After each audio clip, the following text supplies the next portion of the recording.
right, I am here a little bit early from the scheduled time. It said 9 o'clock. It is 8:46.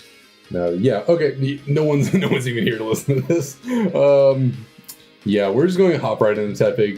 This stream was supposed to start at 8:30, and then I was like, oh, my DSs aren't charged. Let me charge them real quick. And then one finished charging, and then I realized one of my chargers is long enough to reach the left side of the desk over here. So, yeah, instead of pushing back to 8:30 to let them charge all the way, we are now here a little bit late, yet still a little bit early somehow. And we're looking for Tepig once again here on this nice, beautiful Friday night. And I have proudly proclaimed in the title of this stream, of this video, that we are in fact getting a shiny Tepig today. So let's hope that is in fact the case, and I am not made out to be a liar. All right. First time was not the charm. That's a-okay. That is a-okay. I can't be right immediately. You know, I gotta build up to it. All right. I'm gonna get my water situated here for me, ready, good to go.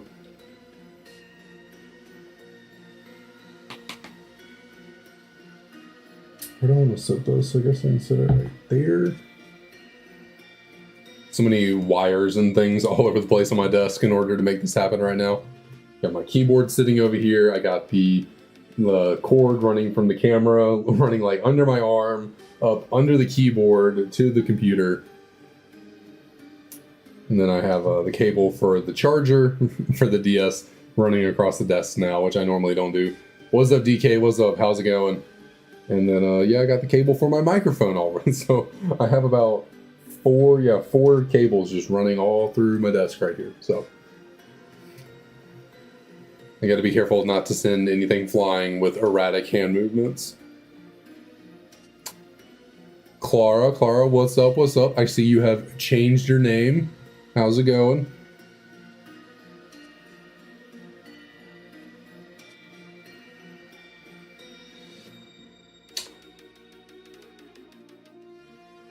We want this to be live chat. There we go. Yeah, Tepig is evading us very, very much so. Tepig is not wanting to show for us, unfortunately.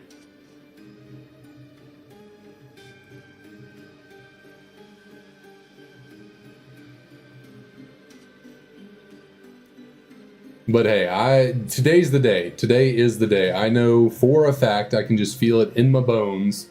Today is the day to get the shiny. It will be ours. It will. I have proclaimed it to be, and so it shall. Lou, what's up? How's it going? At least I think you said you want me to call you Lou. I'm sorry, I can't remember. But yeah, how's it going? What's up?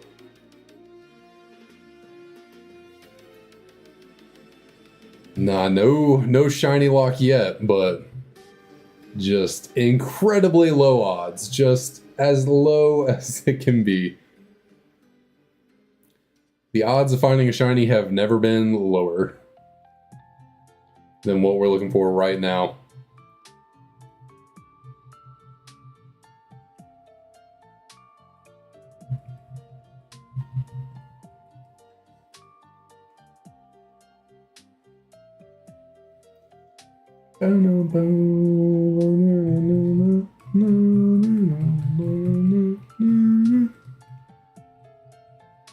Little iconic Little Root theme going with the lo-fi.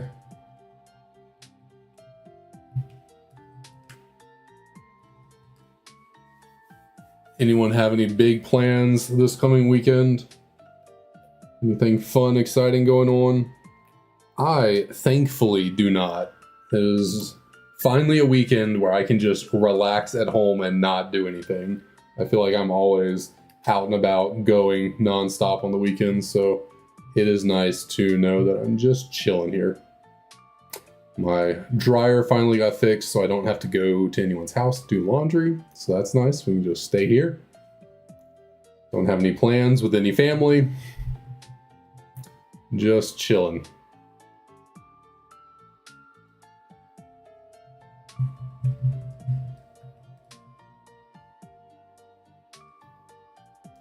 Okay, what is going on?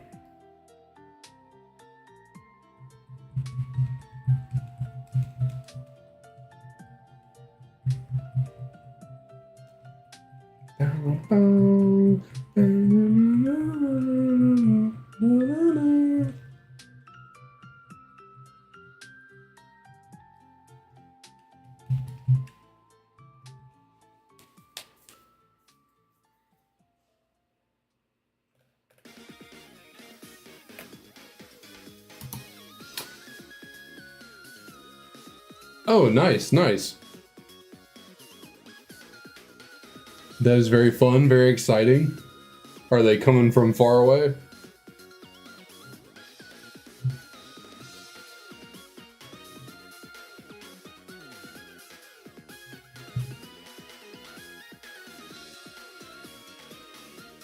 Okay, gotcha. Well, I mean, it depends. Like, if you live in California, I mean, New York to California is kind of far away. But I imagine I would imagine you're relatively close to New York if you're saying that.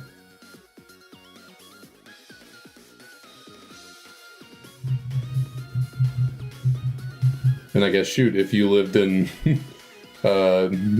somewhere outside of the U.S., then yeah, New York would be. Unless you're in Canada, then you know Canada, not some places in Canada, not that far from New York.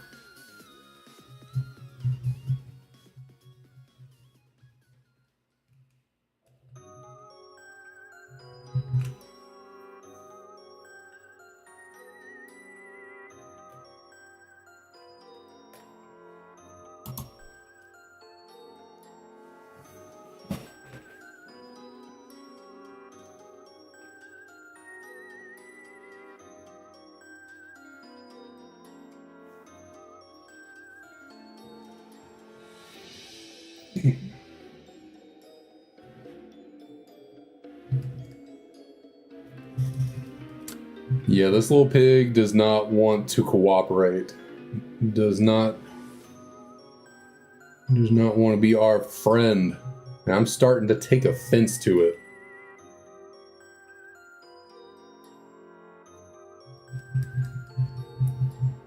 But I mean, really, in reality, we're actually, if we got a shiny Tepig right now, we'd actually be doing really well. This is the crazy part. Like, getting a shiny in these full odds right now at this moment would actually be considered doing really good.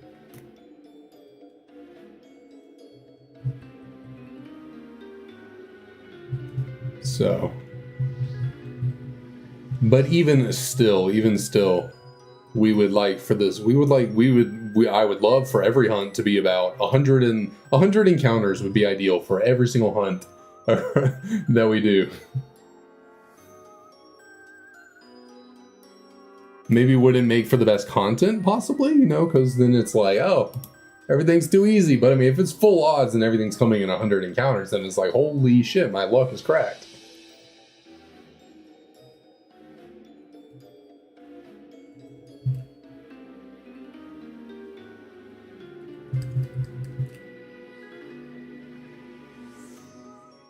Oh, and I finally committed to what will be our next hunt once we find this Tepig. I have figured it out. I still have to set us up for that hunt. So if we were to find the shiny Tepig here today, we'd probably be doing a couple streams of like platinum, you know, cute charm hunts and stuff like that until I got the next full odds hunt set up. But I'm close. I'm close to the, oh man, my nose is burning right now. Goodness.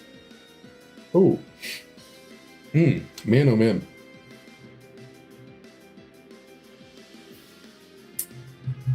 But no Driller, no, I will not be hunting any Pokemon like that until I can breed for the hunts.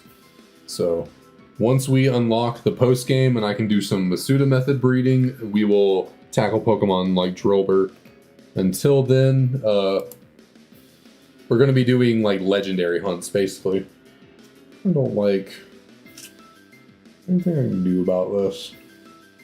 That's kind of a positive of having my... If I just pull you up, but do this. That help? Not quite.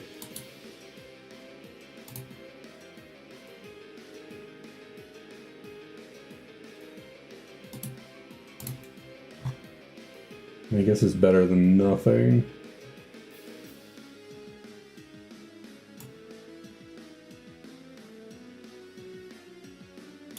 Okay, that's fine, I guess. Sorry, I was fiddling with the my screen, my computer.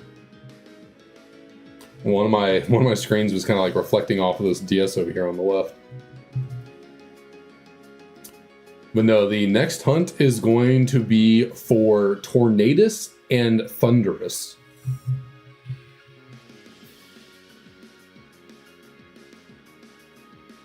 So anytime we are doing full odds hunts, which will be what we're doing them, like here immediately until I can clear out this this game and get us to the post game and we can start breeding.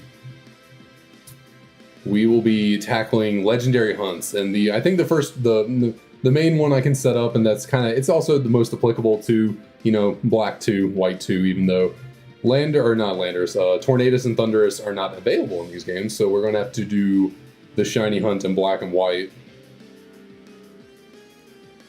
But I was looking into it, and there's actually a really cool method to shiny hunting Tornadus and Thunderous, even though they're roaming Pokemon, so you would think they would be incredibly difficult to shiny hunt and like a pain in the ass. But actually, it's not that bad. It's actually pretty simple, which is surprising. I just, I only have a copy of Pokemon White right now, so I need to pick up a copy of Pokemon Black, and I've got my copy of Pokemon White to... I just beat Skyla, so I have to beat at least 2 more gyms. I think you unlock the ability to get Thunderous and Tornadus after you beat Drayden and Iris at the 8th gym.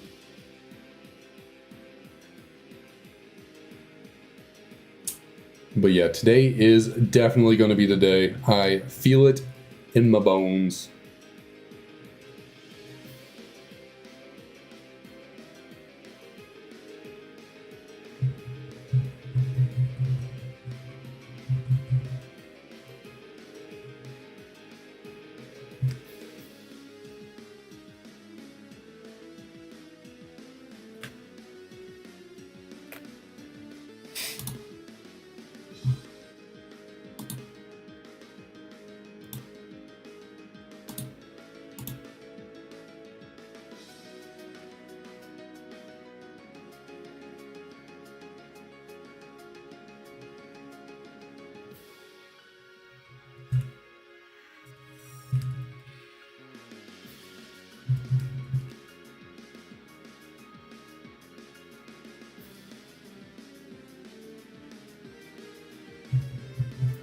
Oh, I just realized I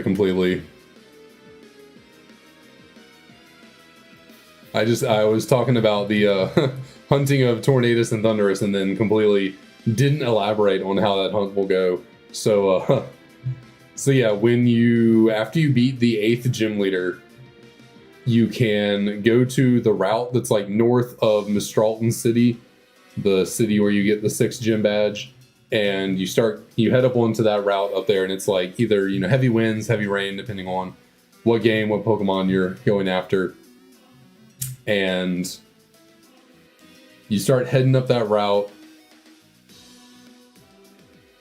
You go over the little log thing, and then there's like a house in the middle of that route. And I can't remember if the cutscene like pulls you into the house. Some lady's like, "Oh, it's storming really badly, come inside." And so you go inside, and she like tells you about the genies, whichever genie is in your game or something, and then you can save inside of that house. And apparently, whenever you leave that house, that's when a cutscene triggers and either Tornadus or Thunderous like appears in front of you and then disappears for you to go find out in the wild because it's a roaming Pokemon. Turns out, actually, when you trigger that cutscene and Tornadus and Thundurus first appear in front of you, even though you can't encounter them, it actually registers them in your Pokédex as having been seen.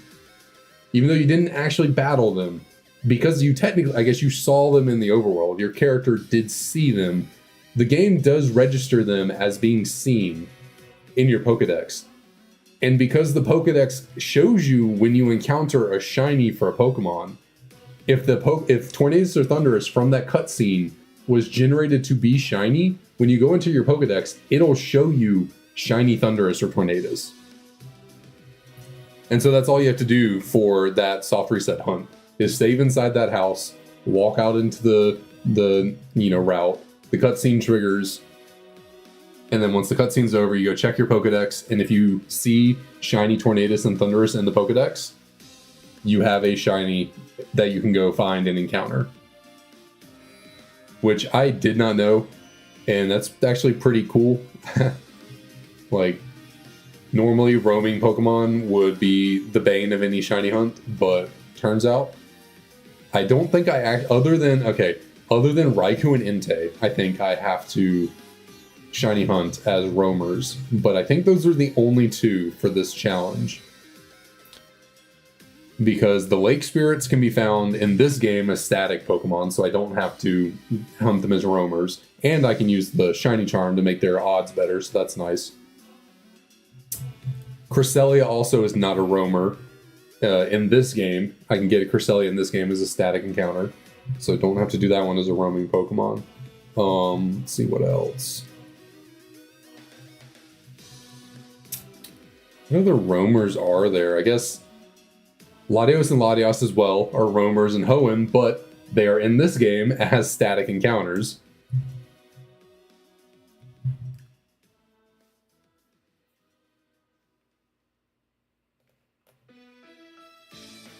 So yeah, shout out to Black 2 White 2 for making a lot of the roaming Pokemon from over the years static encounters, so I don't have to deal with that.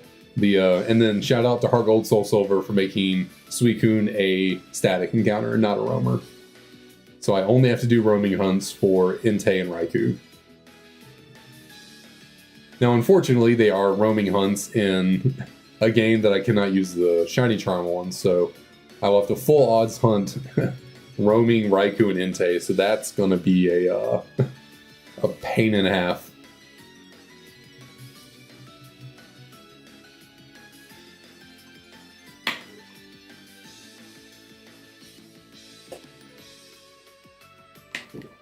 Goodness.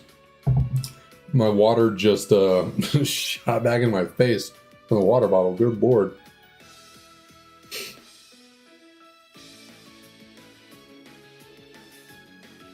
Now I got smudge all over my glasses.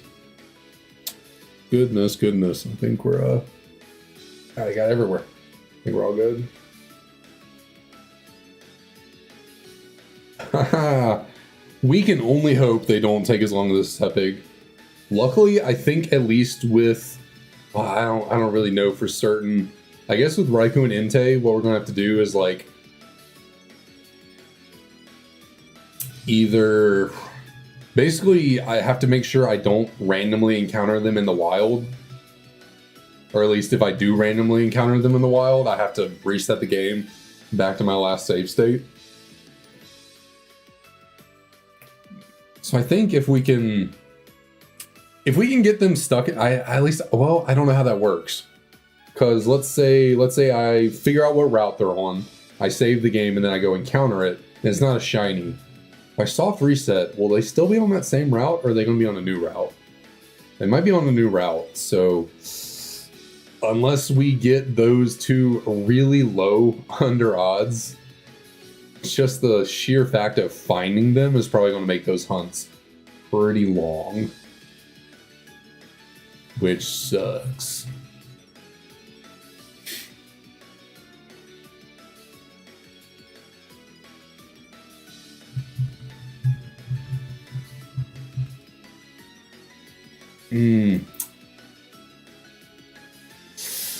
Oh, I just had an idea. Oh, it's It's an idea for sure. It is an idea. I don't know if it'd be any better than trying to... Oh, it'd be really cool, though. Oh, it'd be really cool. It might... I'll let y'all... So, in the mainline games, you can only get Entei and Raikou as roamers in Johto. That is it. They're not in Diamond, Pearl, Platinum in any way. They're not in Black, White, Black 2, White 2. And they're not, I don't think... Well, I think actually they are roamers in Fire Red, Leaf Green, I believe. Maybe. I could be wrong on that. I thought it was... Maybe it's the birds. No, the birds aren't roamers in Fire Red, Leaf Green. They're actually in the game. So I think it would be the dogs. I think in Fire Red, Leaf Green, they're also roamers in those games. But it depends on like what starter you take. So you don't get all three. It's just like one per save file, I think, depending on your starter. But anyways, there's another Generation 3 game where you can actually static hunt for Raikou, Entei, and Suicune. Although you can static hunt Suicune in Heart Gold, Soul Silver, which would definitely be easier than this. It's Pokemon Coliseum. That just came to my mind. That is definitely something to consider. Because in Coliseum, Raikou, Suicune, and Entei are shadow Pokemon that trainers have, and the point of Pokemon Coliseum is that you catch the shadow Pokemon of the people you battle. And I believe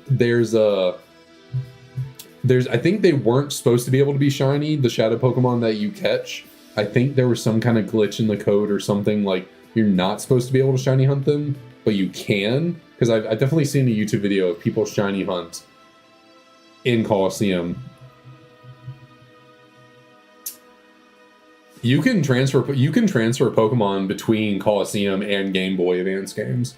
So you can transfer Pokemon between the games in GBA. Like, they're completely transferable.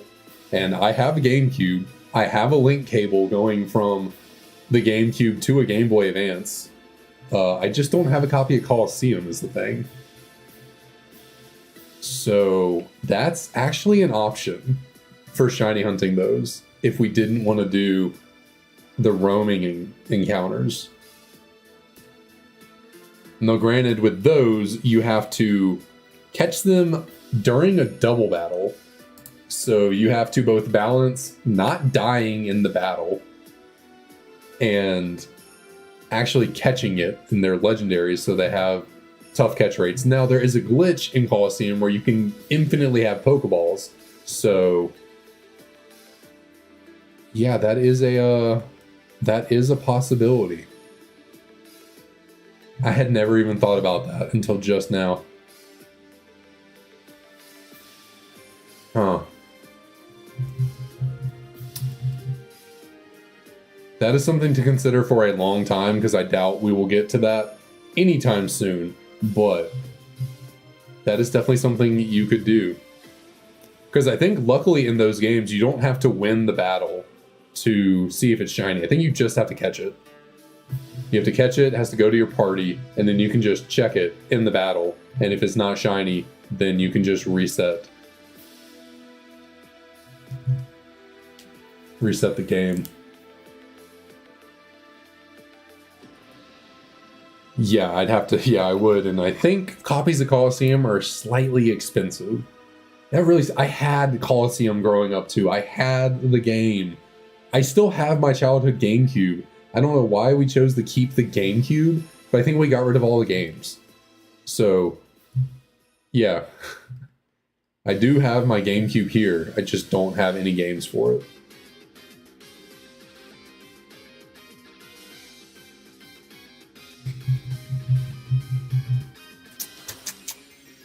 That would be interesting. That would be really cool. That would be really cool. Because on top of that, I think the shinies in Coliseum have like different sprites. Like, for some reason, I think the game, from what I remember, I watched a video on it a long time ago. I don't think shinies were supposed to be available in those games, and yet they still put sprites for them in there, and then they messed up the coding, and so you can get shinies. Something like that. But the shiny sprites are, I think, different than what they're typically supposed to be. So that could be pretty cool. And from what I remember, you get to Entei relatively, I would say, early-ish in the story. I don't think you have to get super far into the game to get Entei. And then a little bit farther into the game, you can get Raikou. Unfortunately, I don't think you get a Master Ball before the very end of the game, but I don't think you get the Master Ball before you get the opportunity to catch any of them. Now, I do believe okay, so that is an option. I do think, though, if you fail to catch a Shadow Pokemon during your playthrough, you can still catch them in the post-game, I believe. I think they realized it wouldn't be very fair if you failed to catch the Shadow Pokemon during your playthrough and then you were just shit out of luck and you had to go like replay the game or something to get it. So I believe they're actually all, if you fail to get them during the main game, you can get them afterwards, I think. So I could intentionally fail them during the story, get a Master Ball, and then re-battle them in the post-game with a guaranteed Master Ball. And it would actually make the resets pretty quick and easy. I'd have to check on that. Hopefully it's like, maybe, it would be my luck that Raikou, Entei, and Suicune are like the 3 Pokemon in the game that you can't get if you fail in the main game. They, for some reason, decide that like those are the 3 you cannot get a second chance on. It's all the other regular Shadow Pokemon, the non-legendaries. That would be my luck.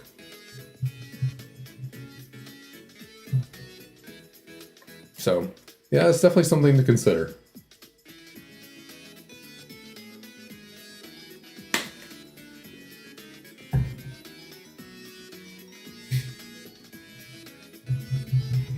Would be super cool, though. Like, that'd be really freaking cool.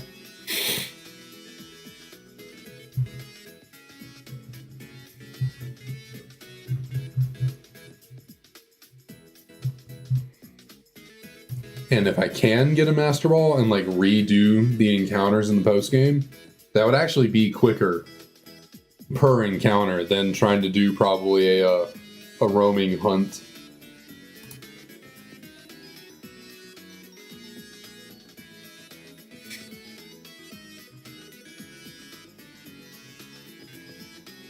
But also for those roamers, I could dabble in RNG manipulation. Someone had made a comment on one of the streams, or I think it was the very first stream I ever did of this. Someone commented and was like, yo, this is going to take you a long ass time. You might want to consider RNG manipulation.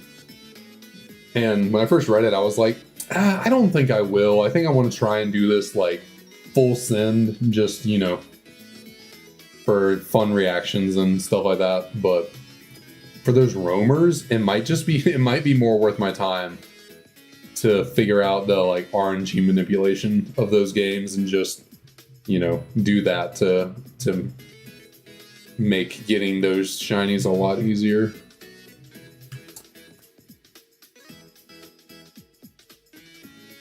But would that be as cool as saying I found them in Colosseum? Probably not.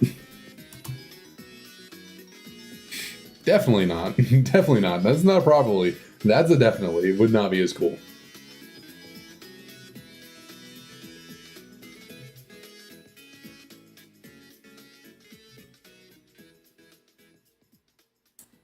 Now, how do you record a GameCube is the question that I'd have to figure out.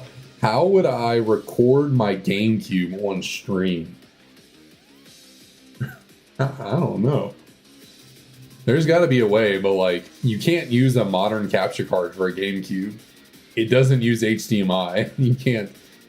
It uses like I don't even. I can't even connect my GameCube to my monitors. I don't think, unless there's some kind of like, you know, the GameCube has those little connections that are like red, yellow, and white, the little pronged connections they plug into stuff.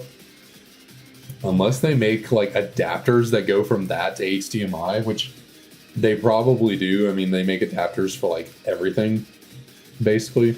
Now, maybe it's not physically possible with that technology. I don't know. But yeah, that would be another thing I'd have to figure out about that is like if I did want to do the Coliseum hunts, how would I stream that? Other than getting a monitor that the GameCube can actually connect to and then just like recording my screen with a camera like I'm doing now.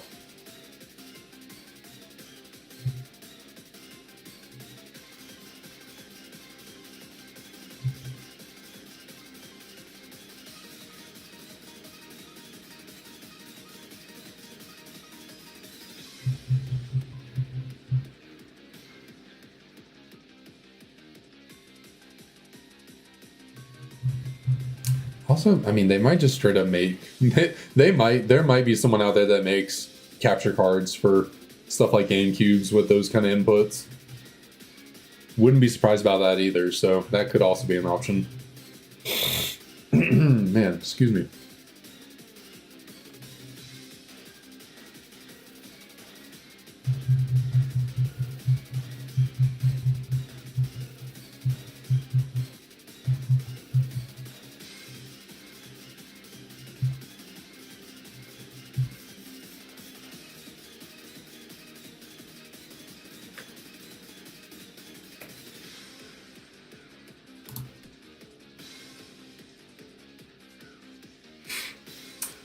Well, that's good because we are certainly. I mean, I think for what I'm working with, I think I've made the stream and the layout. I think I mean, I think it looks pretty good for what it is. For the fact that I have a camera pointing at my desk with some DSs on it, you know, I think what we got going on is pretty good. But yeah, I do tend myself to fall into a little bit of the like wanting the really cool setup and all the tech and all the doodads and whatnot.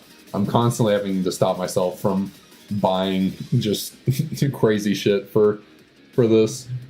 Like the other day I was looking into buying a new microphone because like I've noticed that almost every single YouTuber that I watch has one of those Shure SHURE microphones, like literally every single one. I can't remember the last time I watched a YouTuber who has a mic like on their screen where it's not one of those microphones. And so I started looking into it, but a microphone is like $400. Meanwhile, the one I'm using was $50, so.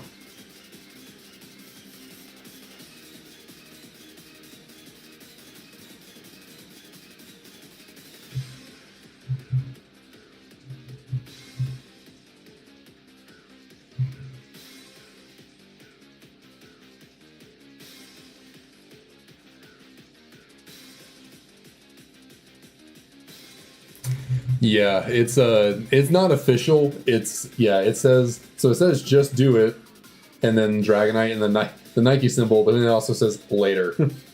Just do it later. So yeah, this is not an official not official Nike attire. This is not a collab between the two brands. My fiance found this. I think she got this for me first Christmas we had together, so almost 5 years ago now, I think, or maybe it was my birthday a while back, like over 4 years ago, something like that. And probably got it on Etsy, I would imagine.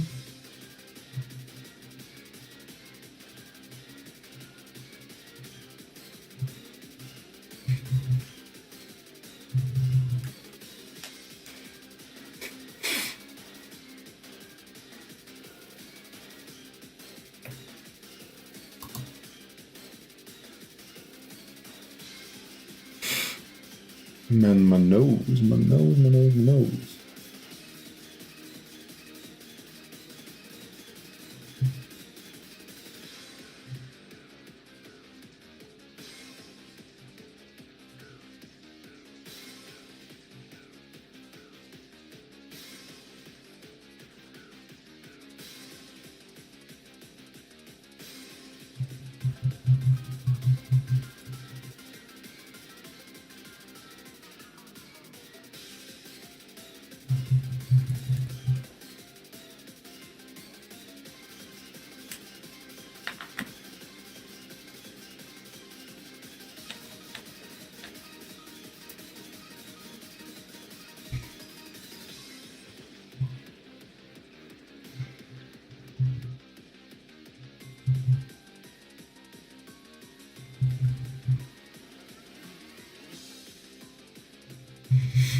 That was also a whatchamacallit.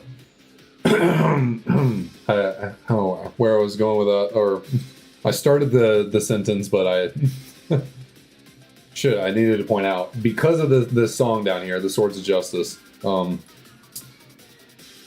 were other Pokemon that I was considering doing for our next hunt instead of Tornadus and Thundurus, but then I thought about it. I can get the Swords of Justice in Black 2, White 2, and if I have the Shiny Charm, obviously it would make those hunts, hopefully a little bit better. So instead of trying to hunt them full odds, we gotta get the Shiny Charm first, which is one of those things that, like, I was also kind of considering. So in order to get the Shiny Charm, I need to complete the National Dex. I need one of every Pokemon in the Pokedex, which includes Tornadus, Landorus, Thundurus. And so I was thinking, do I want to play through Black and White, catch a regular Tornadus and Thundurus, use them to catch Landorus, and then send them over to, one of these games whenever we're done with this Tepig hunt? But if I did that, if I had to wait until we were done with the Tepig hunt so I could, have a constant save file in one of these games and then transfer them over, the regular ones, for the National Dex, I would then have to replay through both Black and White to get to the point where I could shiny hunt Tornadus and Thundurus again. So yeah, I don't know. It probably is more worth my time to just go ahead and catch them regularly and then send them over for the National Dex and then go back and, whatchamacallit, redo them, just because having the Shiny Charm was going to help immensely with a lot of hunts.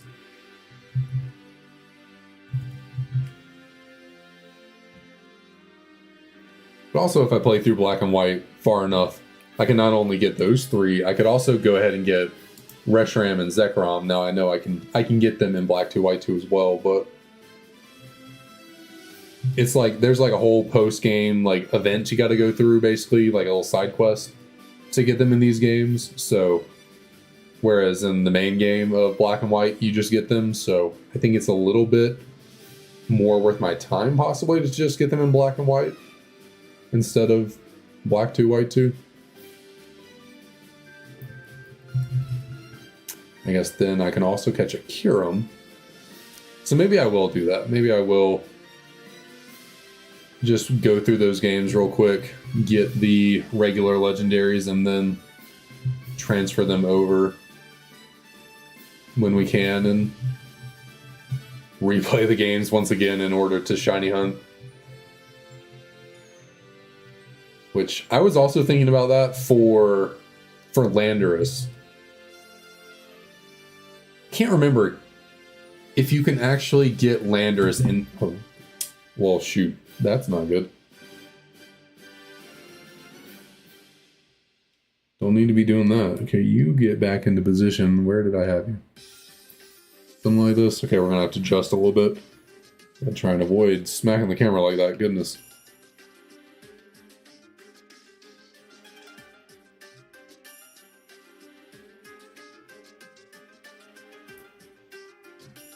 Did I even... I guess I need to reset this game.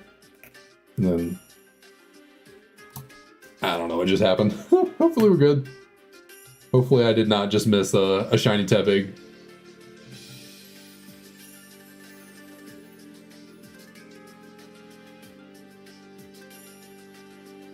Yeah, I was thinking if you can get Landorus in this game as opposed to, because I don't know if the whole getting Landorus at the Abundant Shrine is only possible in black and white, or if you bring Tornadus and Thunderous to the Abundant Shrine in black to white 2, does Landorus appear there? Because if it does, then I could just shiny hunt Landorus in this game, and if I had the shiny charm, it would help the odds. If that's not the case, I'll have to shiny hunt it in black and white, or at least that'll be tough. I think I'd have to just use one game to shiny hunt Landorus. Oh, no. Actually, no. I don't know. That's all stuff for me to figure out. Do you plan on shiny hunting, running around in the wild? Yes, because I have to. For at least one Pokemon I know right now for certain, I do have to catch them with wild encounters. Or to the hunt for one with wild encounters. And let's see. Got myself all out of whack, knocking my camera around like that. I think I'm good here. That would be Unknown. So in order for me to catch Unknown as a shiny, I will have to just straight up run around in the wild and try and find one. So that's at least one Pokemon that we'll have to do wild encounter hunts for. I know that for certain. Because you cannot breed for them, and yeah, basically that's it. They're wild Pokemon that you cannot breed for, so you have to do wild encounters for them.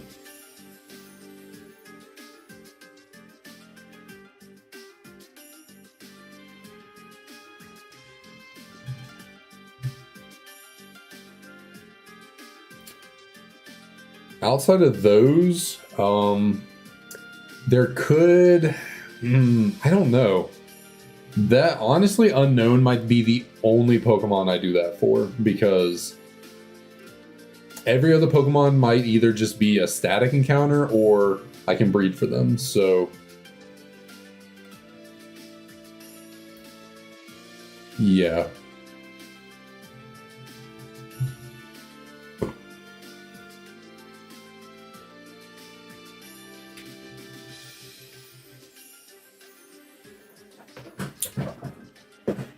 But that is all stuff I have to figure out. There's still, I have so many Pokemon I still need to look into for the best way to shiny hunt them. I'm yeah, probably not even a fifth of the way through all the Pokemon that exist that I need to do research on.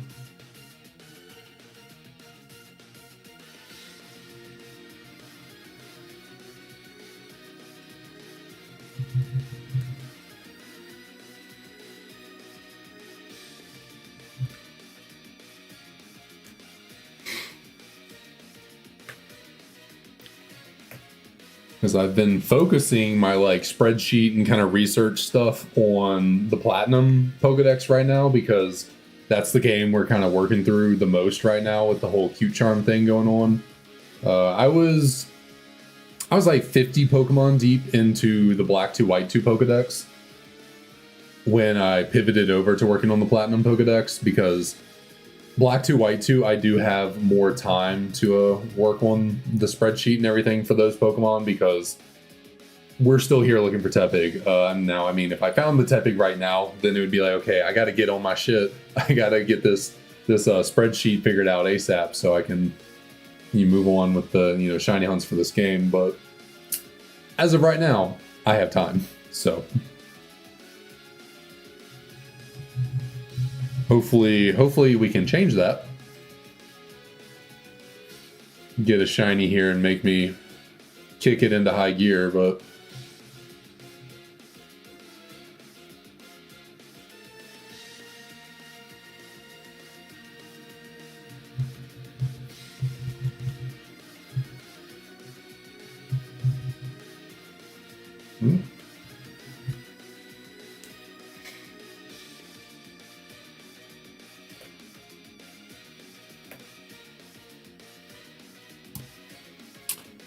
where the screen is.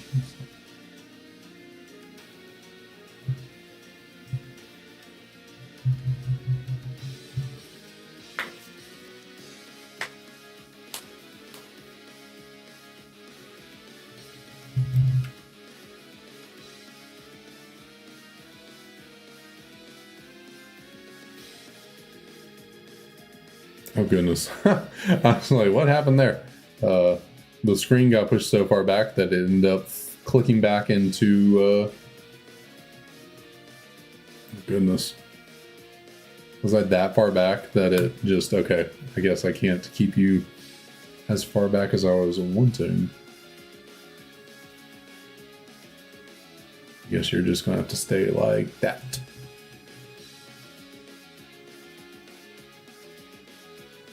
My my pointer finger over here on my left hand is getting a little tingly.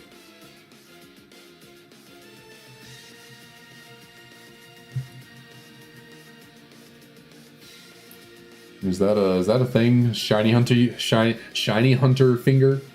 Is shiny hunting finger a thing? Where you mash buttons so much while shiny hunting your finger goes numb?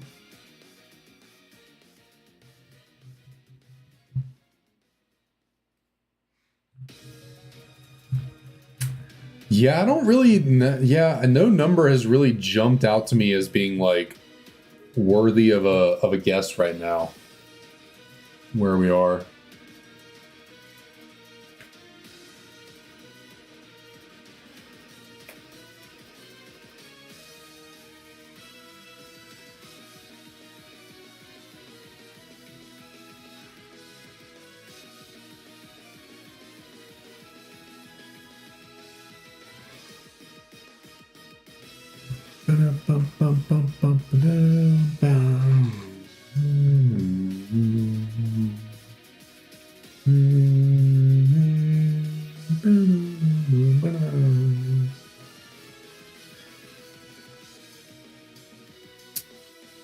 You know what, now that you bring up the number thing though, let's throw out a random encounter for either Snivy or Oshawa right here. I got a random hankering for that at the moment, so let's see what we can do here.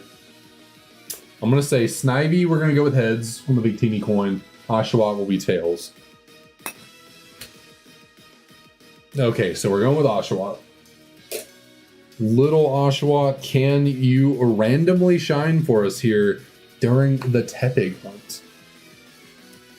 That would be quite the turn of events, for certain.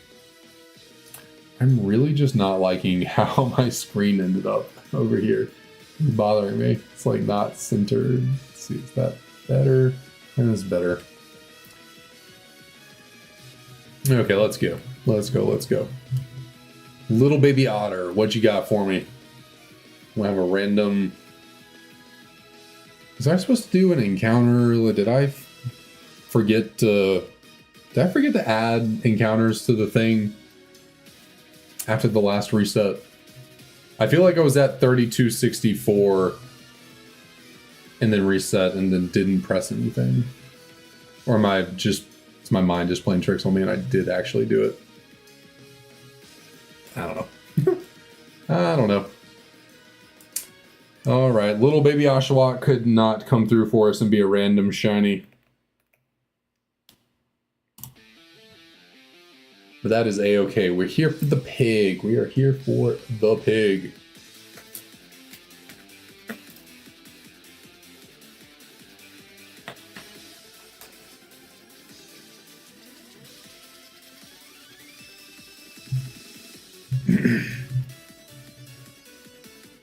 That just made saying that just made me think it would be a really funny and like cool, like fun edit for whenever I do find the shiny Tepig. I imagine, but maybe not necessarily, most of y'all have seen the movie The Lion King. And, you know, there's a point where Pumbaa, you know, the pig, the wild boar, he says, you know, they call me Mr. Pig, and he screams and like charges in at the, you know, hyenas, I think it is. It actually has been a minute since I watched Lion King, but I was thinking that'd be a really funny, like, what do you call it, sound to put over, soundbite to put over the shiny reaction. Be like, you know,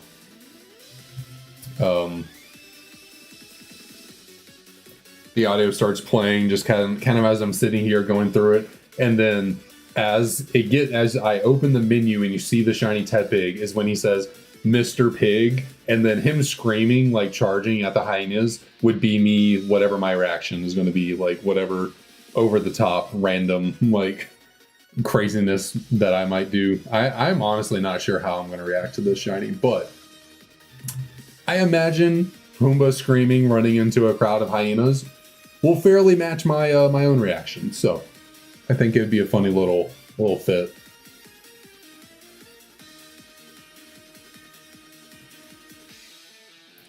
Could be a little YouTube short I put together or something.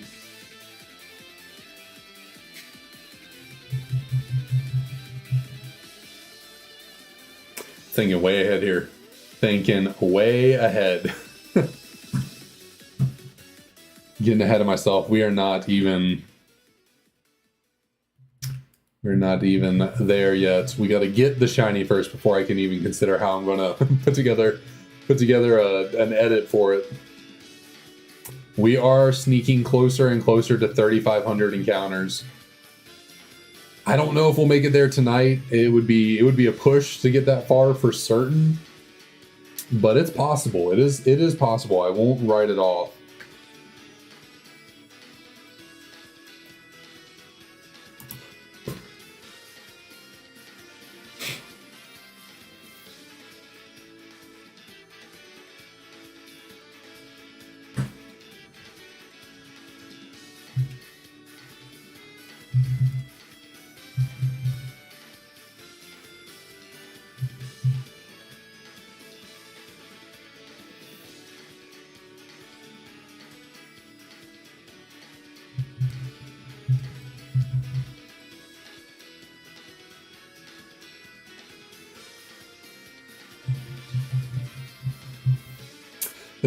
This is one of the few Pokemon. I guess it is a spinoff. There are a lot of spinoffs I've never played, so I guess I can't say that necessarily.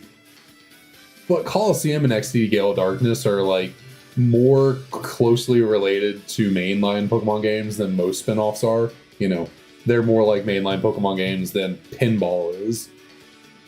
So in that regard, XD Gale Darkness is like one of the few games I have not played. Yeah, I played Colosseum, but I never played XD Gale Darkness.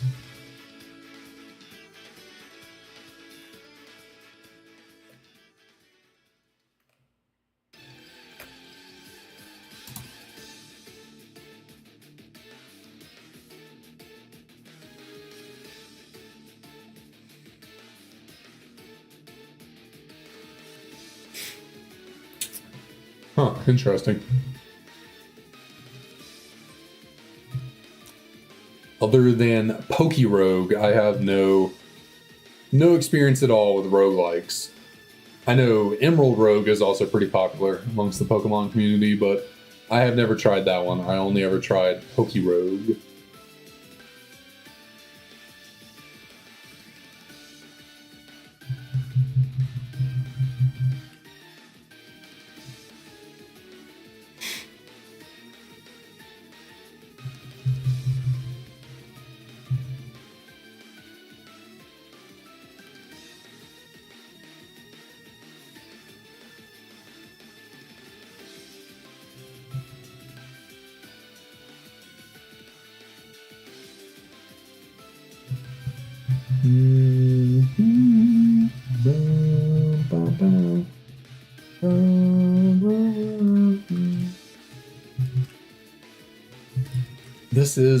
This is a track I might. Oh, we got double female encounter this time. How about that?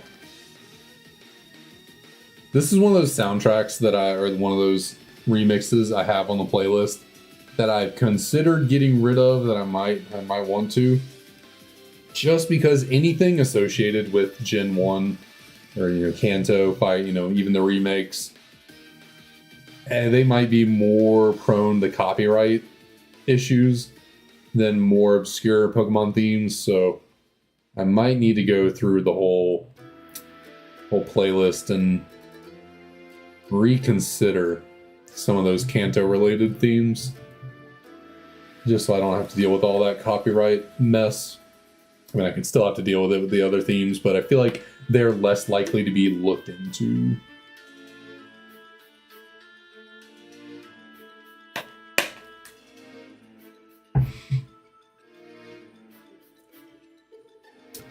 I mean, I have no, like, I just imagine,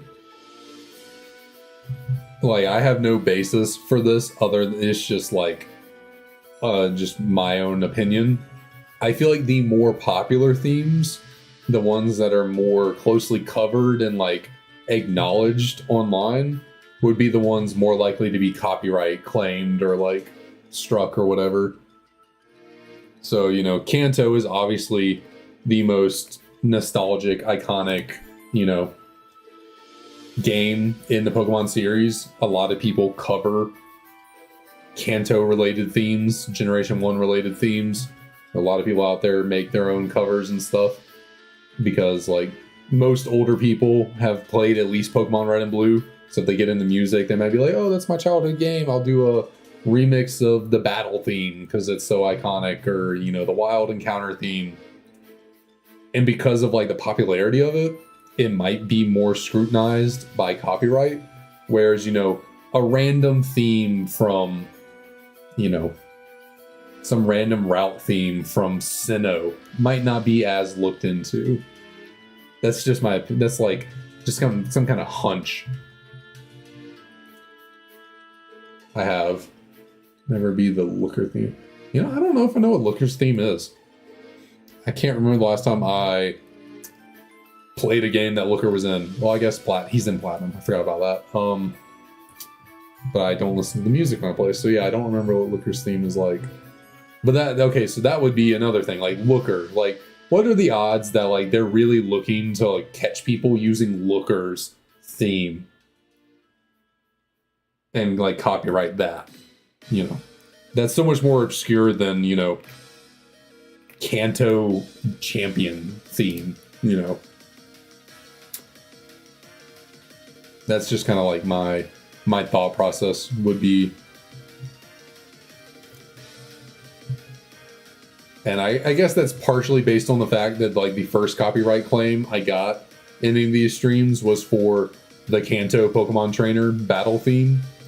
And then the last two copyright claims I've gotten have been for Cynthia's theme, apparently. So, you know, Cynthia's theme is very iconic for Pokemon. So, you know, that one would make sense as also being more highly scrutinized because it's a very popular and iconic theme. But could all just be a coincidence, and I'm just basing my thoughts on nothing, and it's all untrue. But I don't know. It's just a theory, a game theory. Thanks for watching.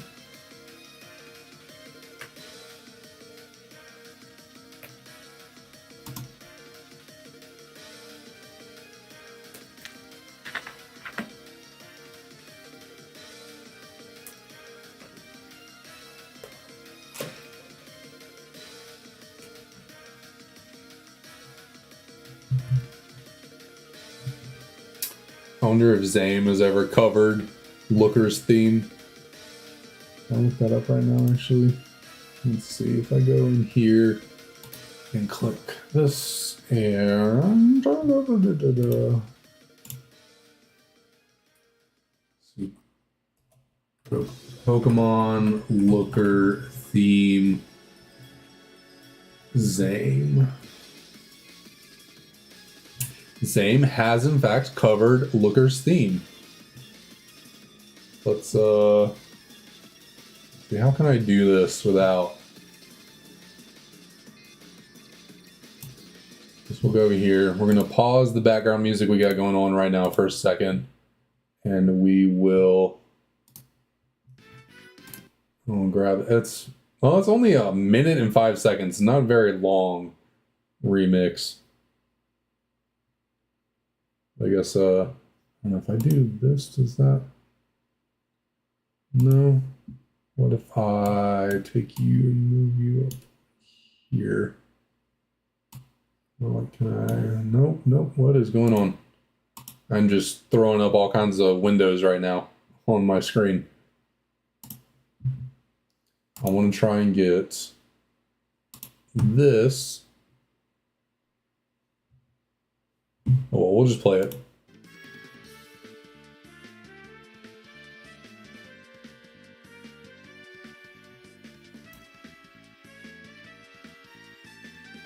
Oh, now that I hear it, I definitely have heard this before. So, yeah, the title of it is not down here. I can't get it to pop up right now, but that is what we have playing right now. Is Looker's Theme, remastered by Zane.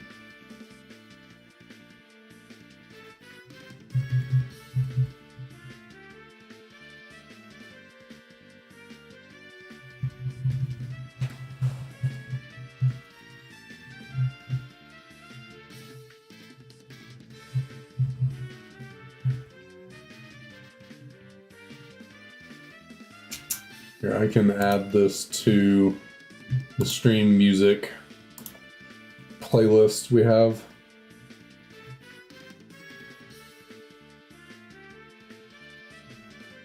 Yeah, unfortunately, it's not a super long remix they have going on, but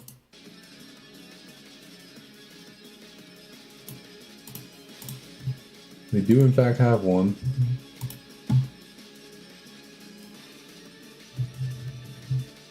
Okay. We are back once again, yet again. Trying to grab this pig. Maybe what I need to do is channel my inner southerner. You know, wrangle us up a pig. Channel my ancestry.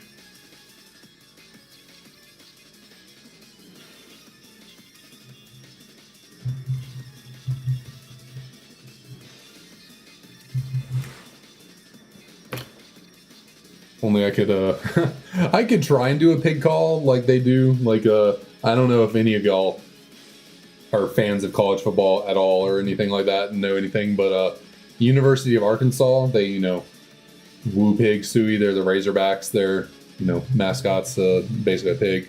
And they like do kind of like a pig call sometimes, and I could try and do that. I'm not going to, but I could try. But yeah, I don't think I'm gonna put myself through that on stream.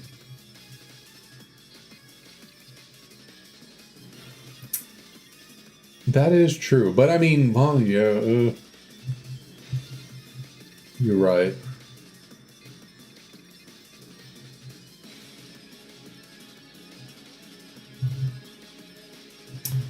You are right. I do enjoy me some pulled pork, so sorry, Tepig.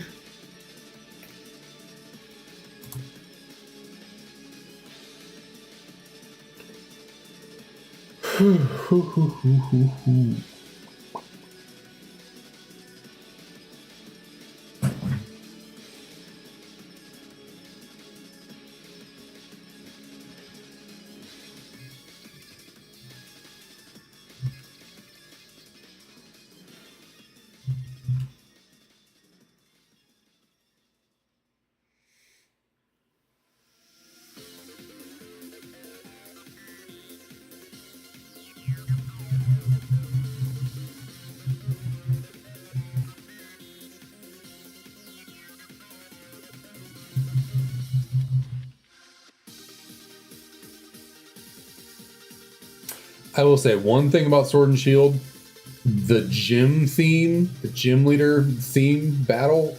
Good lord, it goes hard. It goes hard. Like this is a theme right here for sure.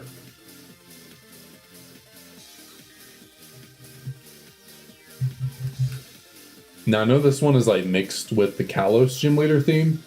I gotta be honest, I don't remember what the Kalos gym leader theme really sounds like. This seems right now like it's mostly the Sword and Shield one, but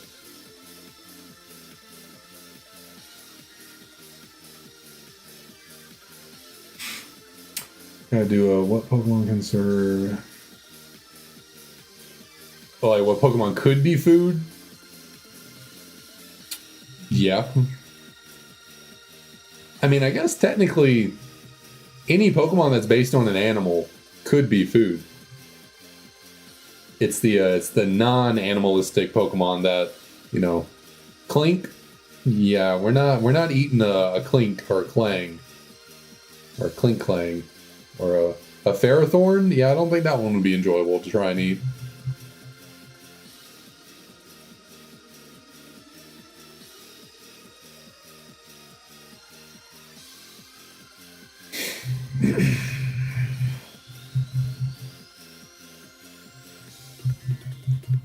But then there are weird ones like Sigalith. It's a bird, kind of. Yeah, that is a weird one. It's like technically, yeah, it is an animal, but like, would it be edible? I don't know.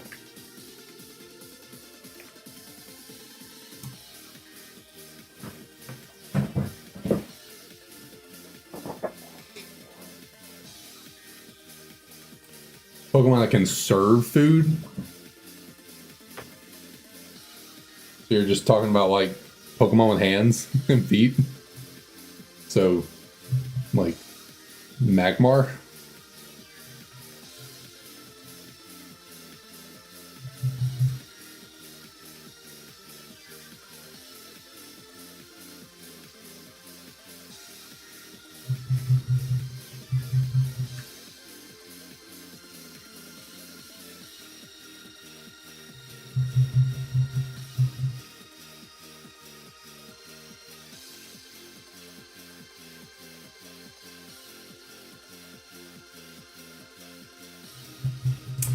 Poor little Magikarp.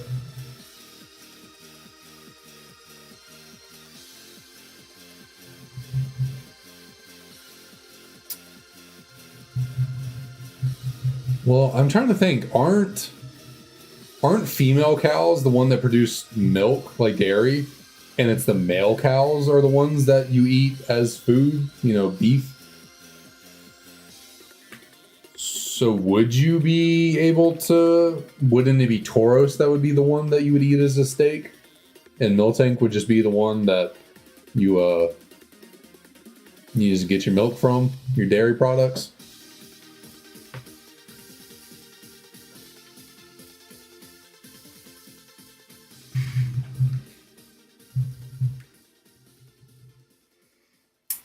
I don't know what Gyarados would taste like, but I bet the meat is hard to chew through. All that anger has got to be bad for the beef, for the meat.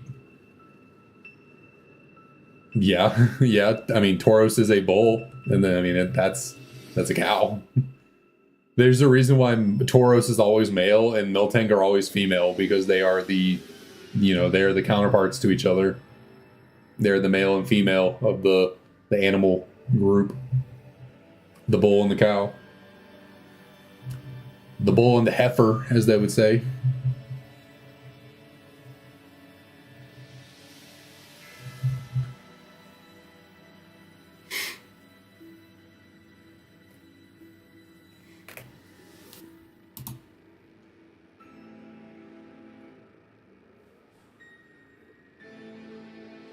I mean, shoot, Moo Moo Milk can increase the HP of, you know, restore the HP of your Pokemon, so it must be damn good milk if it's out here healing people. Or Pokemon, I should say.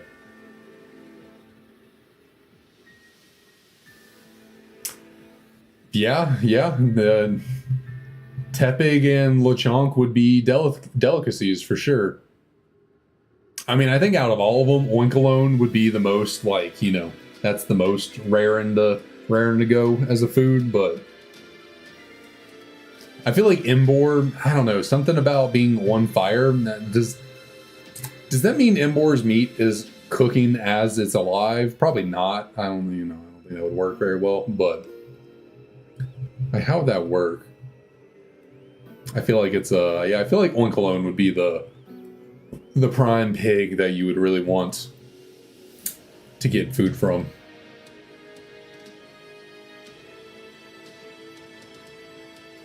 But also Pignite chonky. So Pignite probably got Probably got a lot of servings to offer up. You get a lot out of a pig night.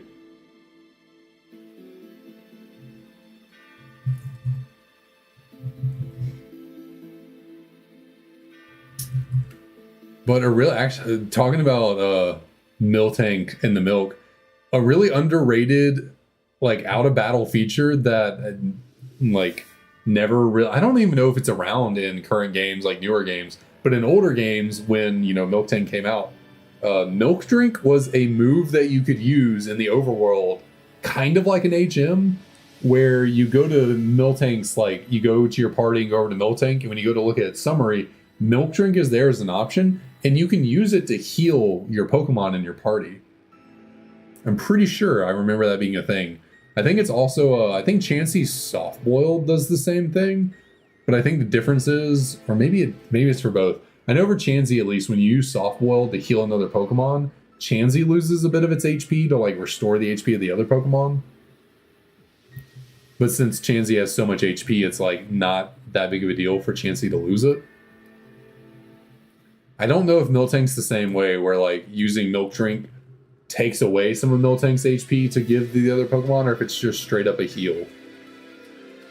Can't remember. It's been a while since I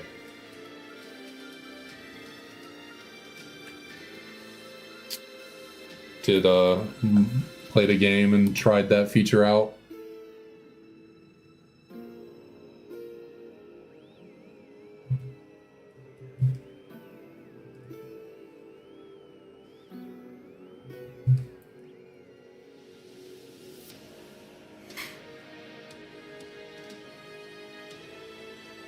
Yeah, there's some really underrated features like that that kind of fly under the radar and don't get acknowledged, or, like, it's funny, like, features like that, like, aren't really talked about in the game. You just kind of gotta figure it out, which I guess for a feature like that, okay, it's a little more straightforward. You just go to look at Miltank, you see Milk Drink is an option there, you go to use it on your Pokemon and you heal it.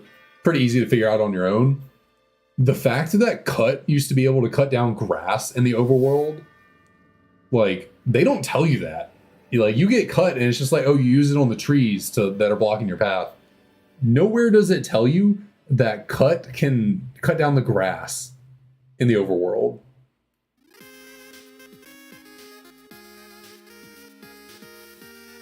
Yeah, and then no one tells you the extra fact that if your Pokemon has Hyper Cutter with the move Cut, you cut more grass around it.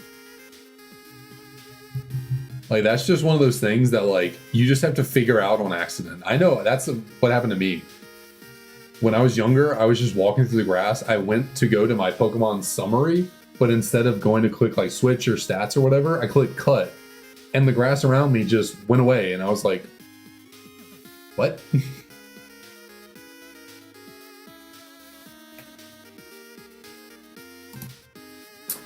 Illuminate has no effect in Scarlet and Violet.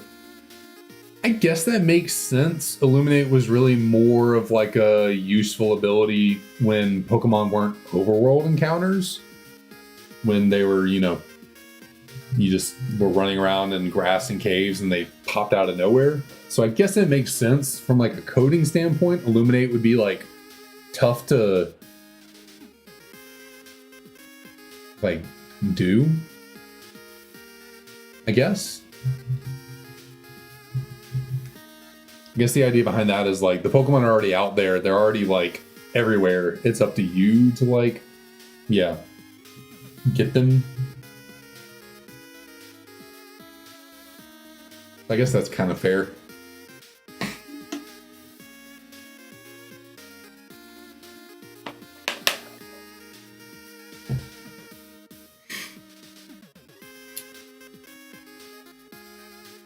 What does it do?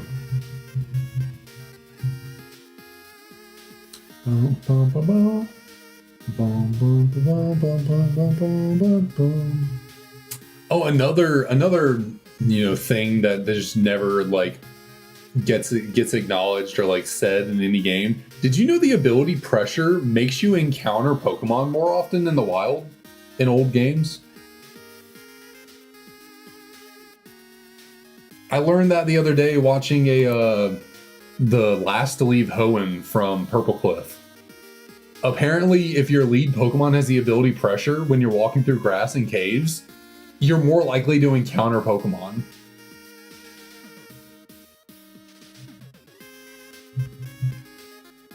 I never knew that. I was watching the last to leave Hoenn video, and one of the challenges was like clear out all the soot in the route in Hoenn that has all the ash on it. But when you walk through the grass, the ash goes away. Well, the Pokemon he gave them for the challenge was a Deoxys with the ability Pressure, and the people who were doing it were like, "Why am I running into so many Pokemon? Like, what is going on? Did you raise the encounter odds or something?" And he's just laughing. And then when the challenge is over, he tells everyone that Pokemon with Pressure increase your encounter rate.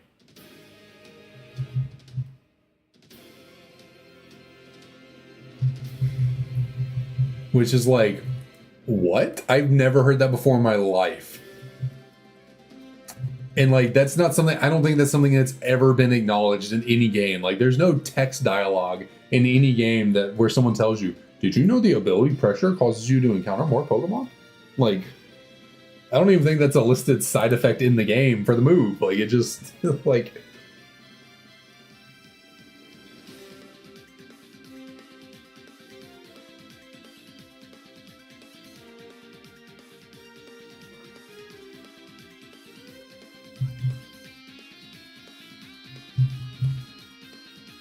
Yeah, like there are other, I guess that's why he went with Pressure and not like, Illuminate or something. Because yeah, there are other abilities that increase your encounter rate, but I had no clue Pressure did it. Like, that was news to me. I was like, I had no idea.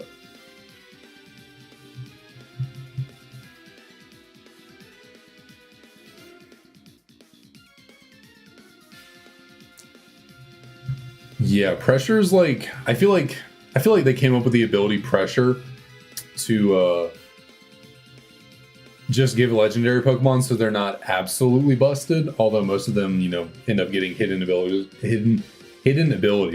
or whatever. And yeah, they're obviously way better than Pressure, so they run that instead.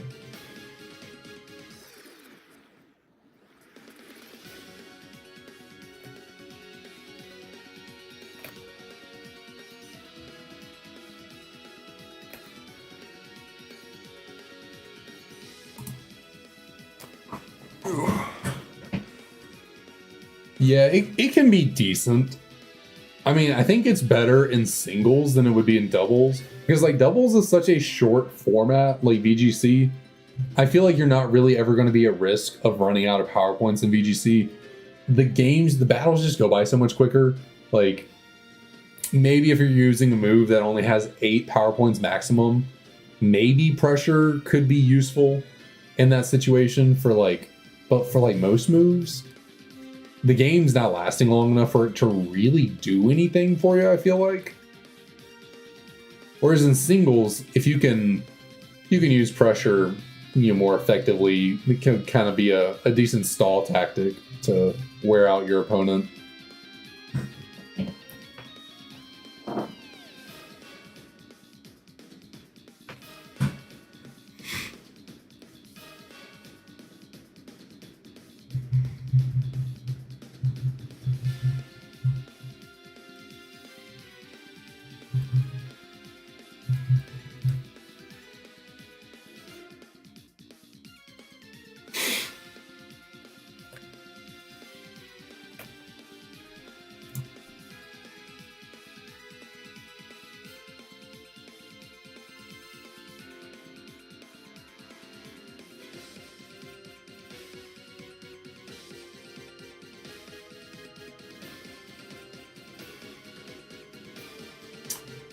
What is Jirachi's number? I'm trying to think. Is Jirachi 3... Don't tell me. Jirachi is 380... 385. I was close. I was trying to think. I was like, I think Because I know Gen 1 is 151, Gen 2 is 100. Or is it only 99? No, it's 100. So after Generation 2, there are 251 Pokemon. I knew Gen 3 was in the 130s. I couldn't remember how many it was, though. Okay, so it's 385.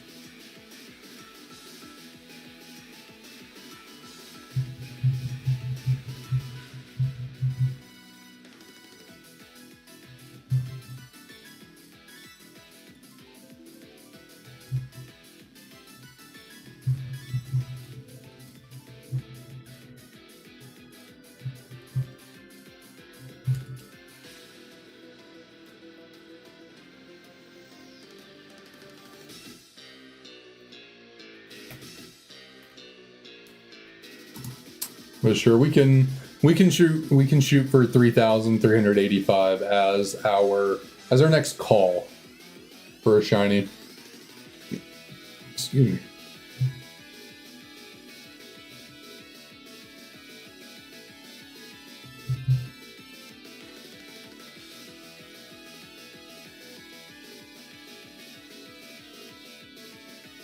And you know what I've been meaning to do? I'm gonna let the game sit here for just a second, and then we will re-establish a new save point. Just because I feel like it. Why not? Going on here? No. I'm good.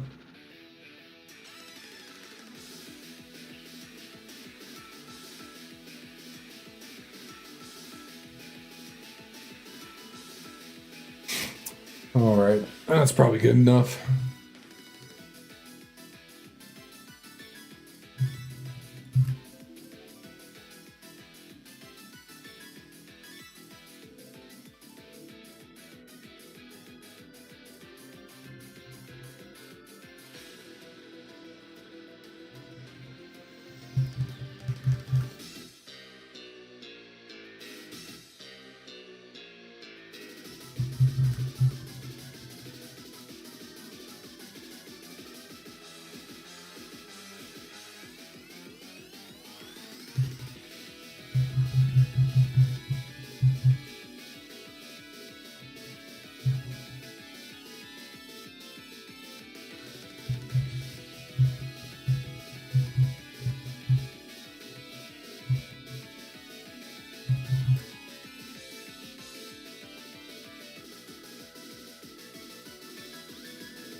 Yeah, like some my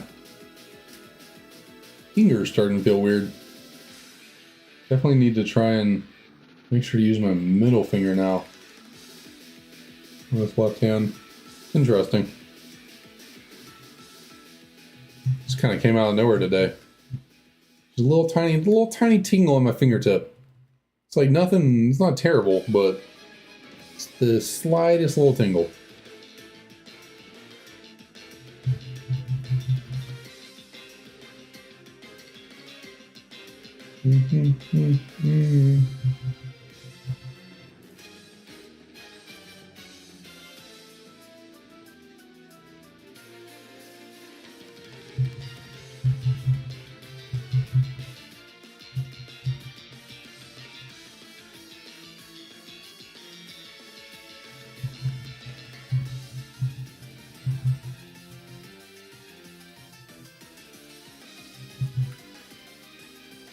Oh, and then gotta move my hand. Forgot about that. That would honestly be kind of hilarious if the shiny was just sitting there.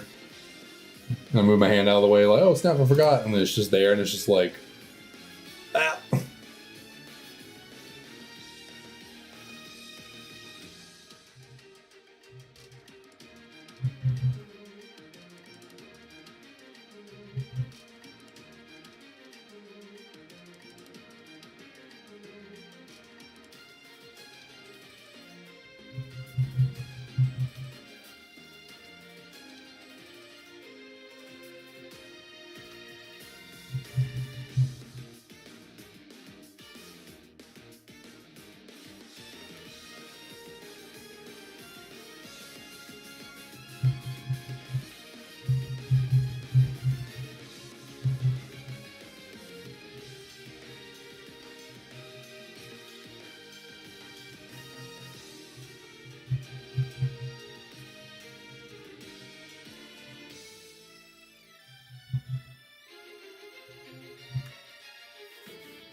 Yeah, and I think on top of 3,385, we're gonna make a call at 3333 as well.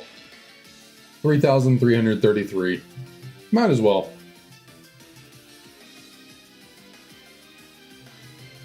You know, that'll be a good time for me to. I'll start doing I haven't done this in a hot minute, where I change around the like interval increases of the counter.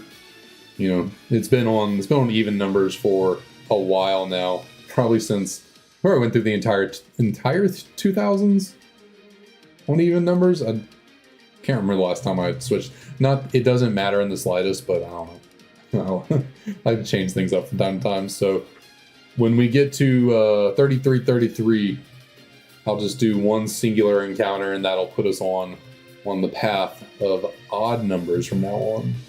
Which will work because when we get to 3385, then we'll still be on odd numbers.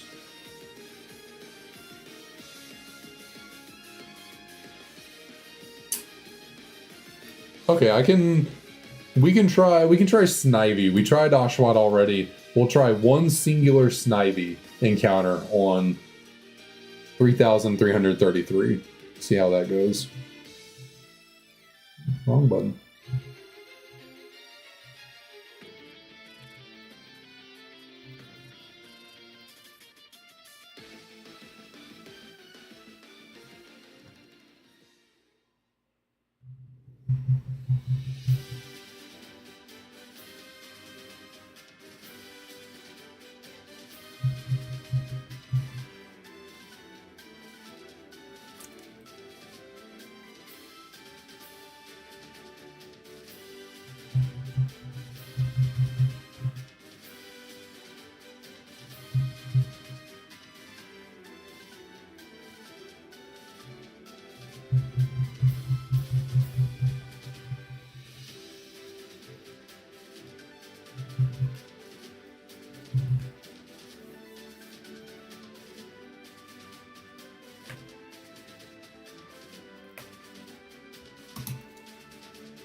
I can't believe I just can't believe I've been sitting here for this long doing this. Like it is honestly wild, like how long.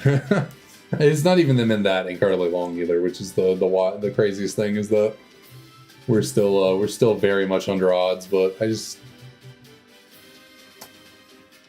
if you'd asked me 2 months ago if I thought this was what I'd be spending the last month, almost month and a half, looking for a shiny Tepig, I would have been like, no, why would I be doing that? That is, yeah. This was me doing this whole shiny living dex was such a spur of the moment, just like, okay, yeah, I'm gonna do that, and then just 2 days later, like getting everything set up and just starting. Like I just started, just did it. Didn't sit down and, you know, think about it too much. I was just like, okay, yeah, let's do it.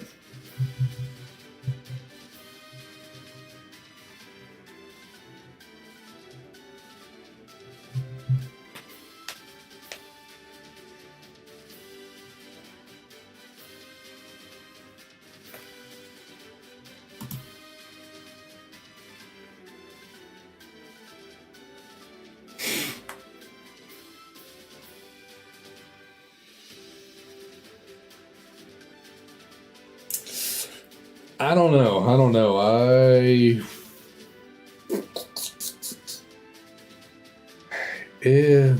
I wasn't really planning on it, but it's always a possibility.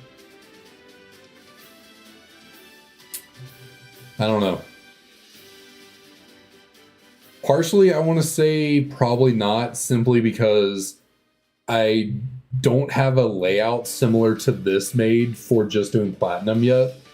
And not that I really necessarily need one. You know, I could just switch over to my other OBS setting and, well, actually, I don't know. I haven't tried recording platinum with this new camera setup yet, so I'm sure it would work fine, but yeah, part of me just, I like order. I like things being coherent, and so, like, just from my own brain, if I switched over to Platinum, I would want to have like a layout similar to this, just to like, for everything to like feel cohesive, instead of going from like this to just face, camera, desk, nothing else. So that's something I need to get on. I need to create a little stream layout kind of like this one for doing Platinum.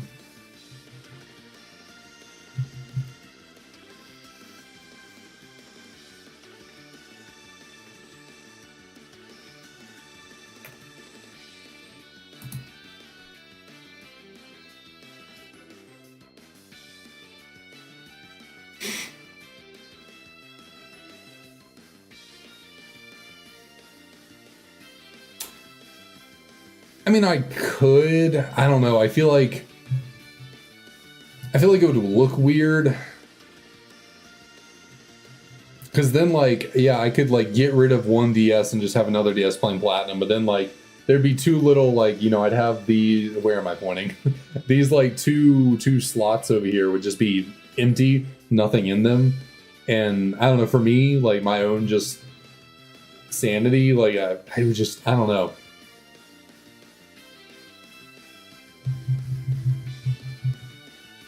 Because, like, I can't just, with the way my, like, stream layout is made, I can't just get rid of these little blocks, like, these little... Like, I can't move any of this. Like, these little white outlines around the screens and, like, where the screens are placed, they're stuck there. I can't move them.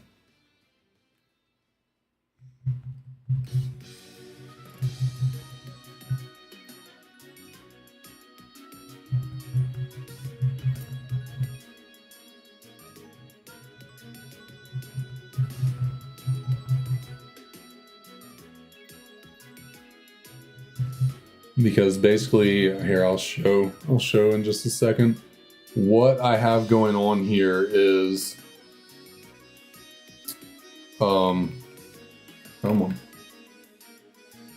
I made a layout for, you know, the stream for all this, you know, with these little boxes for the screens to go in, and it's just sitting here on, like, I just turned it off. Like, it's just a picture. Like, I basically created a picture that, so I have the camera down here that is capturing the DS's, you know, and right now it's just, this is what the camera is seeing, you know, at all times. It's just the DS is sitting here like this. But then when I turn on the layout, you know, the layout layer is on top of the camera layer, and since I have these little cutouts in the picture made in, you know, with the white border, it's like on top of it, so it looks like, you know, it looks like these are things I could just grab and move, but it's just a static picture that, like, just reflects what's on my desk in front of me. So yeah, these, unfortunately, yeah, these are just here. And then all my other stuff, like my camera, the shinies caught, encounters, all that, that's on top of the picture. So the DS's are the cameras underneath the picture in the layers, then there's the layout layer, and then everything else is like on top of it.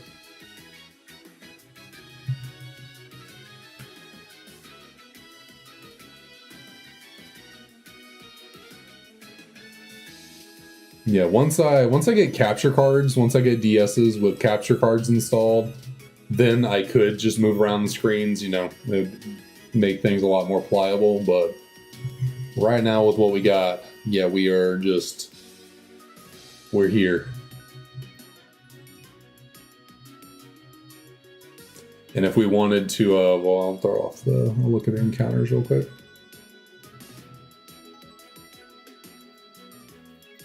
No shiny once again. But don't tell me this DS is starting to lose it a little bit. If we wanted to move over to, like, Platinum per se, I could just move over to, like, I have this set up, you know, I have this different layout, so I just, you know, then the scenes, this is my singular DS scene, but, you know, this is all we'd have right now. So for Platinum, I'd have to have the DS right here, and it's fine. Like, you know, I could do this, but for my brain is weird, and so I would like, I don't know, the way it doesn't match, I guess you could say. I don't know. And then yeah, anyways.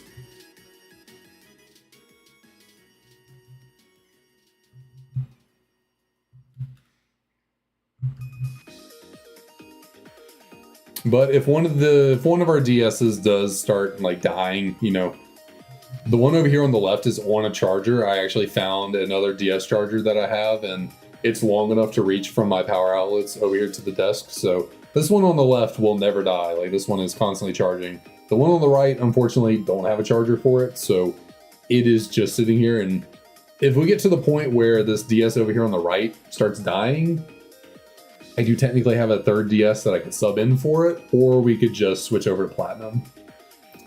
Really depends what we're feeling today.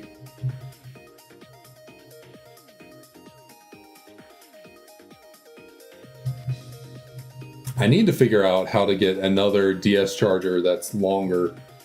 When I bought the two new DSs that I have, bought them from someone on eBay, and they included chargers with them, which is really nice. But for some reason, they're really short. Don't know why. Like the one that I went and dug through my closet for that I have that's longer. That's the charger I've had for, you know, a decade plus with the DS I currently own, or had for, you know, the longest time. And so I don't know why the DS chargers they provided me they're like different color and they're a lot shorter. I don't know. I don't know if it's the fact that the two DSs that I bought are Japanese models, and maybe the Japanese chargers that came with them are shorter, whereas the English model DS that I've had came with a longer one. I don't know. Don't know what that's all about.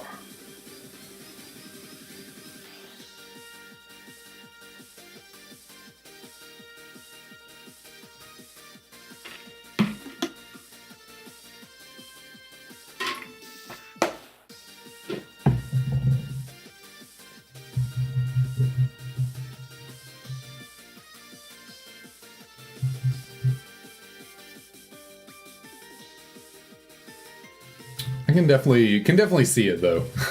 Can definitely see it. Yeah, we do tend to go bigger in America versus other places. Other places tend to be more, you know, they like to keep things a little smaller, not so over the top excessive. And then in America, we're like, you need a 20 foot cable, take it. No, it's not 20 feet long. It's like maybe 6, but the other ones are like 3. They're like half the length of this one. Yeah, I really did too. I don't know if it's the fact. I don't know if soft resetting like wears down the battery more or something. But I swear I remember my DS's lasting longer. And I don't know. Maybe I never really played the DS for 3.5 to 4 continuous hours. You know, I'd play it for a little bit and stop and pick it back up, and maybe that made it feel like it lasted longer. But yeah, when doing this, the batteries do definitely seem to die faster. So I don't know if it's because of the soft resets or not.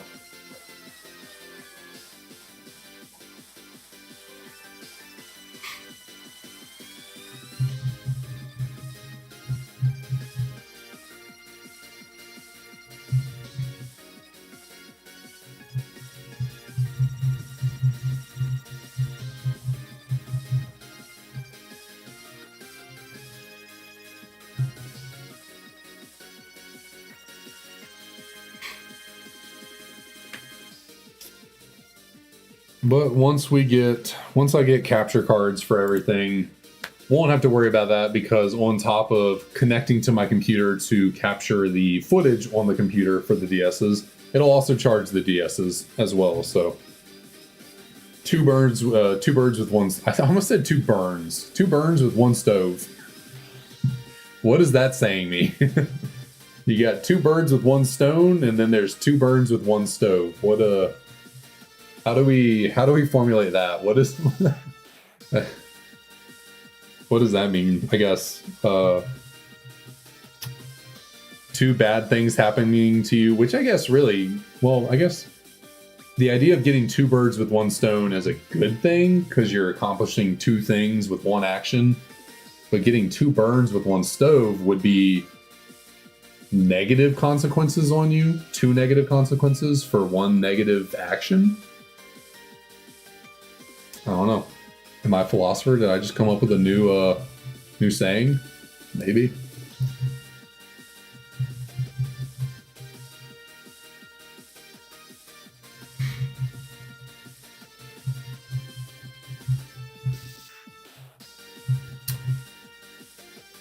So here we go. We got 33-32. Still yet again, no shiny Tepig.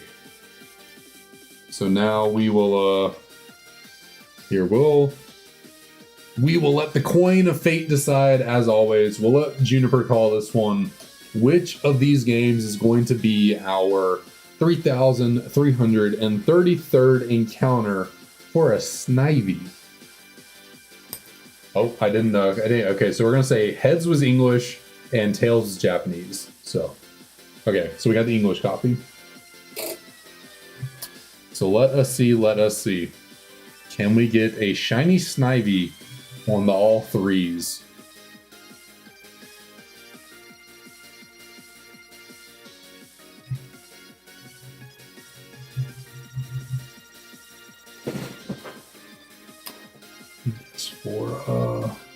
So we're at 2 right now. So this is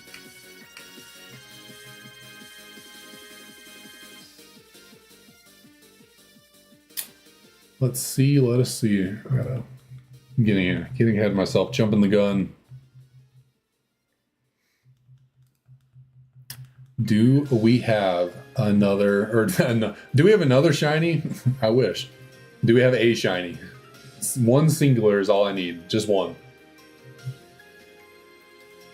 All right, little Snivy. Are you the lucky snake? I was going to say lucky dog for a second. Unfortunately, you are not.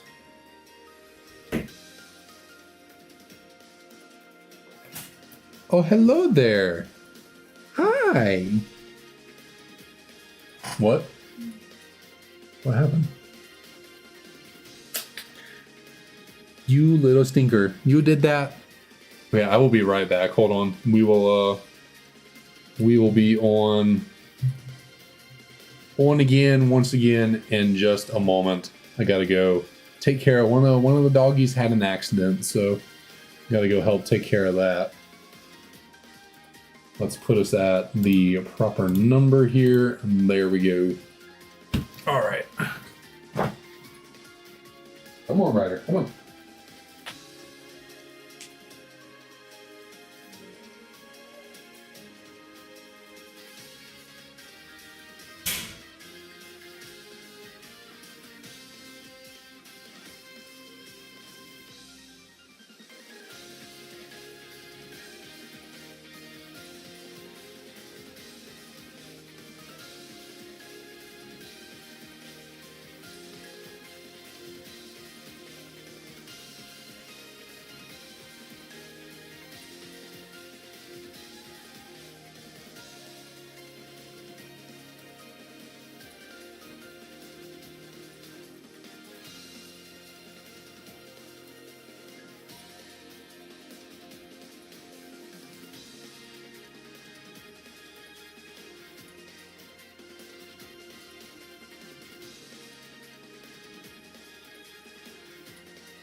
Okay, all right.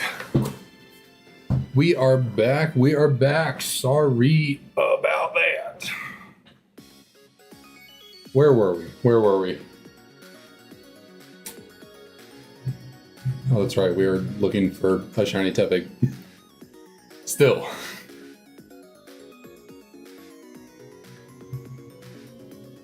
So unfortunately, the all three's luck did not come through with the little snaky girl guy. I forget what gender that Snivy was. With the little snaky snake, we did not get a nice little shiny, but that is okay because I mean, truthfully, we want it to be a Tepig. As nice as it would be to just get a shiny, I want a Tepig. That is the goal, obviously. I want those blue flames ASAP. Oh, you're pressing all the wrong buttons on this DS on the left.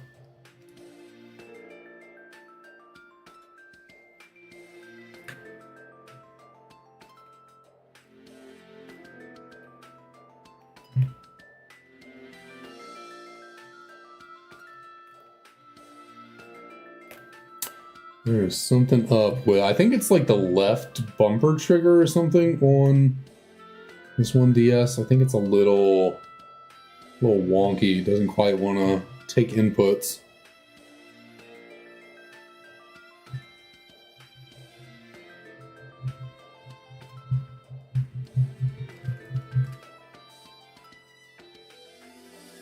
And I forgot that was well, nope, okay, we're not, so we are up, there we go.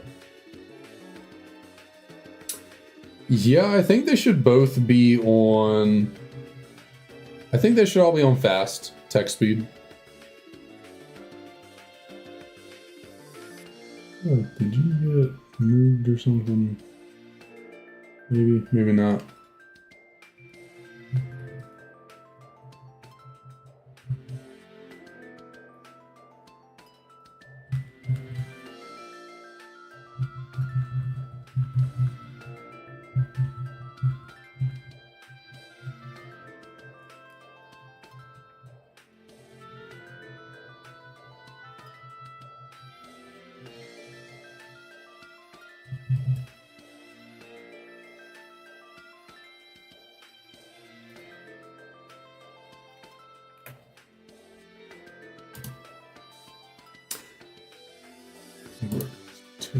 There we go. Okay.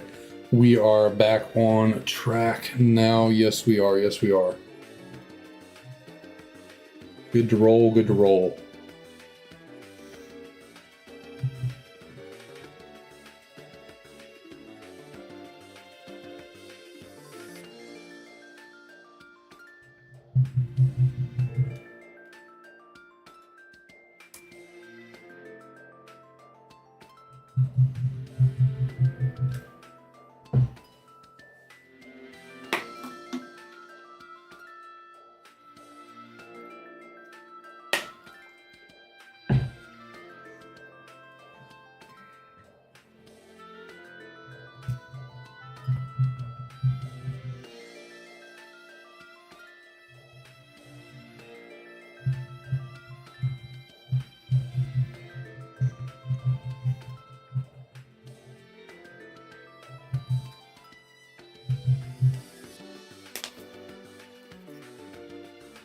Still nothing. Still nothing.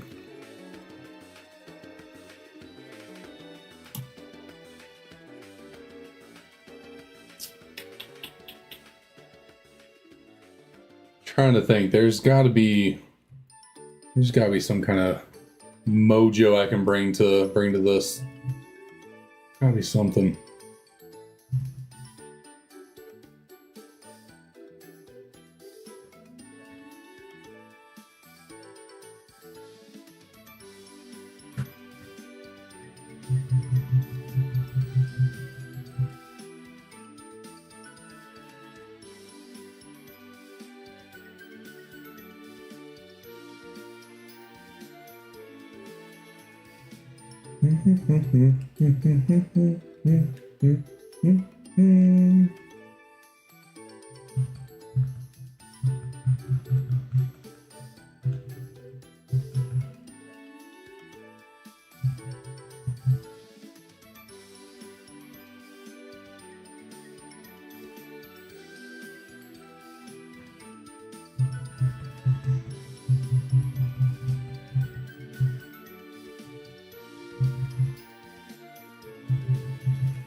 What if we try? What if we try? What if we try? I don't think. Let's play. Let's play a card. I don't know. I was trying to go somewhere with this like a little gimmick. It was mainly just me wanting to show off a card that I pulled yesterday. I want to say I was trying to use it as a gimmick, but my brain could not create a connection fast enough to pull it out of anywhere. But we do have to be tenacious when it comes to trying to get this here little Tepig, and so we'll take advantage of this nice Colress's Tenacity card I pulled yesterday. If I can get the camera to focus on it. I thought it was pretty cool. I did not know anything about the set going into opening it. Did not know there was that Colress was even in the set. It's kind of random. I don't know how they decide what trainers to put in these sets, because like Colress has nothing to do with, you know, the current generation Scarlet and Violet. So I don't know. I don't know what Colress has to do with anything, but they decided to put Colress in the set. So that was cool. Nice to pull. I like full art trainers. What was even more random though to me, just because like I like Colress more, so it makes more sense. The more random one that I pulled was Zerosic from X and Y. Zerosic's Machinations is the card. I pulled this one first, and I was just like, huh, where did they come up with Zerosic as a character to put in this set? That is interesting, for certain.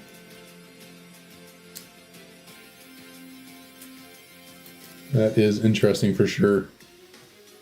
Want to talk about a card that looks nice though? I'm surprised this is just a promo. This is the kind of card that you normally, like, would normally be like a chase card, like the card from a set. But it's just a regular promo.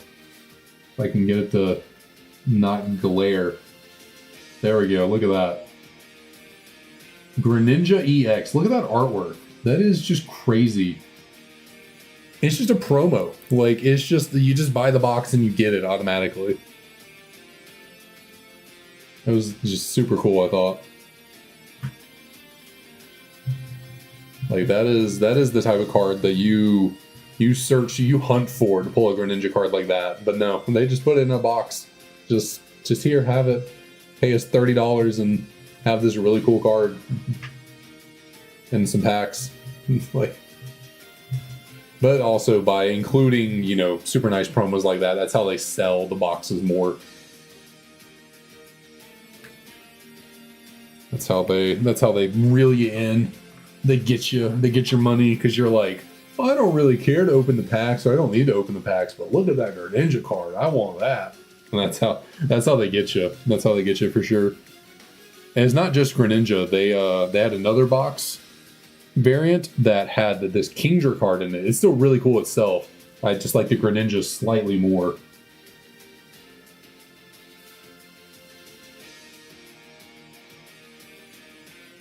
So, still a really cool card. Like, again, oh, and I dropped it. Of course I did. It's just a promo, not, but still insanely nice. Yeah, I would definitely, I mean, modern Pokemon cards look incredible. Like, they look so good. Like, the full arts and the character rares and, you know, what they're doing now, they look so good.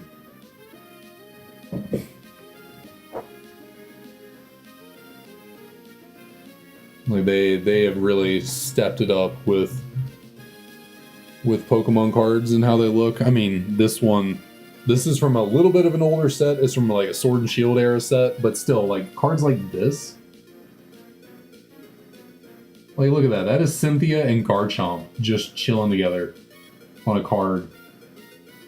They're just so cool. Like, they look so good now. I mean, I think the Pokemon cards have always looked good. I think they've always had good art and have a real good look to them. But like the full arts and the like trainer kind of cards that they do nowadays, they're just so nice.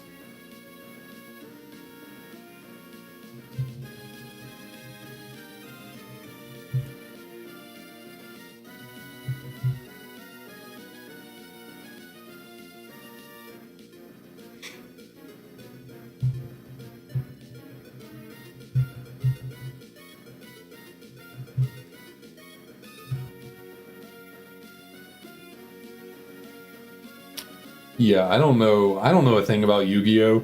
I was actually, like, growing up, I was a massive fan of Yu-Gi-Oh! Cards. I loved them when I was in, like, 4th grade, 5th grade. Like, I was probably a bigger Yu-Gi-Oh! Fan for, like, 2 or 3 years than I was a Pokemon fan. And then I kind of got rid of both of them when I went into middle school. And then coming out of middle school, it was just Pokemon that stuck with me. Yu-Gi-Oh! Was just kind of, like, gone. Whatever. So, like, I don't really remember much about what Yu-Gi-Oh! Was like when I was really young. Like, I remember some of the cards, you know, Blue Eyes White Dragon, Dark Magician, Red Eyes Black Dragon. Like, I remember, you know, some of the classics, but, like, I don't know enough about them to, like, try and collect them. And I know they reprint them all the time. And I don't know, I have not put in the work to understand how Yu-Gi-Oh!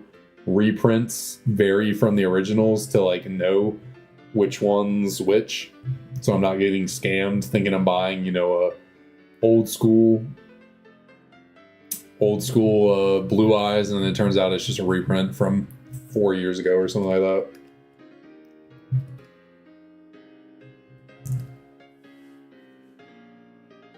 that. I've heard in the competitive sense, current Yu-Gi-Oh! Is kind of rough,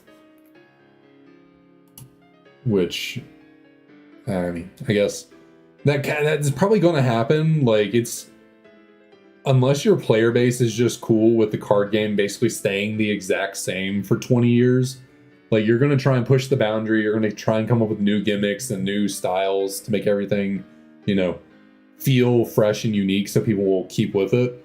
And eventually you're just going to, like, you're going to break the game. You're going to try and do too much, and it's going to result in just some bad balance mechanics.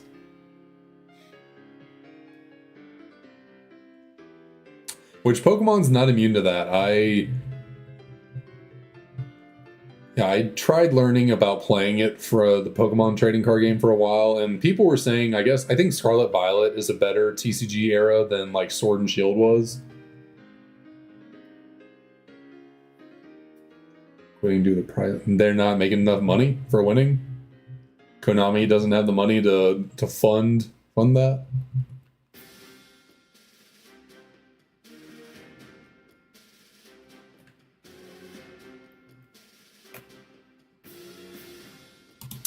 But yeah, Sword and Shield was a little bit of a power spike era. Well, it was the end of the Sun and Moon era and the beginning of like all of the Sword and Shield. That was just like crazy overpowered. Like, games were super fast, and it was like, if you just aren't lucky enough to draw what you need turn one and your opponent did, then it's basically game over. Because, like, at the end of Sun and Moon era, they introduced tag team Pokemon cards, and they were just broken. I think they were basic cards, like, you just played them, no evolutions, no waiting. They just came out, and they had busted abilities and attacks, and were just crazy, and they cost, taking them out were like 3 prize cards. So basically you take out 2 tag teams, and that's the game. Game over.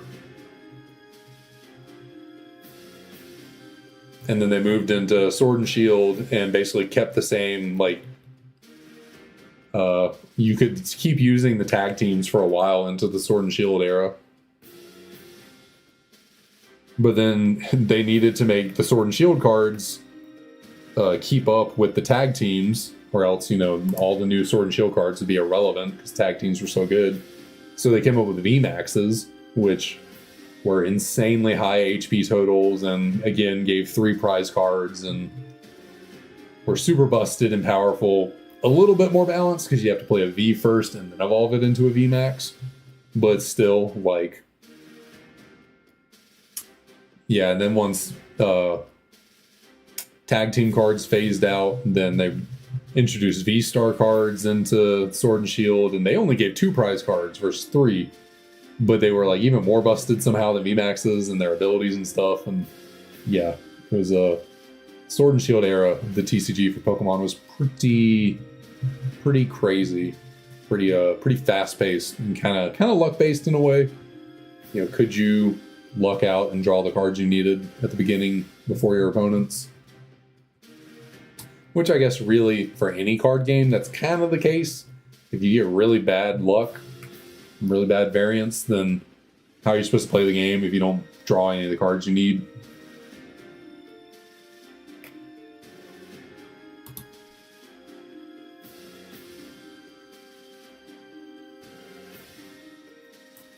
I mean, I was kind of saying that sarcastically, as Konami doesn't have enough money to pay people.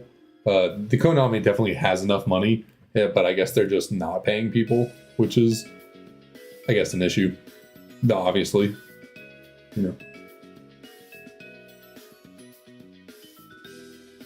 What do you mean by FTKs? I don't know enough about the TCG I don't know all the lingo, I basically just watched one dude play a lot of Pokemon TCG for like a year, and then I kind of fell out of it, so I'm by no means a Pokemon TCG playing expert.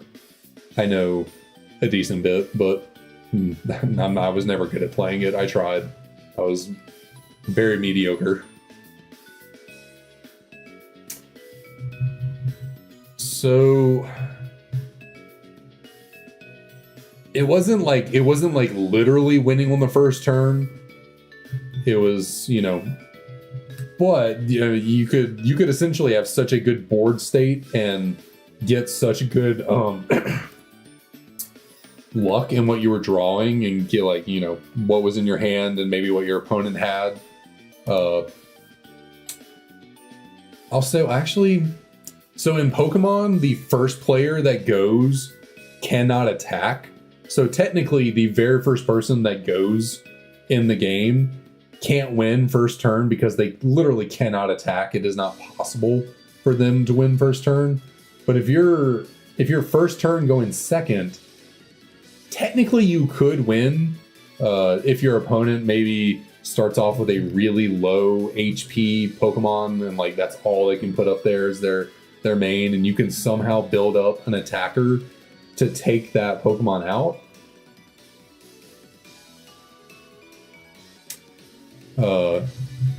So I guess, actually first turn wins were possible. I don't know about now in the Scarlet Violet era. I don't know as much about what's going on, if it's quite as feasible, but in Sword and Shield, definitely if your opponent started kind of weak and you were able to really get an attacker built up quickly, which is tough, but it could be possible. I mean, you could technically win very first turn if you were going second.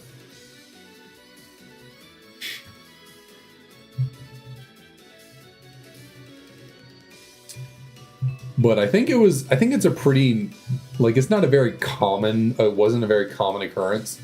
So I think most people didn't opt to go second, when given the choice, do you want to go first or go second? Most people are choosing going first because it's very unlikely that you're going to be able to build up and take out something first turn going second. So you'd rather have the upper hand of playing a whole turn, getting stuff set up, and then on your second turn being able to then somehow build up an attacker and then win on that second turn. Again, not as likely, but with how fast-paced things were in the Sword and Shield era, from what I know, you want to go first because, basically whoever can have their superpowered Pokemon up by turn 2 or 3, they're going to win. Almost always.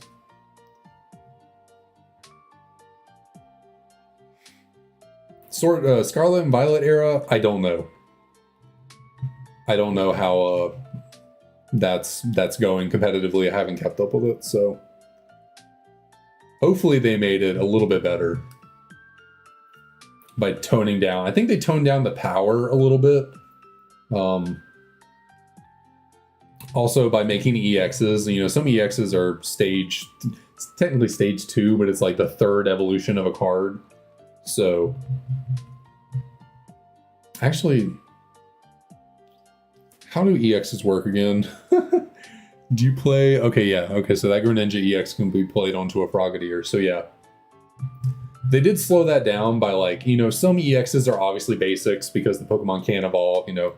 Mawile EX, I don't know if that's actually a thing, but if it were, Mawile would be a basic, and then like Weavile would be, if Weavile had an EX, it'd be a stage 1, you have to play Sneasel first and then evolve into a Weavile, and then something like Greninja, you gotta play Froakie, then go to Frogadier, then go to Greninja, so EXs are more balanced in the Scarlet Violet era in that sense, that, you know, you still have to go through the turns of like evolving your Pokemon to get to your fully powered attacker or setup Pokemon, whatever you want to call it. Whereas in Sword and Shield, V cards were basics. You just play them down instantly, play down to VMAX instantly, and then like boom, you're off to the races. What prizes the person that wins first place at a what does YCS stand for? But I imagine that's a pretty big tournament, so I'm guessing you're going to say not a lot of money.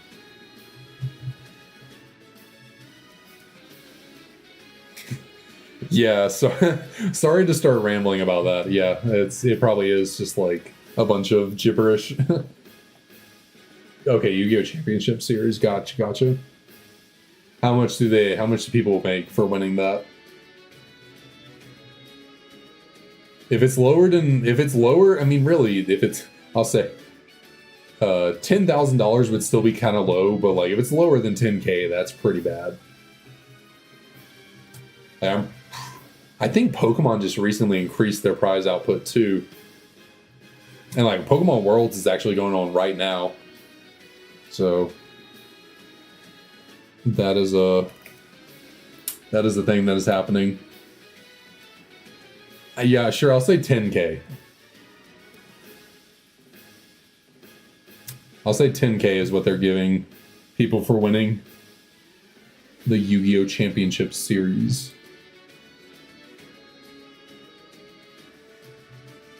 Which, is that like a Worlds equivalent?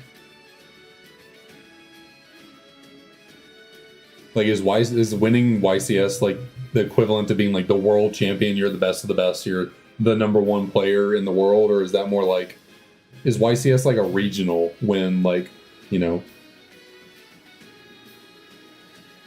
and then so yeah, I guess what is the level of winning a YCS? Like, you're competing with people locally, or you competing? Oh wow. That's it? You just get a Nintendo Switch for being the best player in the world. That seems crazy. Yeah, I can understand why people are quitting that. That is not good at all. I'm fairly certain winning the Pokemon World Championships is like $30,000 or something. It could be more. I think somewhat recently they increased the amount too for winning Pokemon Worlds. I think it used to be lower. I think they just increased it somewhat. Maybe in the last year or something they announced an increase. It could be more than 30K, honestly. Maybe, is it 50 now? I really don't know. Like, it's a sizable amount of money for winning Pokemon Worlds.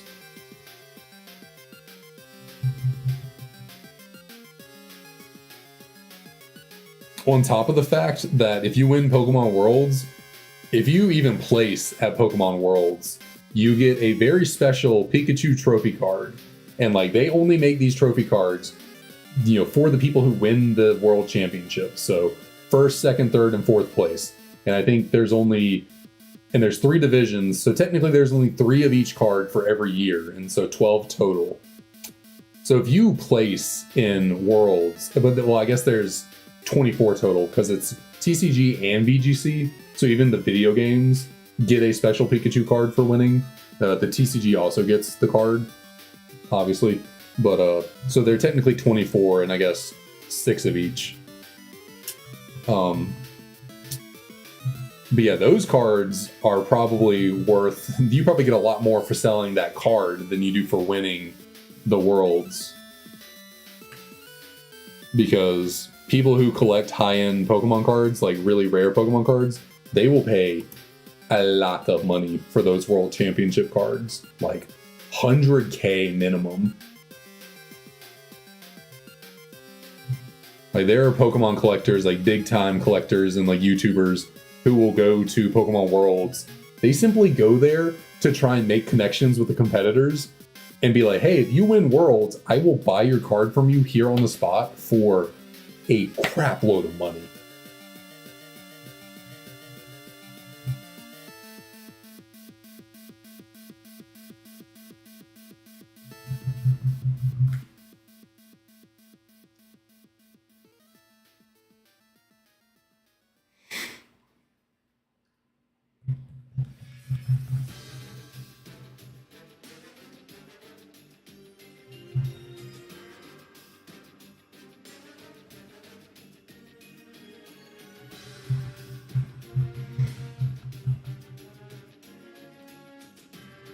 Maybe actually, okay, maybe 100K is a little, high for like modern trophy cards. But then again, they still are pretty rare.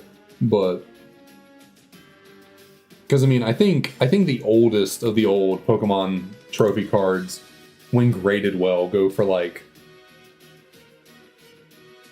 200, 300, 400K, something like that. I mean, it really depends on what someone's willing to pay at that moment. But so maybe modern cards, when graded and sold, are more in the like 100K, and so maybe like in cash for just the pure old card, someone would give you like 60, 70K, something like that. But it's still more than you get for actually winning the World Championships. And obviously the first place card is worth a lot more than the fourth place. Maybe not a lot more, but like a fair bit more, you know.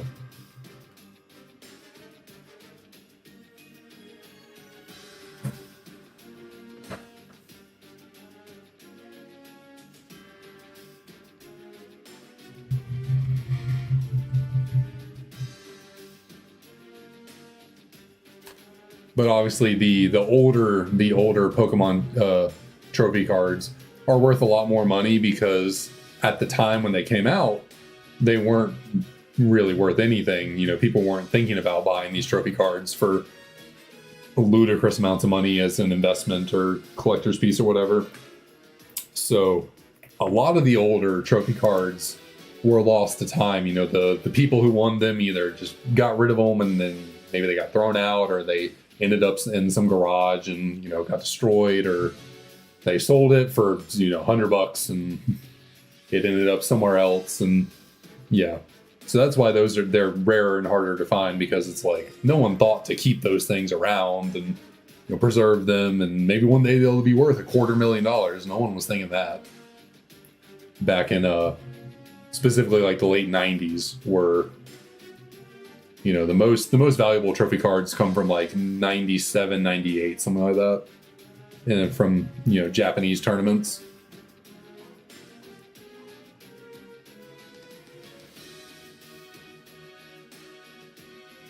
Yeah, all prize cards are illegal to use. Like the Pikachu trophy cards for winning Worlds, it's not an actual card you can play. It just says on there, congrats for winning Worlds.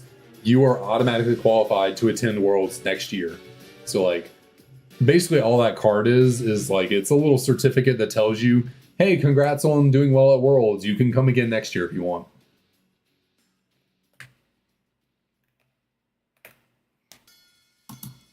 But it's not actually a card that does anything.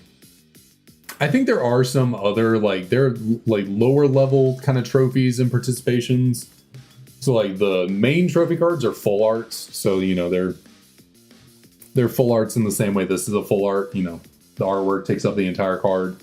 But there are other kind of trophy-ish cards that you get for winning or placing, and they're like half arts. So you know, the half arts would be like the Sneasel right here, the arts just up here, and then the attacks and whatever down there. Those can be a little expensive, especially if you have like a winner. You know, they have stamps on them as well that say like winner or like top 4, top 8, top 16, top 32.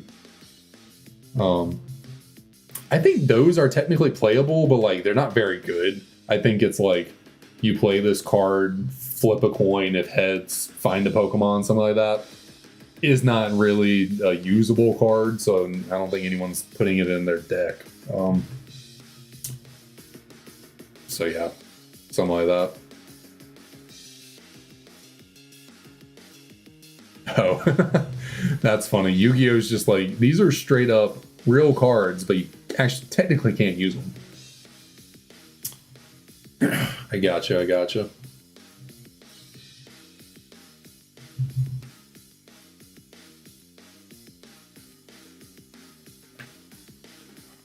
For a very brief second, I thought that we missed the 3385 number. I thought I was really rambling on and on there and somehow overlooked 3385.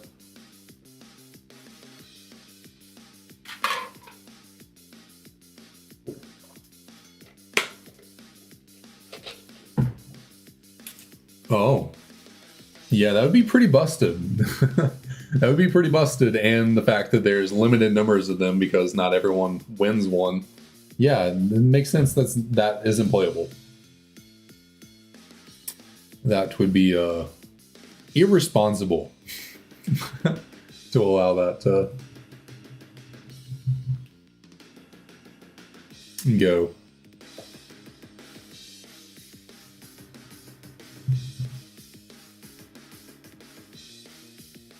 They're bad.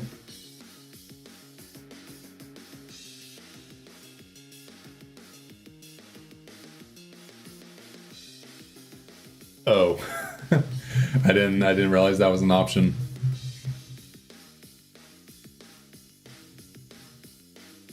But I mean, hey, doesn't that still guarantee you a win?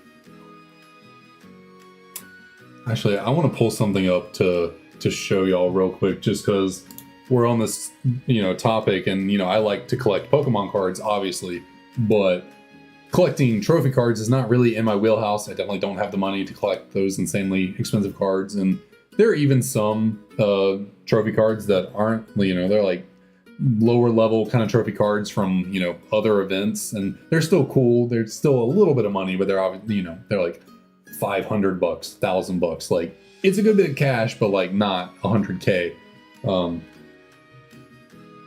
It's like some of them I'm like slightly interested in, but like, I'm good without.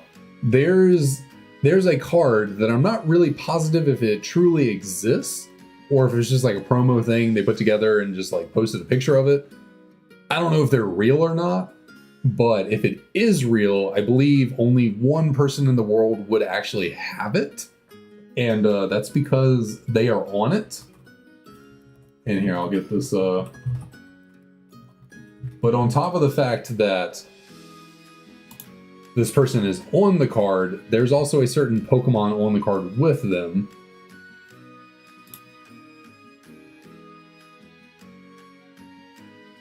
Here, let me share my screen, see if this pops up for y'all.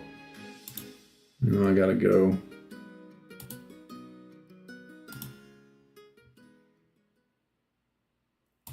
So there we go. This is the official Post Malone V Pokemon card.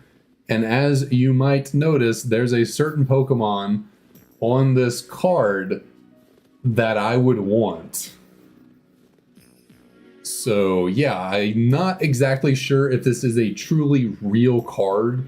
Like, I don't know if they actually made physical copies of these, or if it's just a digital picture they put together and, you know, put out there like, oh, Post Malone's making a song for us for the 25th anniversary. Here's a card for him. I don't know if this is actually a real card or not. If it is, I think only Post Malone would have them. So Post Malone, if you're out there and these are real card, that's a real card and you have one, clearly I like Dragonite, so hit your boy up with the card. That'd be sick. I mean, sure, I could print it out, but like, I want the real thing. I want the real card. Like, I want the physically real, made by Nintendo, given to Post Malone card.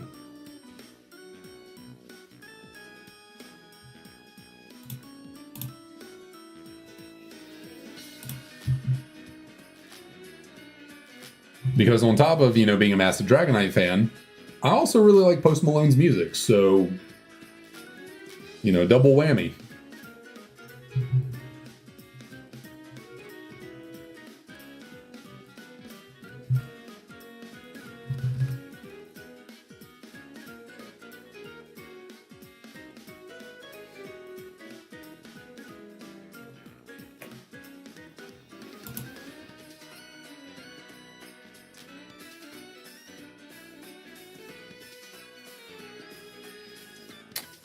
So, yeah, it's been a long time since I actually thought about that card, but it just randomly came to me, but I guess it makes sense they would make only one of them and just give it to Post Malone. Yeah, that makes sense, so. Yeah, he's probably not parting with that thing, especially considering he's a big Magic the Gathering fan, so he likes TCGs. So I don't think he's going to go part with a custom-made Pokemon trading card that features him on it, if there's only one of them. So unfortunate. I will just have to live without that Dragonite card. I mean, technically it's a Post Malone card, but Dragonite's on it.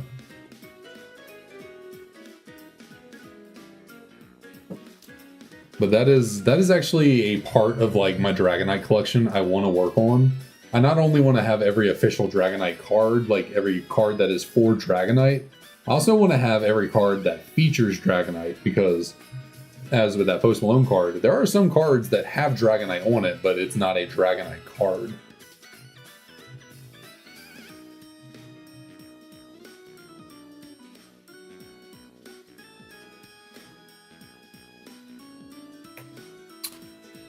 So,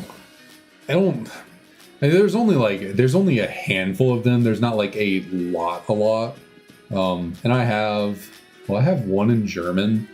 There's this like old school trainer card from way back in the day. I think it was from the Gold, Silver, Crystal era. I think it's Neo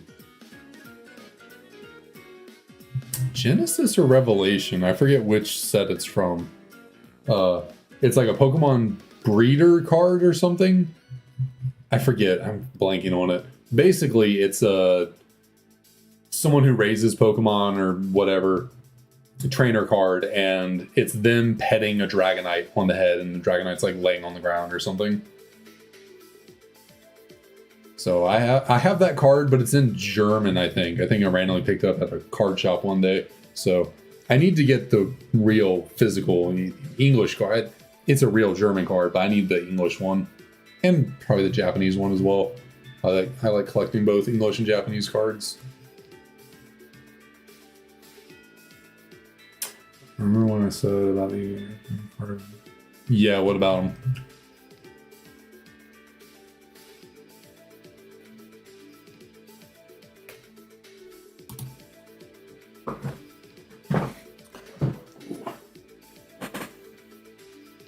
I'm gonna stretch real quick. Take a little stretch break.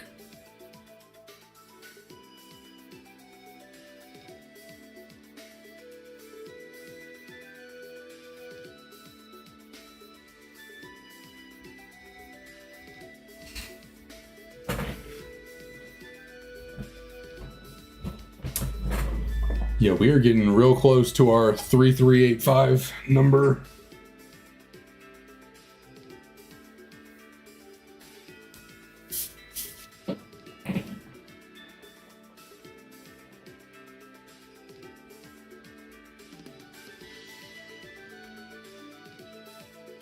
So there are some that are allowed in tournaments. Or rogue decks. Okay. I don't know what a rogue deck is, but gotcha.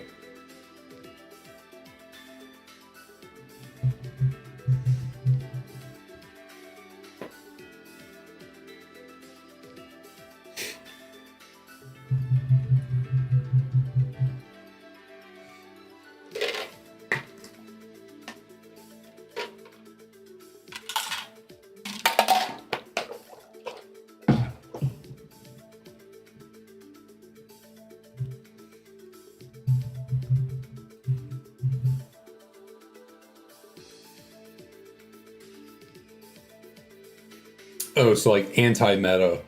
It's there for, you know, like an anti-meta deck. I gotcha.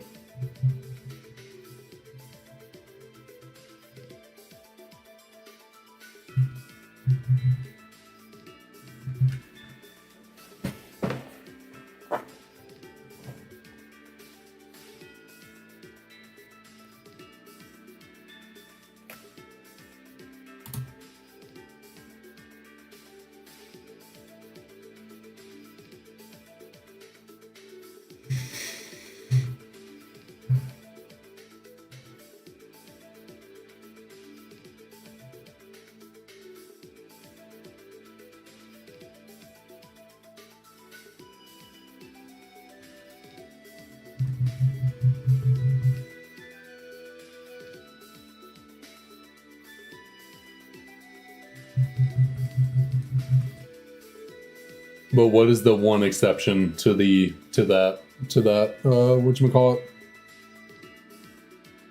I don't yeah, what's the one exception?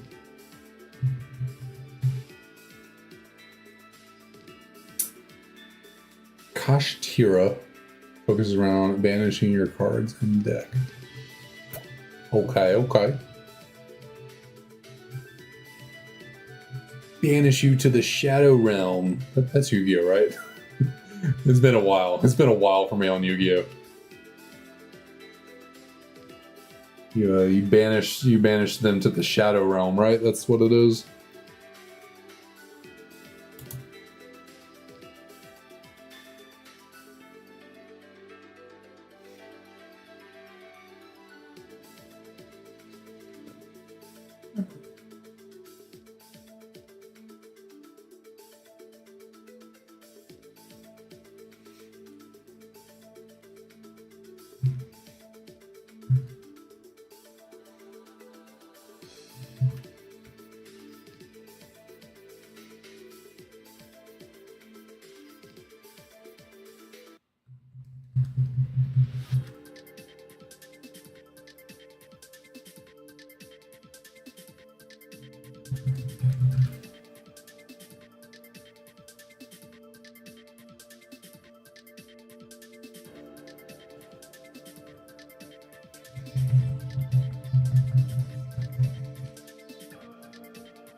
All right, if we don't have a shiny right here, the next two Tepigs we look at will be on our call. Okay, so no shinies here for 3383.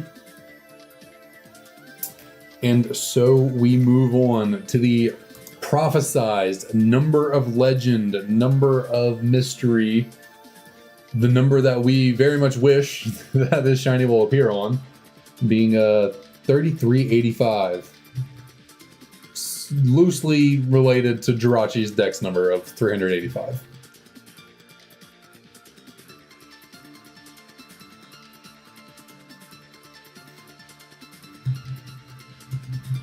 I mean, really, you could say, you know, we're going to make a wish on Jirachi here for 385 times 3 because, or really, it's times a. Let me do math here. No, we'll just say times 3. We got 385. So we got Jirachi's luck times 3. I'll just say. So, oh Jirachi, you shooting star, you blessed little child, please here today, give me a shiny Tepig. Let's check. I'm feeling Japanese on this one, so 3384. It's not a shiny, but that is a-okay because over here we have a shiny Tepig.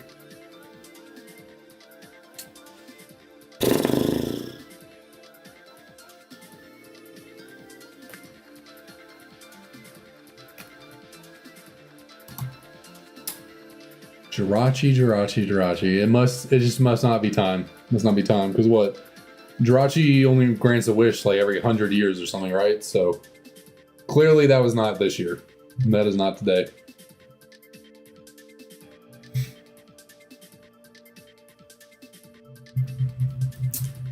I mean, shoot, we're far enough into it right now.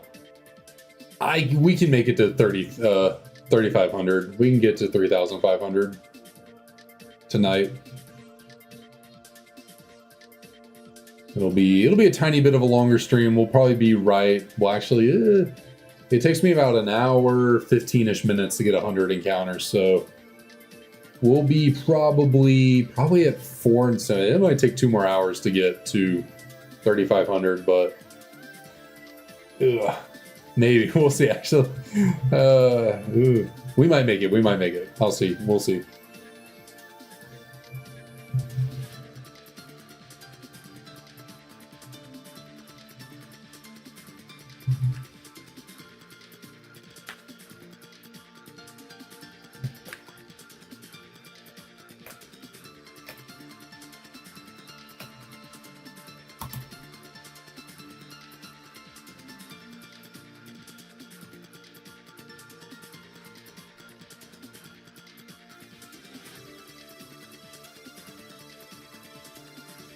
Your Opera GX crashed. Interesting. I've never had issues with Opera GX. Like, do you like run special like themes and backgrounds and stuff with it? Like, because I honestly I don't customize it. I downloaded it. I love the red and black theme that it comes with, so that's what I stick with. I don't know if that does anything to help or not, but yeah, Opera GX has worked fairly good for me. I've never had issues with it.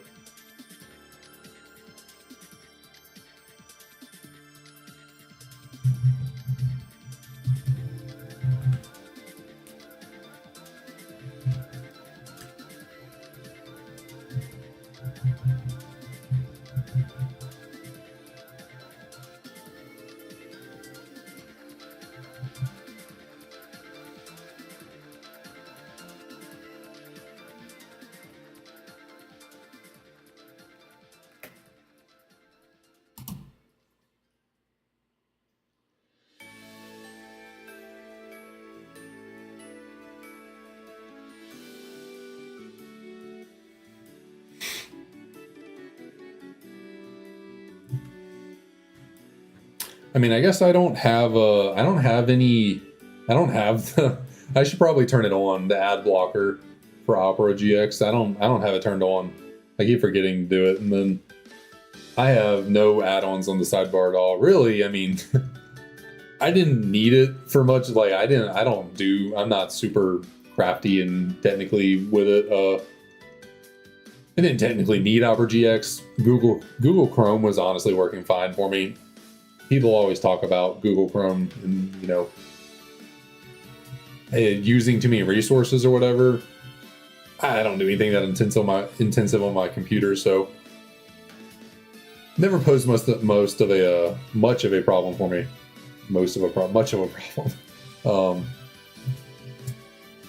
I was just watching a YouTube video one day and someone was sponsored by Opera GX, and I was like, I'll give it a shot. Why not?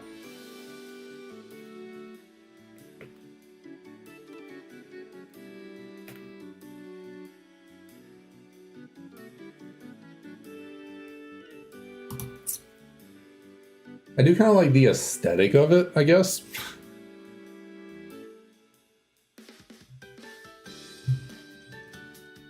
Like, it is cool. I guess if I was a bigger gamer, one that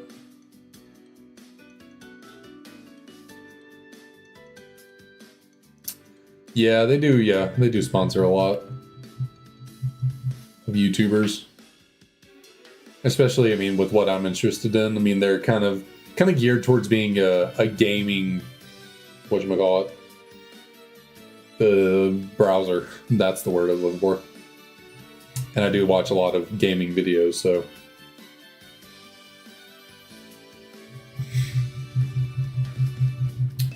Does make sense that they are often sponsoring videos that I'm watching.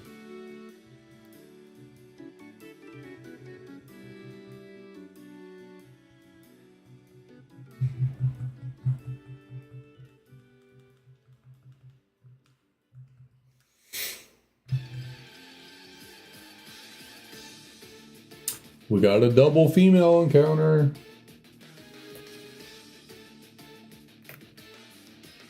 That's about as rare of as rare of encounters as we're getting here with these Tepigs. Getting 2 female Tepigs at a time. I guess that's what is 12.5%? What is that in fractional value? 1 out of I don't really know. Probably nothing like super even, because like if it was 10%, it'd just be 1 out of 10. But it's like a little tiny bit more than 1 out of 10, so a little tiny bit more than 1 out of. How do odds work again? I should know this a little better. How do odds work again? You multiply it by itself, so two 1 out of 10 chances would be 1 out of 100, right? Hitting them at the same time, is that how it works? Multiply 10 by 10. So it was a little bit. Is that right? I don't know. Probably not. I should know that better. It's been a long time since I've actually had to put that into practice, thinking about it.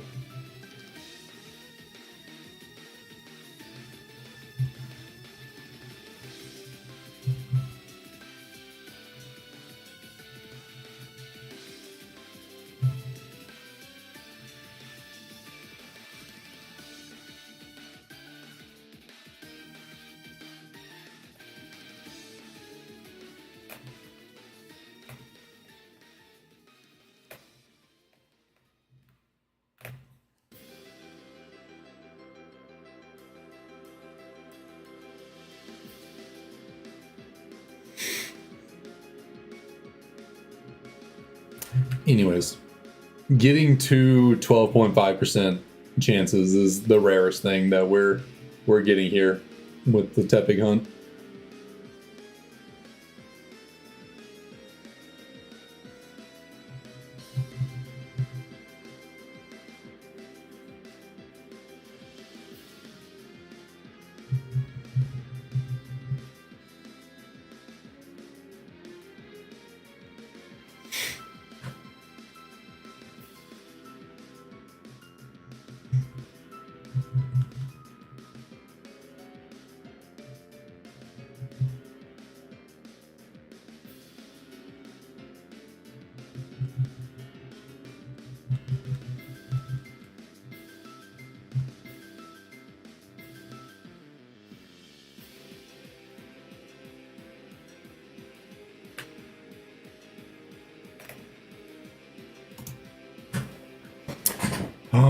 All right, man. What is it? Yeah, it kind of is actually. Okay. There. Ooh, man.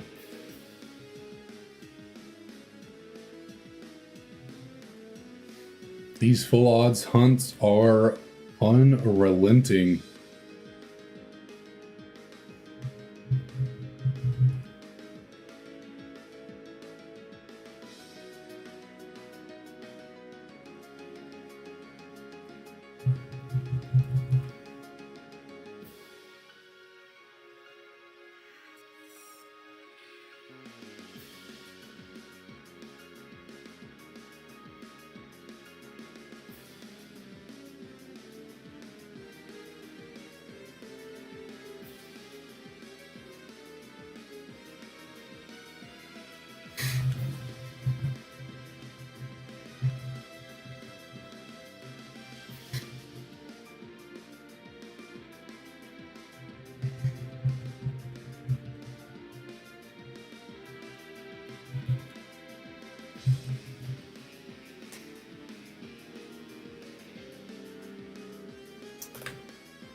And I don't know. I'd like to get us to 3,500 encounters tonight, but it has already almost been 3 hours.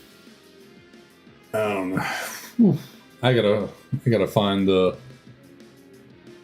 willpower to get us there if it's gonna happen tonight.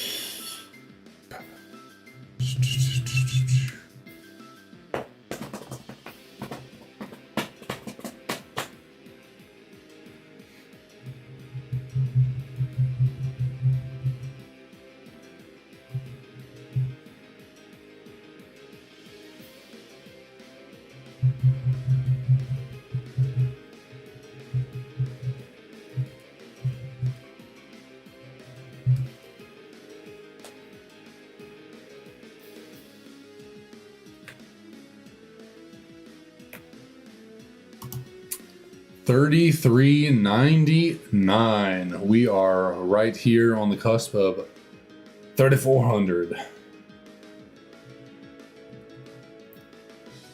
So far, 3,399 Tepigs have come into our lives, and 3,399 Tepigs have let us down.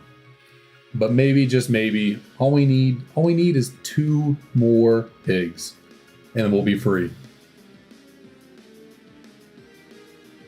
Maybe that is all we need. All it takes is one encounter to change everything. So come on, little Tepigs, let us see that yellow shine.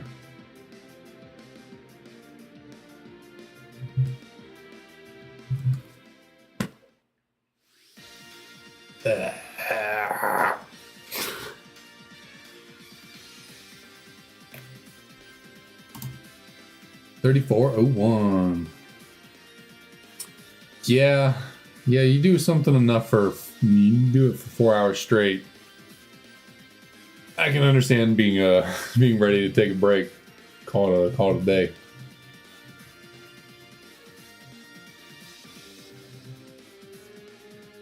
I mean, sure, we're getting here on 3 hours of this, and I'm getting tired. It's almost midnight. I've been very tired lately. I don't know what it is. I've been very sleepy.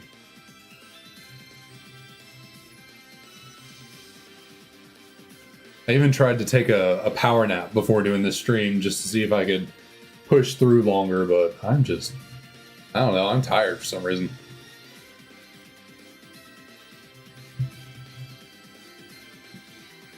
What would certainly reinvigorate me with some energy, though? A shiny Tepig. I can tell you that. I'll be wide awake if we get a Tepig right here.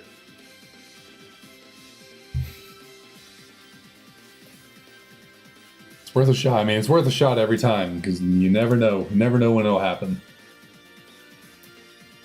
Ooh, yeah, I imagine it's pretty toasty there for you.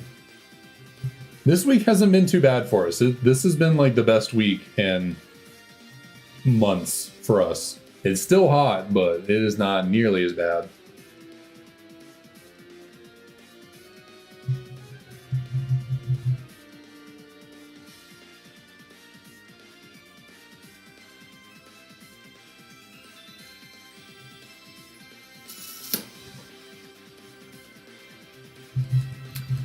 Spur of the moment impulse decision. We got an Oshawott and we got a Snivy.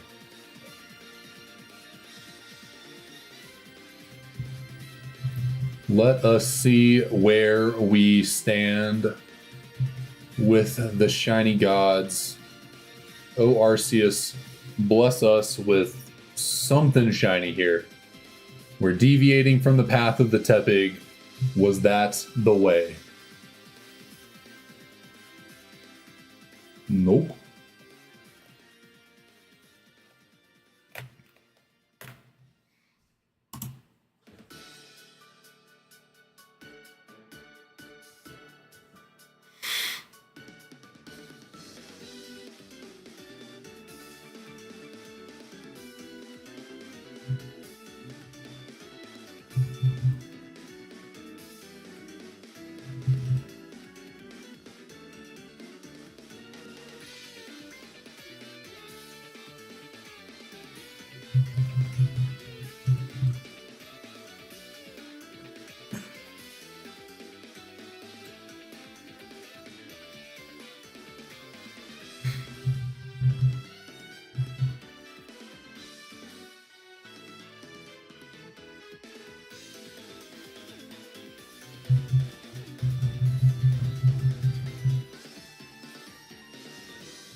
What do I gotta bust out here? What do I gotta do? What do I gotta do for a shiny? What do I gotta do?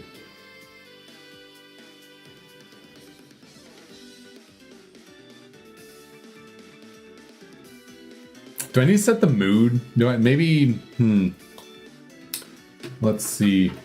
Since Tepig it's technically a yellow shiny, it's not truly a gold.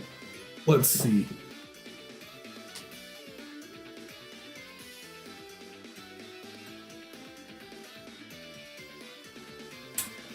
That's supposed to be yellow according to this controller. That's like that's green.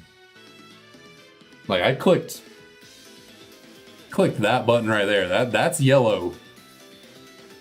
That's green.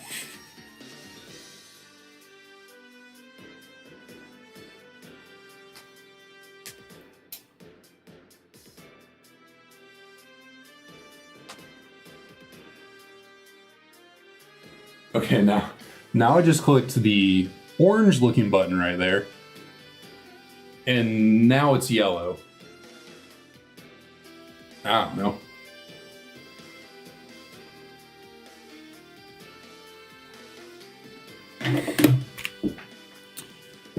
But let's see.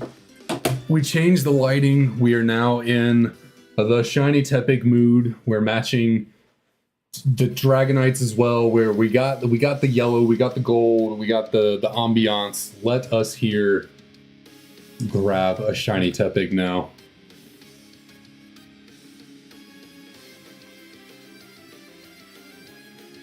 And what a number to do it on, 34. We're at 3,400 encounters. The number 34, the number 34 is, for me as a University of Georgia football fan, is a big deal. Herschel Walker, greatest Bulldog, one of the greatest college football players of all time, greatest University of Georgia football player.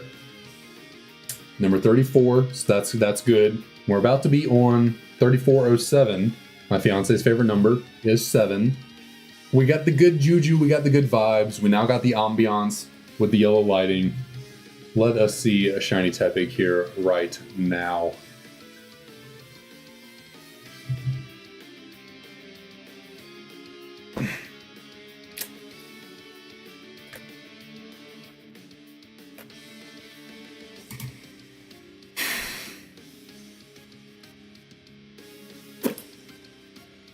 I tried.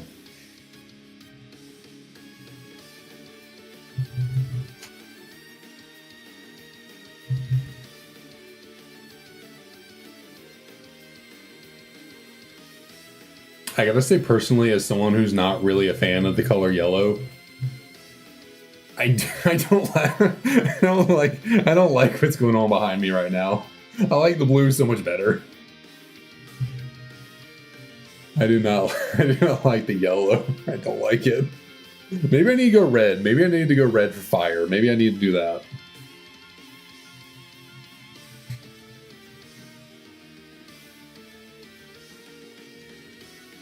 Because we're trying to get a fire shiny encounter. Maybe I need to go red. I would enjoy that a lot more.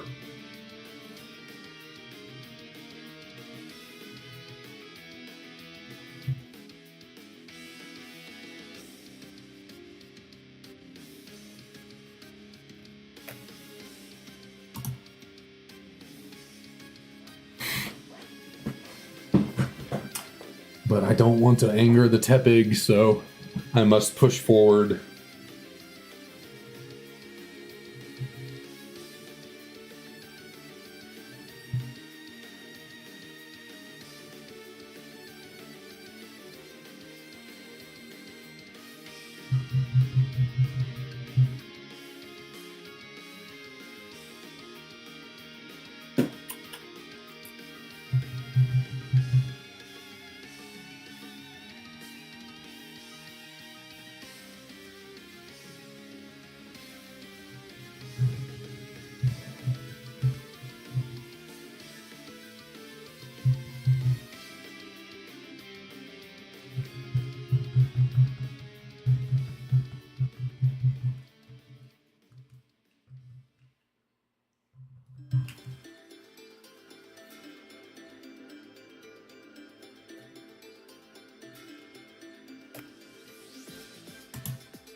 Oh.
$34.13. Where do we start at? We started at $32.10.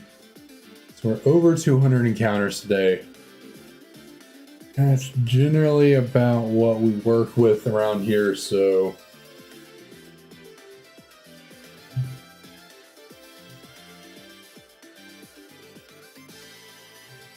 I don't know. I feel like I gotta persevere. I gotta push through. So we're gonna try and make it to 3,500. We are going to make it there today. We're going to end on the 350.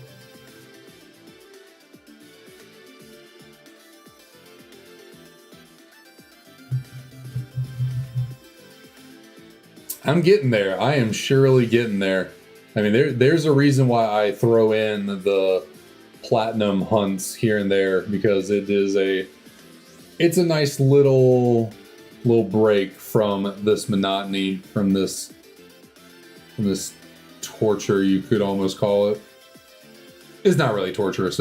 I enjoy being here and chatting with you all, but it do get a little much sometimes to just sit here and just like I'm staring at the same thing over and over and over and over and over and over.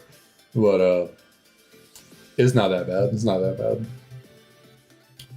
So I have considered throwing in some other, outside of the platinum hunts, throwing in some other shiny hunts as well.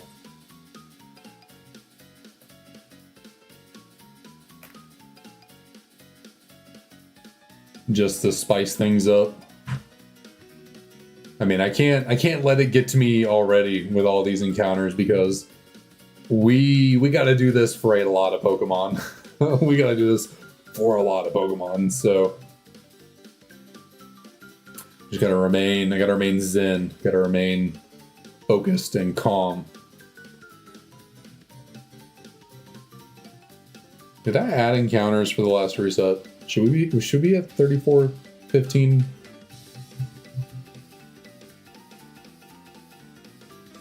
I don't remember. I feel like, for some reason, I feel like I forgot. Add resets for the last one?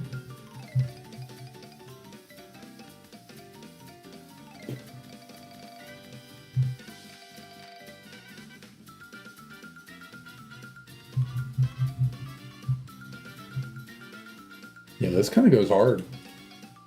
Super contest dance. Easy. I like that. I like that. I like the like xylophone. I like that.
Let's see what.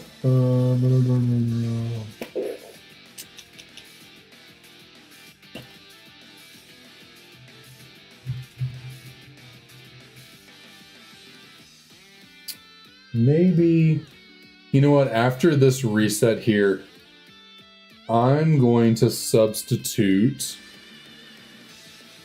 I think I'm going to substitute the English version of White 2 here, or Black 2, I should say. And I'm going to put in my copy of White 2 into this DS, and we're going to start going with that. Something's calling me that direction. So after this encounter, we're going to make a substitution here.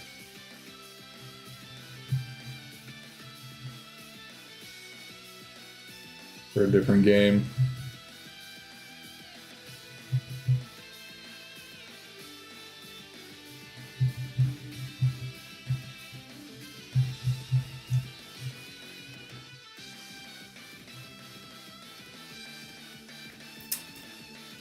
What's a yarn? Nothing, so we'll just turn you off.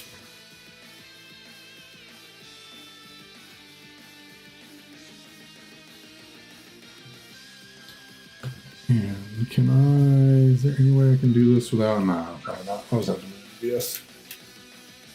Take our English copy out, put our Japanese White 2 in there, and get back rolling.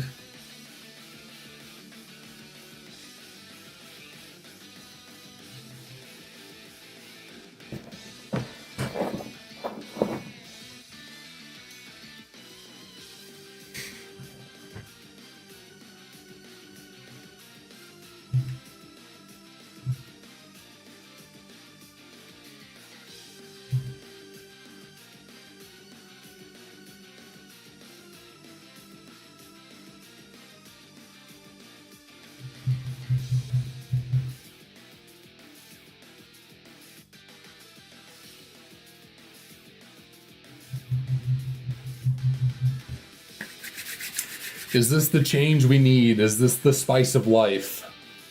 Is this the... I ran out of phrases. Didn't go on very long. I had about one phrase, and yeah, and ran out very quickly there. Yeah, this one, Gen 5. Specifically, these two games, Black 2, White 2, are my favorite.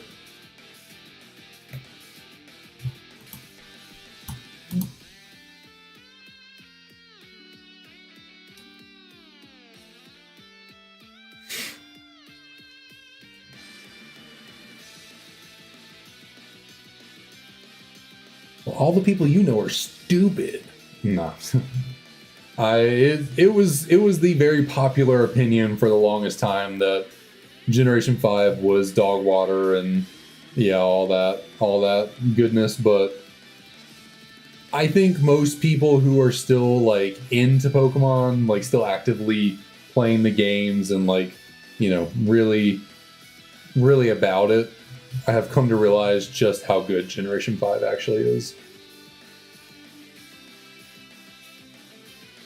I was hating on Gen 5 was one of those like hive mind, just kind of like, oh, everyone else hates Gen 5, so I must hate it too. You know, it must really be awful if everyone hates it, so I guess I gotta hate it as well.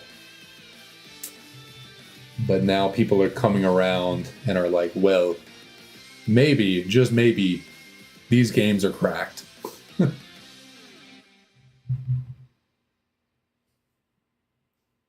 Yeah. For some reason, people, I mean, it's probably the same reason why people were so upset about Sword and Shield not having the national decks. Like every Pokemon in it. For some reason, some people, like, they want a new Pokemon game, but then they just want the same Pokemon in it every time for them to use. They're like, wait, I can't use Charizard to play through this game? What's the point then? It must be awful.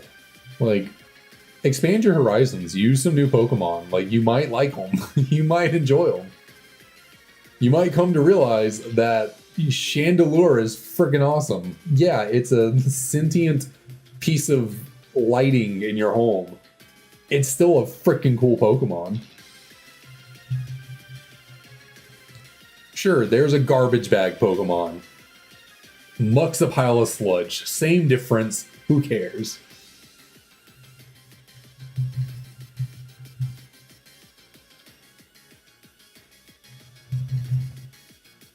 I think as time has passed on as well, the Vanillite, the Vanillish line being ice cream, I think has faded in people's mind because like how many Pokemon do we have nowadays that are food?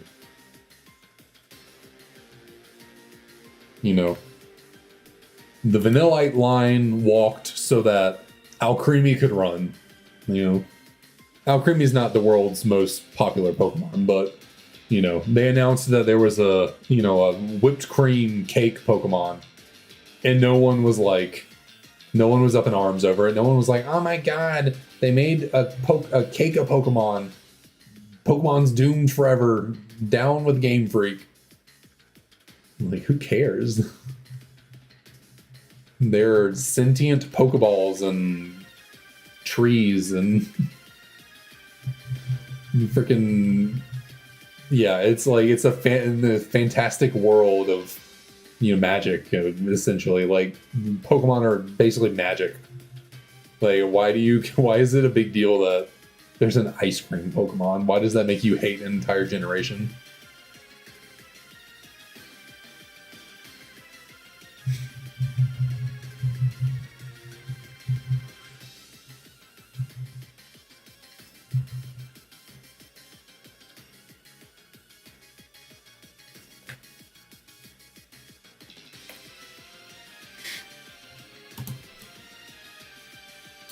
I don't know if it's so much that Ice-type Pokemon aren't popular. It's that they're not very good. Like, I mean, maybe Gen 1, like most Ice-types from Gen 1 aren't that... I mean, Lapras is pretty popular. I mean, obviously Jinx and Dugong, not really. No one really cares about them. I feel like Cloyster is like decently popular. I feel like people like Cloyster. And Gen 2, I mean, yeah, Delibird wasn't very good. And then Piloswine was whatever for a while. People like Mamoswine a lot.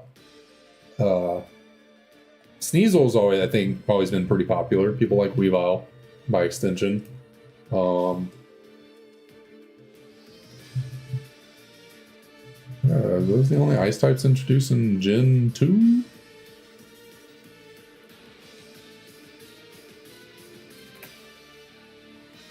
Gen 3, I mean, Glalie. Spheal's very popular. People love Spheal. People love that little round dude. So, the Walrein, Walrein and Celio by extension, kind of popular. Yeah. What other ice types were there? Smoochum, I forgot about Smoochum, yeah. For Gen 2. Forgot about that.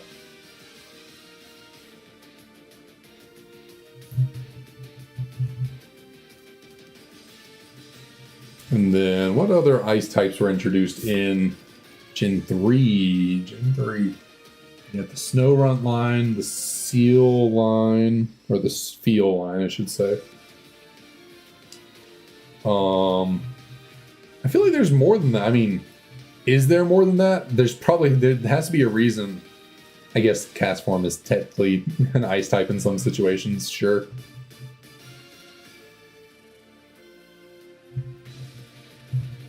But I guess actually, if there were more ice types in Generation 3, then Glacia wouldn't use 2 Glalie and 3 of the Spheal line. Like, Glacia uses 2 Glalie, 2 Celios, and 1 Walrein.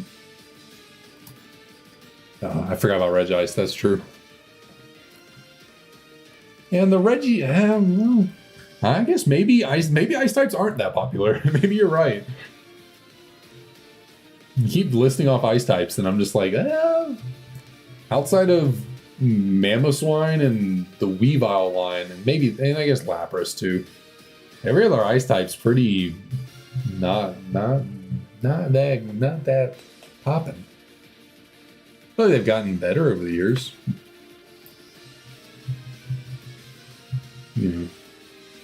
Frostlass was a good addition, but I don't know if Frostlass is necessarily popular. Better than Glalie, but I don't know if people are in love with Frostlass. Glaceon, by extent, is an Eevee evolution. It'll be popular. Although it might be the least popular Eevee evolution.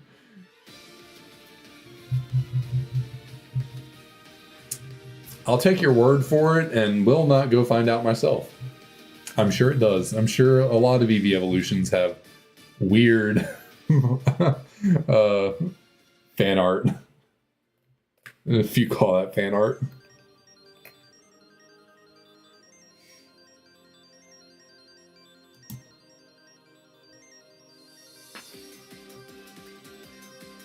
Yeah, I mean, being an ice type that gets rid of one of Ice's weakness. Now, granted, by being a ghost, you might get rid of your fighting weakness, but you're adding a ghost and dark weakness. But you have an immunity now to fighting instead of being weak to it, so I mean that's kind of nice.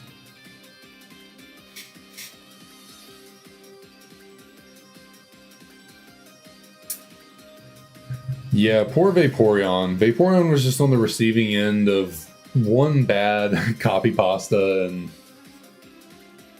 yeah.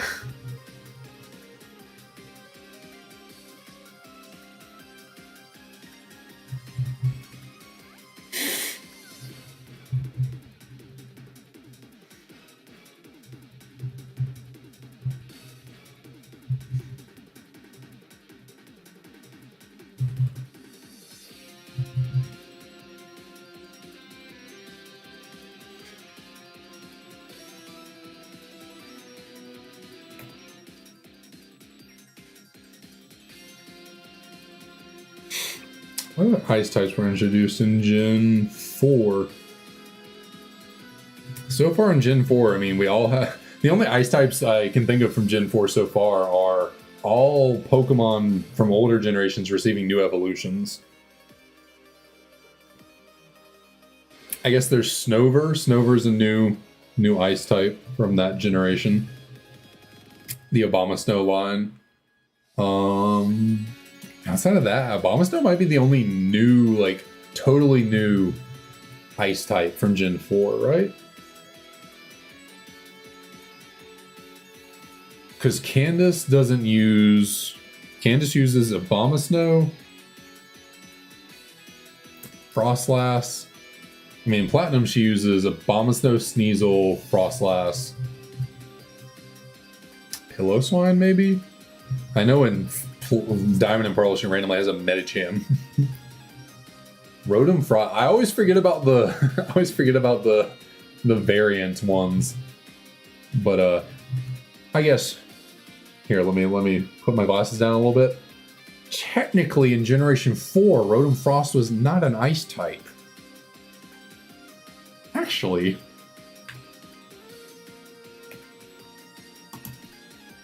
I'm gonna do the thing. Actually, it was not an ice type until Generation 5.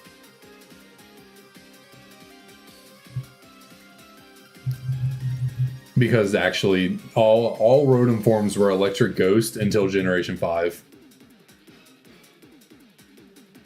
It was in Gen 5 that they gave the appliance forms different typings.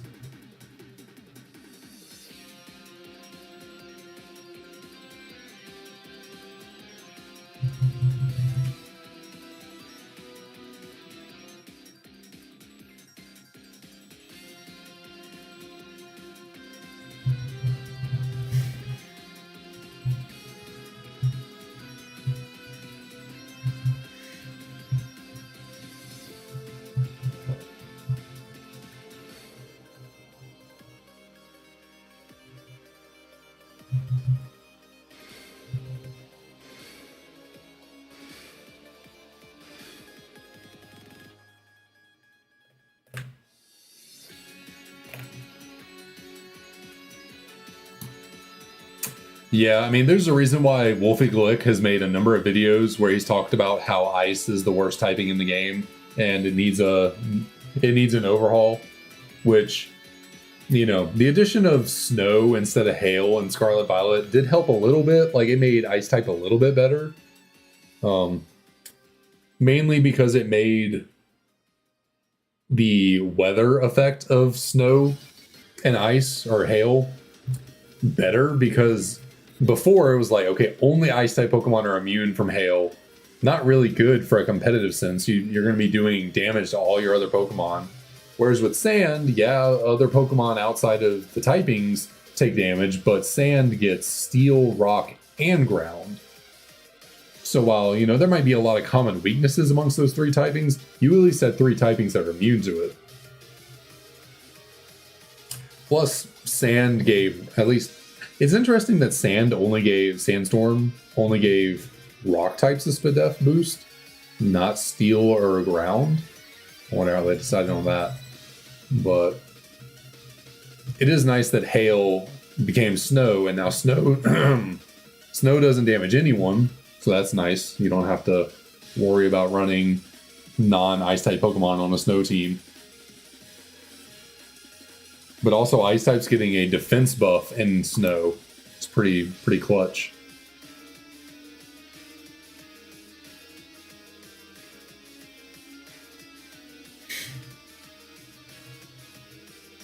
Also does help ice types that in the current generation of Scarlet and Violet, they don't have to be ice types anymore. Terrestrialization basically lets you not be your typing, so the greatest thing that Scarlet Violet did for ice types was give them the option to not be an ice type.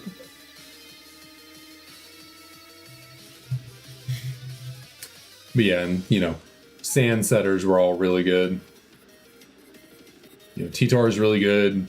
For a while, you know, Hippowdon was pretty solid as a sand setter for a while. Not on T-Tar's level, but I mean, it was solid.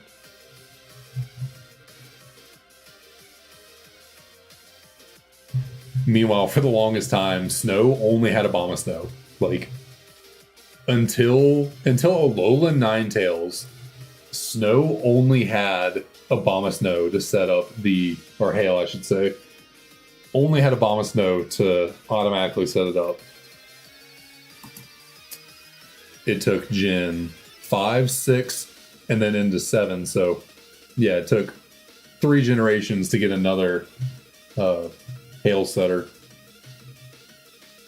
And then I think those are the only 2 Hail setters now. Still, like, they haven't added anything since Alola Ninetales I can think of.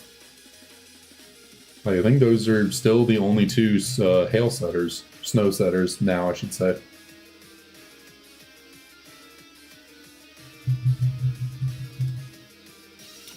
Meanwhile, what? I guess really Fire only has Ninetales and Torkoal. Those are the only 2. I don't think there's anything outside. I mean, Groudon, but I'm talking about just pure fire types.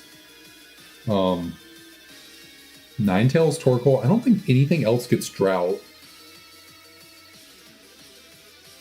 And then Rain has Pelipper and Politoed. Aurorus and Vanillix get Snow Warning? Since when? I did not realize that.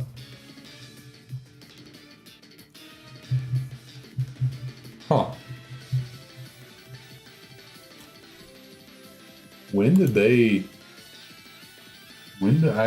Aurorus makes sense. Why did I not realize Aurorus had Snow Warning as an ability? Oh, it's its hidden ability. It's probably also because no one uses Snow Warning or Aurorus. I did not realize it had that. I did not.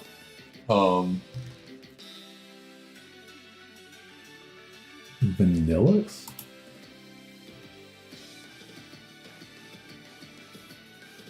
Oh, so Vanillix got Snow Warning in... You got it in Gen 7? I am out of the loop. When did Vanillix got it in Gen 7? What? I did not know that. Like, it's 2 abilities in Gen... Like, in Gens, it says Gen 7 Plus Snow Warning. Where have I been for the last 6 years? What?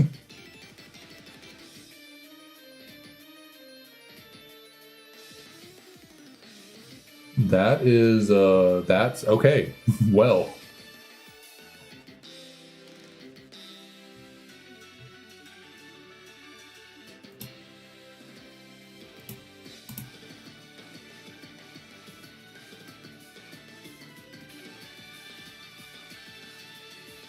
Yo, Bulbapedia runs your computer down. So OBS tells me like the percentage of CPU that's being used right now.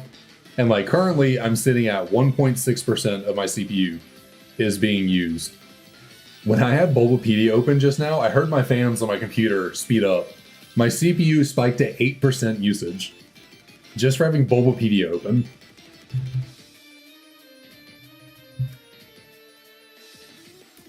Still, it's not a lot, 8%, not a very, not a big, huge number, but still, like, everything I have going on right now, I'm sitting at 1.5 about. Turn on Bulbapedia, almost at 10.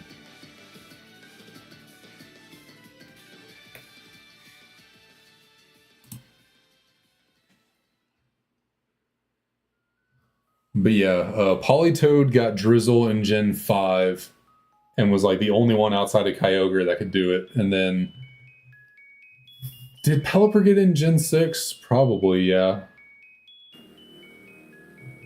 Or was it Gen 7 that Pelipper got Drizzle? Let us see.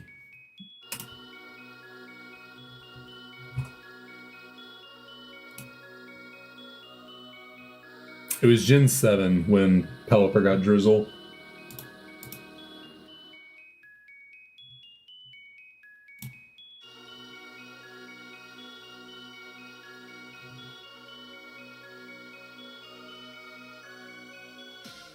I mean, Bulbapedia is a great website, definitely. I think it's all the ads, honestly.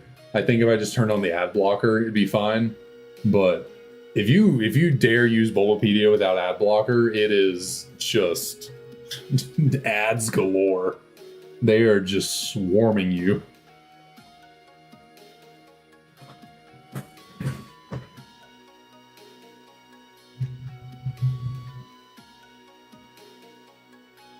That's right. I forgot Gigalith also got Sandstream. It's kind of interesting. Outside of Pelipper and Torkoal, the other two, Gigalith and Vanillix, are so bad that the other Hail Setter, the original setters are just like, we're good. We don't really need you. You can go away. Tyranitar and Hippowdon were like, we're good with sand. We don't need you, Gigalith. You're fine. You can. And then Vanillix is so irrelevant. Even Abomasnow is better at using it.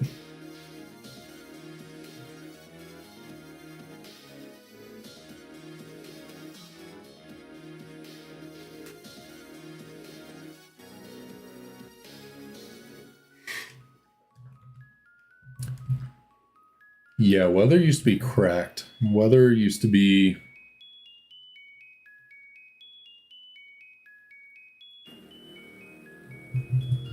I really enjoyed the Gen 5 Weather Wars. I thought that was really fun. I thought that was a fun meta.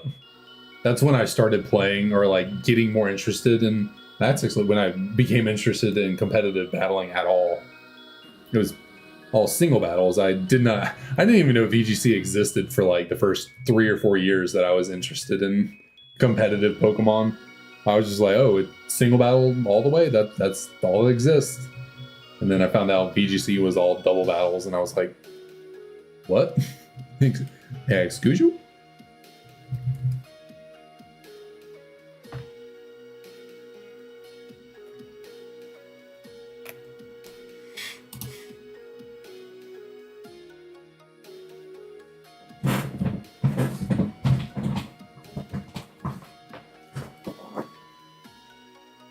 Imagine if they implemented an item that lets you use both abilities. Some kind of item that's like the dual bracer or something like that. Dual something, allow you to have, well, I don't know how that would work for Pokemon that have more than 2 abilities. Maybe it would only work if you have... Maybe like one of those things, it wouldn't work with hidden abilities. But like your 2 regular abilities could be used at the same time. But like, if you have your hidden ability, then it's not, or it randomly picks an ability. I don't know how that would work.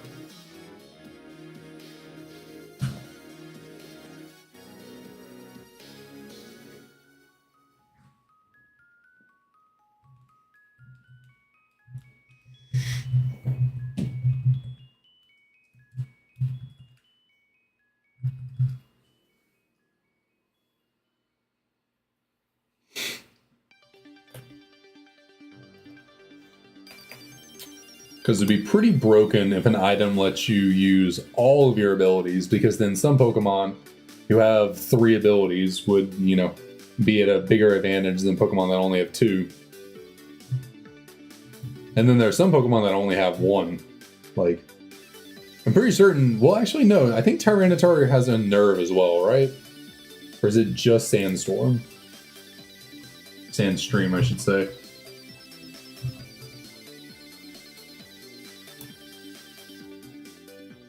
Okay, yeah, it's Unnerve is its hidden ability. So you do not want to use Sandstream Tyranitar. Unnerve is an option as well. But who's doing that?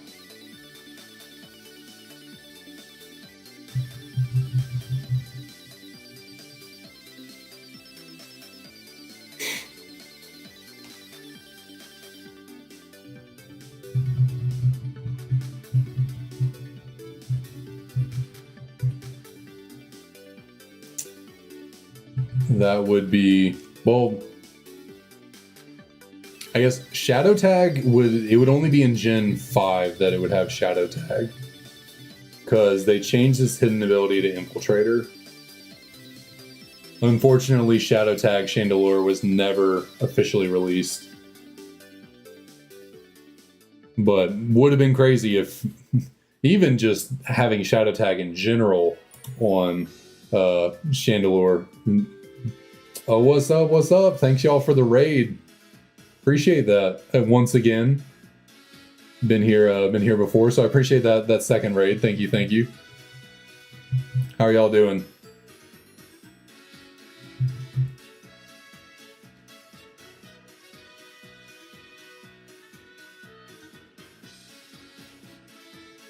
Stream's going pretty good. Stream is going pretty good. Pretty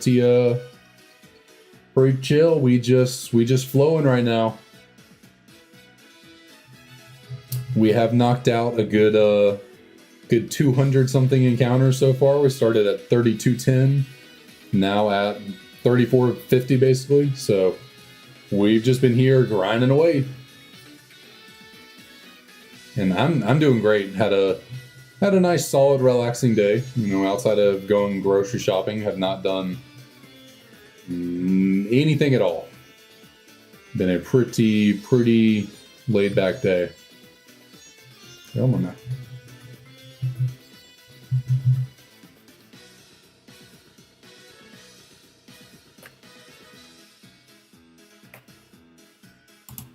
Yeah, getting the shiny. I mean, yeah, getting the shiny would be phenomenal. I need this thing in my life. We're not even that far deep into the actual hunt, but I'm ready. I'm ready to get it.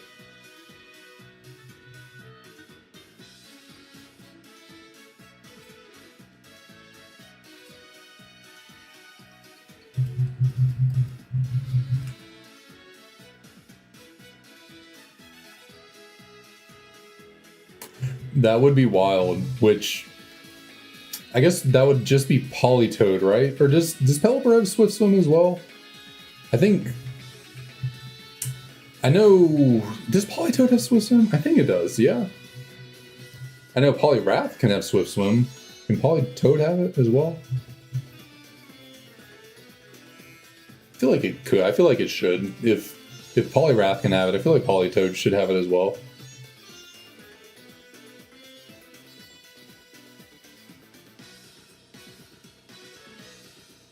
And I just had Pelipper up. I could have checked what its other ability was, but I did not think to do that. Okay, Drizzle Rendition. I mean, but imagine well, actually, I was thinking Kenai was Compound Eyes for a second. I was going to say Drizzle Hydro Pump with, I was thinking Compound Eyes for a second. Would be pretty broken. Damn, Politoed doesn't have Swift Sim. Okay. That's unfortunate.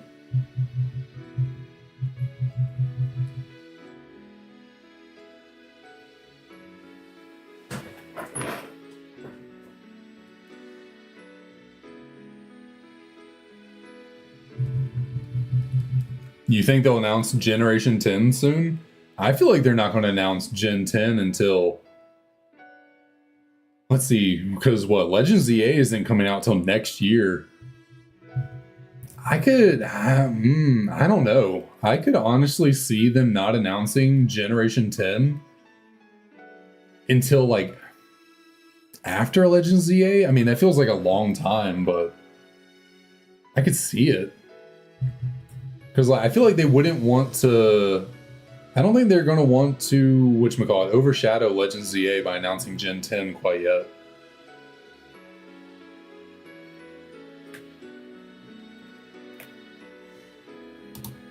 I mean, I guess they could do... I feel like it'd be... I feel like they'd be doing themselves a disservice doing that again. Doing a Legends game at the beginning of the year and then the mainline game at the end of the year. Because, like... The bigger issue with, I think, Scarlet Violet and probably Legends Arceus was the fact they were trying to develop both games at the same time.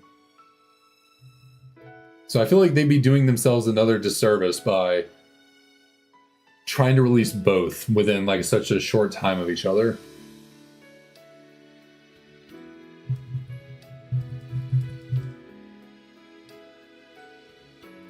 So I feel like maybe they'll take a note from all the kind of community backlash of Scarlet Violet and say, okay, pump the brakes. We're gonna make Legends ZA really good.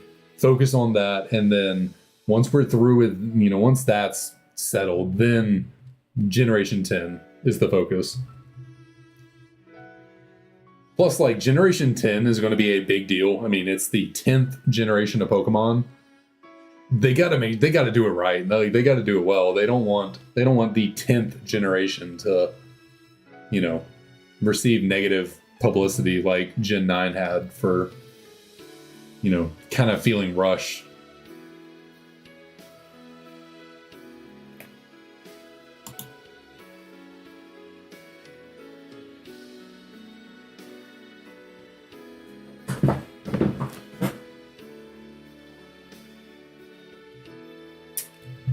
My DS over here is dying. Light just went red. So I might be switching over to the other DS here after this reset. Yeah, I mean... Oh, well...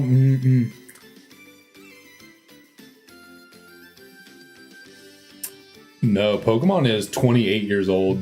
It'll be 30 in 2026. So I could actually... Maybe Generation 10 will be in 2026 because 30th anniversary, 10th generation. I think that makes the most sense. You celebrate the 30th anniversary of Pokemon with the 10th generation of games.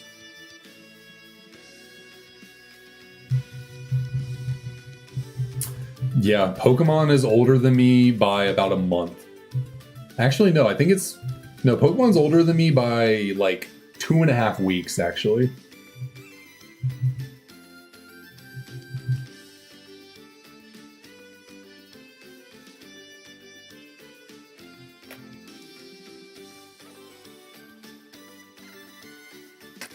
Wow, that makes me feel old. Let's take you... We're gonna put this game over my other DS because this one is dying. Put you away.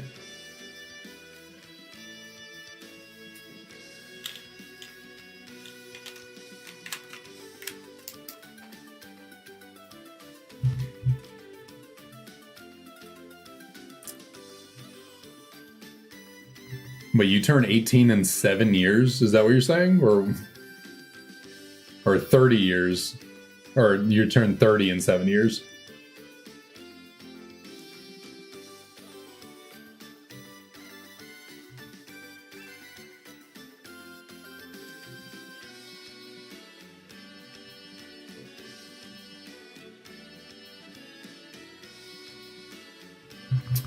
But yeah, Pokemon came out at the very end of February in 1996 in Japan. And then your boy here was born in the middle of March of 1996. So, yeah, Pokemon is about, 2.5 weeks older than I am.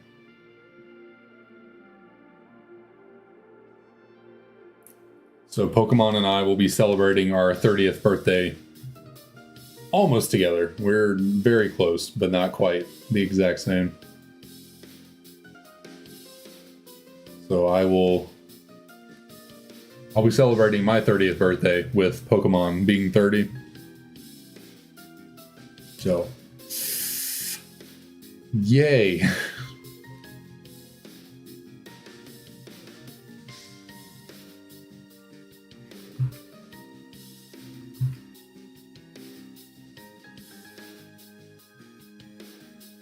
I mean, what would be cool if they could actually pull it off would be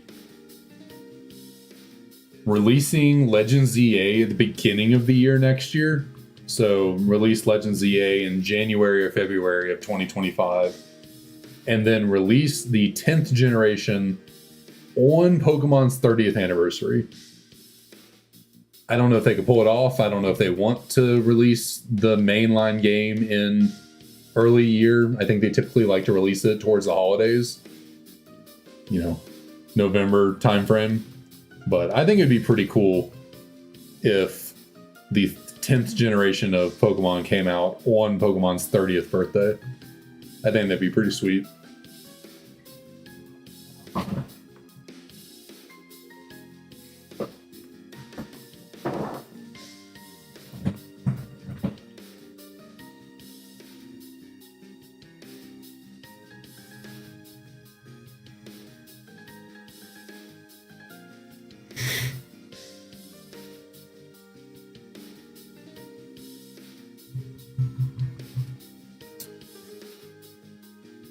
Yeah, it will be interesting to see what megas we end up with. Presuming they definitely are adding new megas. I mean, it would stand to reason that there would be new megas in the game, but I guess it's not a guarantee, but probable.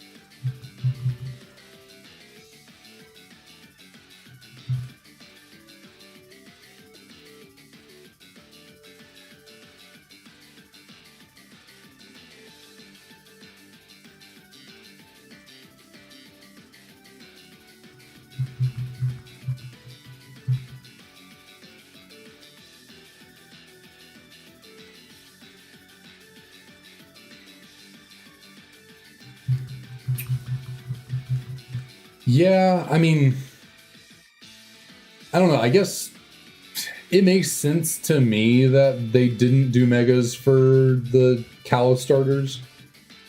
Just cause, I mean, the only Generation 6 Pokemon that got a mega period was Diancie. So I think they were really just trying to focus on giving megas to old Pokemon. So, Generations 5 and 6 did not get any of the love for megas at all. Gen 5, the only Generation 5 Pokemon that got a mega was Audino. Audino of all Pokemon. And the Gen 6 only got Diancie. So that's really the reason they didn't give megas to the Kalos starters was I think they were just avoiding giving new Pokemon megas because megas are less cool for Pokemon you have no established history with. Like Mega Diancie looks cool, but like we had no connection to Diancie before it came out with a mega, so it was just like it was just there. It was just like, okay, that's mega, nice. Whereas, seeing that freaking Pidgeot got a mega, it's like, oh my god, Pidgeot went Super Saiyan. Look at the hair; it's all long now. Stuff like that. We got Mega Ampharos. It's a dragon type now. Where that and has this? It's just hair.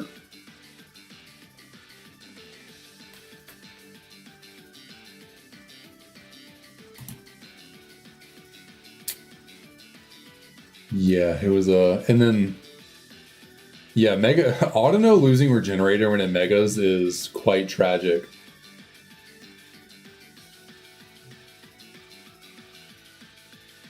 And then Mega Excadrill would be broken. Unless, I don't know how they would find a way to... Unless they find a way to nerf Excadrill, I don't know how that thing would be busted. Because, like, it's already got good HP, so it has fair bulk, really good attack stat. It has good abilities. Like, I don't know what you could do to make an Excadrill that wouldn't. If you either make it broken or you make it terrible, and either way, it's like, it's a tough turn.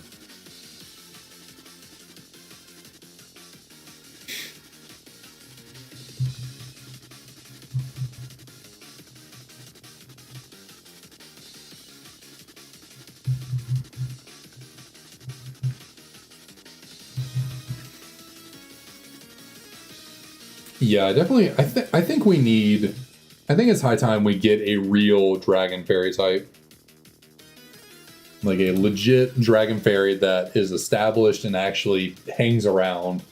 That's not dependent on a generational gimmick like Mega Altaria.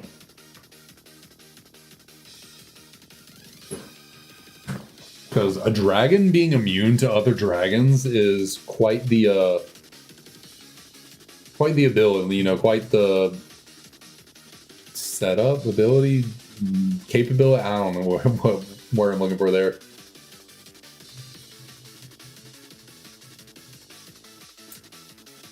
Sure it could. You can make fairy dragon complement each other.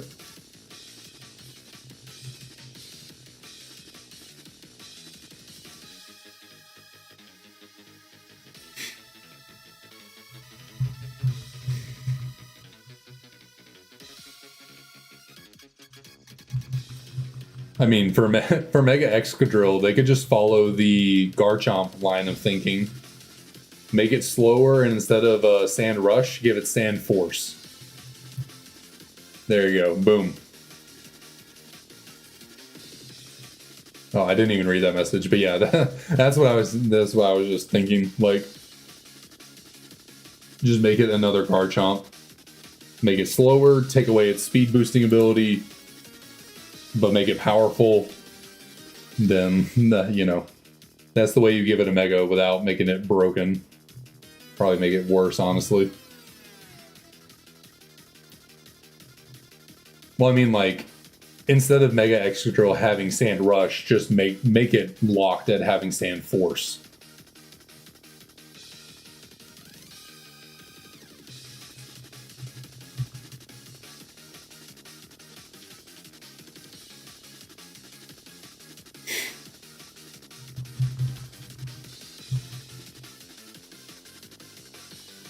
I mean, yeah, Fairy definitely did, you know, I mean, it certainly took a hit on the Dragon type. You know, having a type, having an immunity makes Dragon offense very difficult, but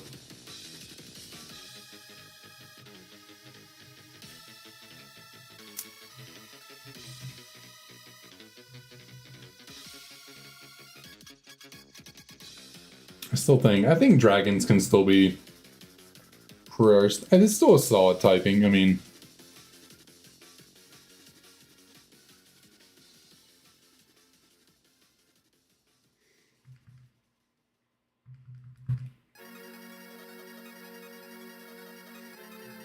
but yeah, I guess no one really runs Draco Meteor anymore.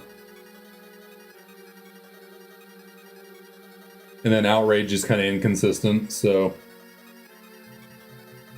yeah, I guess using Dragon Stab is kind of tough now. With fairies running everything.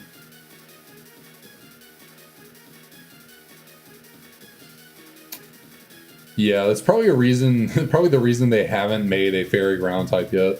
They probably think it'll be too strong.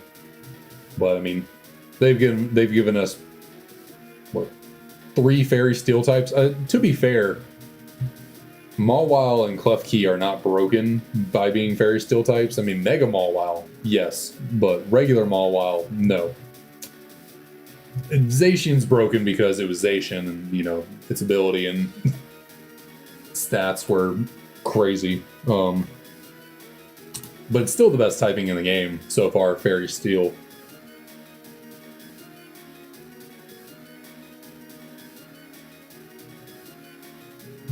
Especially because it just, like, they can't... Oh, yeah, I forgot about Tinkaton. You're right, I forgot about Tink.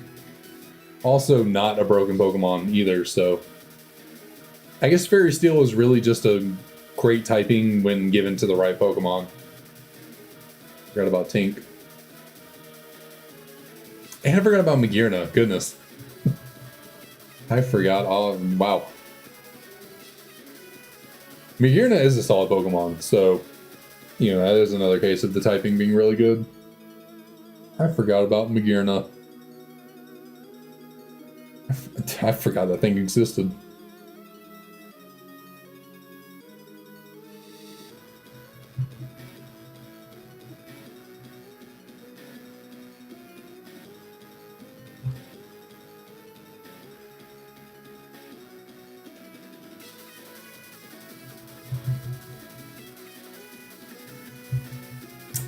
They sure did.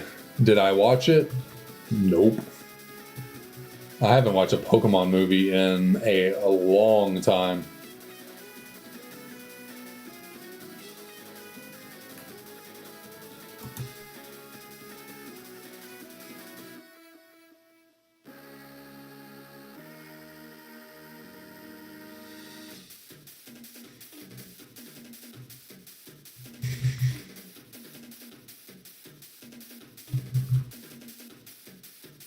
Yeah, I mean, typings can't help when, you know, your base stats are not very good and you have a limited move pool and, you know, your abilities or whatever. I mean, regular Mawile has...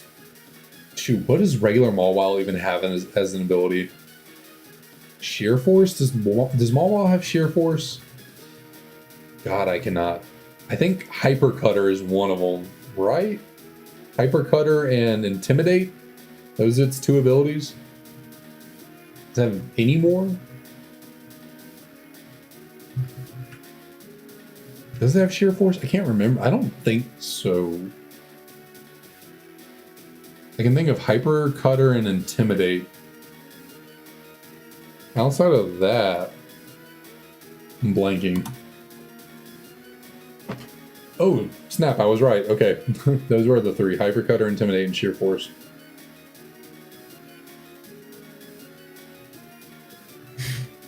Which actually, okay, so I guess Mawile is a bad example because Mawile has two really good abilities and it's still a terrible Pokemon. Mawile has Intimidate and Sheer Force and it's still not good without a Mega. So yeah, I guess it doesn't really have the offensive stats to take advantage of Sheer Force. Yeah, I guess it's also not really defensive enough to take. I guess it's really its stats that hold it back. It's just not a statistically super strong Pokemon.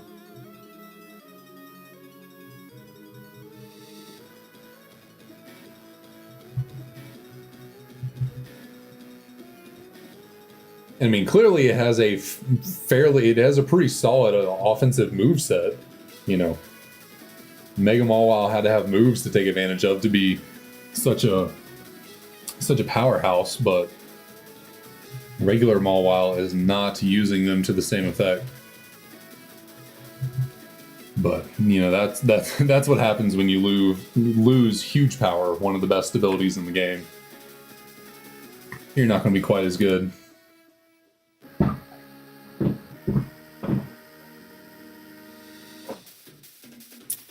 Yeah, that's true. Smeargle is a great example of just give it every tool in the book. It'll be a good Pokemon. At least in competitive standpoint. I wouldn't use Smeargle in a playthrough. I would not trust Smeargle to take on the Elite Four. Isn't that kind of crazy to think, though? Like, I wouldn't trust Smeargle to take on the Elite Four of a regular Pokemon game. I would trust it to take on the strongest legendaries in Pokemon of a competitive format where people know what they're doing, whereas NPCs do not.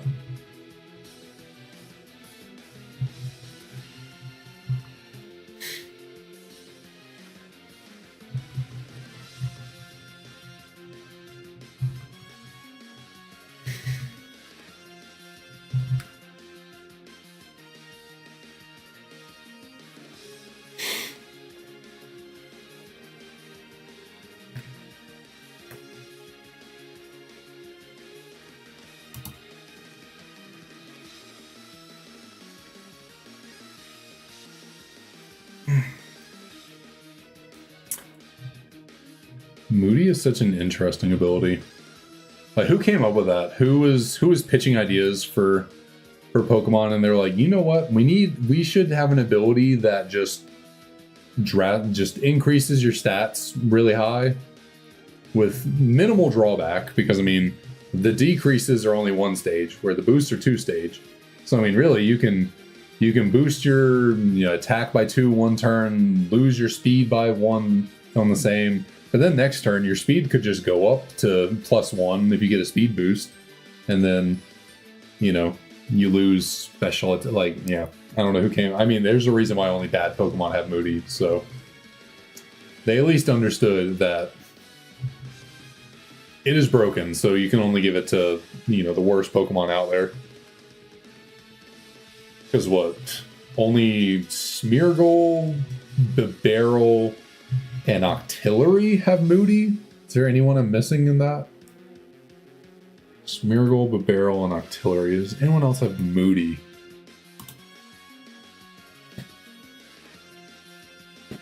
Not that I can think of off the top of my head.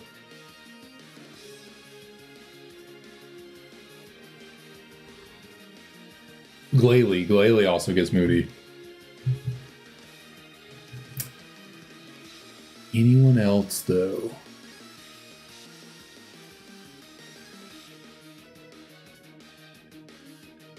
I thought Octillery had Moody. You sure Octillery doesn't?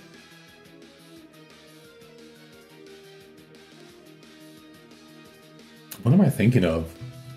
Am I thinking of... Okay, I was about to say, maybe I saw a YouTube video where people gave Pokemon custom abilities and they just gave Octillery Moody. I could see myself doing that. Making that switch up, that mix up there.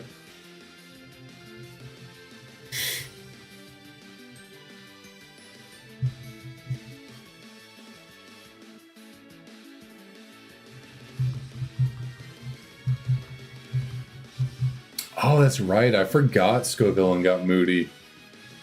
I never used Scovillain because I, haven't played the games, but that is right. I have seen that before. I forgot. Forgot they gave that to Scovillain.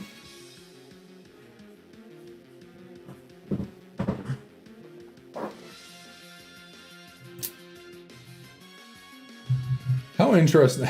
How interesting is it that Scovillain was the first ever grass fire type? 25 years after, the games came out, you got the first ever grass fire type, and no one cared. Like, I feel like people thought the first ever grass fire type would be like a big deal, and then it was Scovillain, and then no one cared. It was like, oh, nice. Cool. And then they just gave us Ogerpon with Hearthflame version. Just to rub Scovillain's face in the dirt, be like, hey, you're even less relevant now because there's an infinitely better grass fire type over here that's a legendary.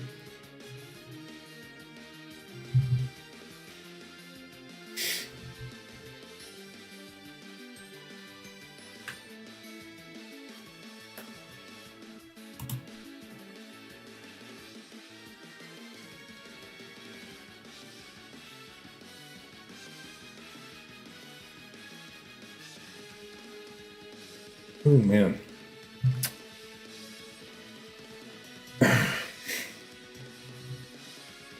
Simple is a solid ability as well. That was Bibarel's signature ability for a minute, right? Like, I think Bibarel was the only Pokemon that had Simple when it first came out. But now, obviously, other Pokemon have it as well.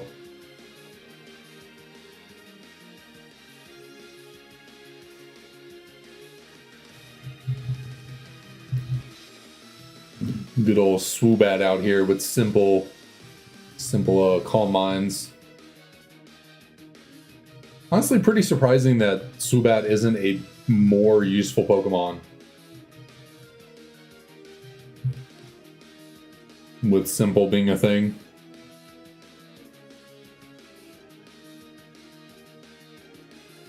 Because, like, I guess Psychic Flying maybe isn't the world's greatest typing.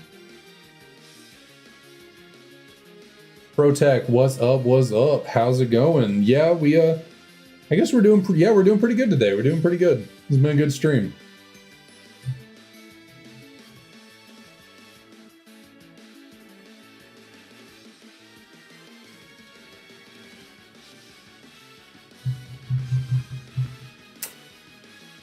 Camera Up has simple? That must be a very new thing. I do not recall that. Or is it just Numal? Because I do not recall Camera Up having simple.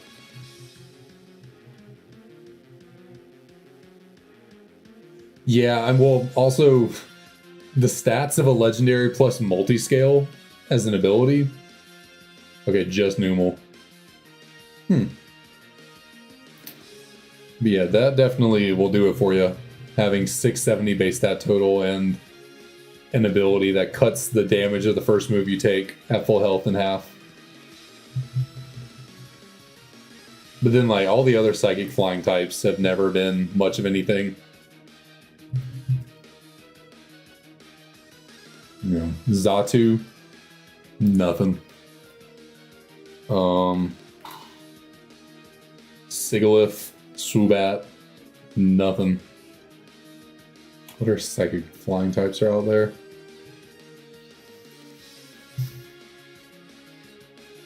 There's Xatu in Generation 2. Was there one in Gen... I don't think there was one in Gen 3.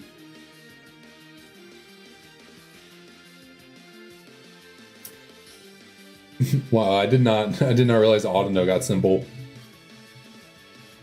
I mean, hey, Audino learns workup. I know that from first-hand experience using an Audino in a Nuzlocke. You get... Sorry, losing my voice here at the end of the stream. You get some workup off on Audino with its natural bulk. You might be able to do something with simple Audino. Goodness. Yeah, this is why I can't stream for too terribly long. I'm losing my voice out of nowhere. Tips on shiny hunting while soft resetting. Yeah. No, I can't quite say I have any great tips. Mainly because this is the first time I've ever really doing anything like this. So like this long soft reset hunt for Tepig is my first rodeo with with soft resetting a bunch. So I mean, what's worked for me is having chat to talk to for these streams. So I don't know if I'd be able to keep myself doing this as much as we have with just my own imagination to entertain me.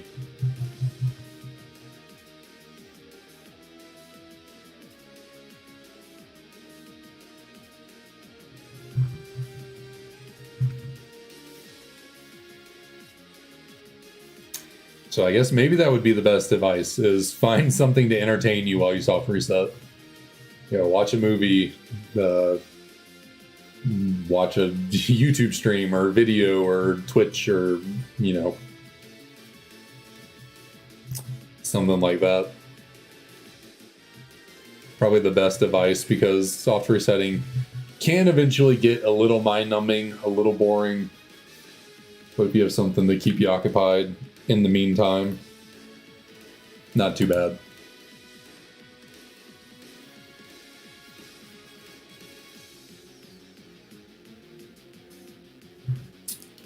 I think you get Psychic Fangs nowadays, but yeah, for a while it was only Zen Headbutt, but I'm pretty sure it gets Psychic Fangs now. Other than that though, physical psychic moves. I mean, how many physical psychic moves are there really out there? There's what's Gallade's signature one? It's like a slashing move. I'm blanking on what that thing's called. Psycho Blade? Psycho Cut. Psycho Cut, that's right. So yeah. Metagross does not get Psycho Cut. Psycho Cut, Zen Headbutt, Psychic Fangs. What is a fourth physical psychic move? I cannot think of one. Like, I truly cannot think of a fourth physical psychic move. Heart Stamp. Heart Stamp. That is the physical psychic move. There we go. Swoobat's signature move.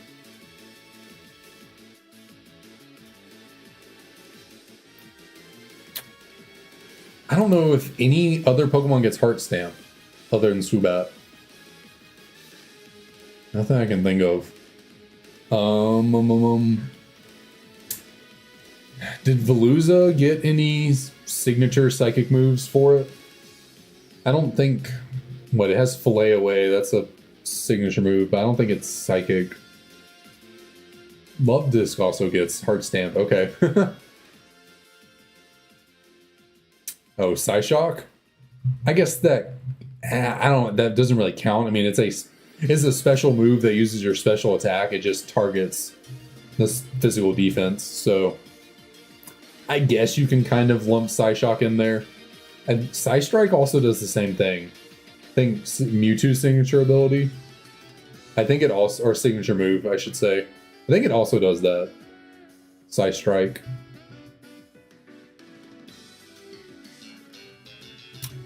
Targets the defense.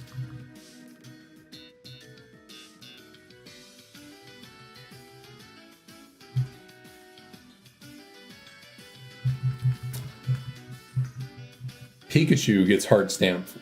Okay, that's random. Sure, but I guess give Pikachu everything. Why not? Jinx. Okay, makes sense. You know, that's Jinx's kissy thing is kind of its whole gimmick, so fair. Miltank feels a little weird to get Heart Stamp. And then, okay, I think I knew Jirachi got it. I forgot for a second.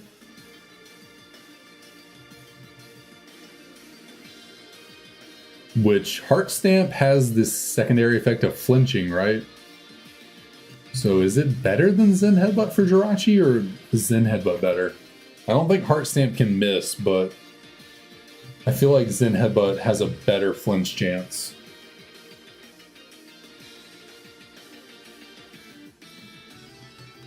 And it's probably more powerful. I don't think Heart Stamp is what Zen Headbutt is 80 or 85 base power. I think Heart Stamp is like 70 something, right? I could look it up. Really don't remember.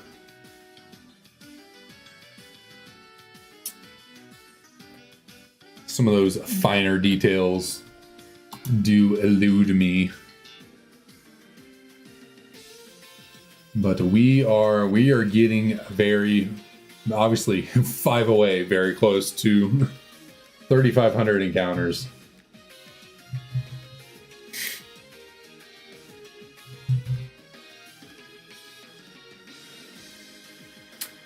And I am quite ready for this little pig to shine. Quite ready.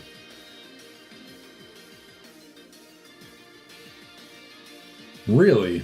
It's the other way around. Huh.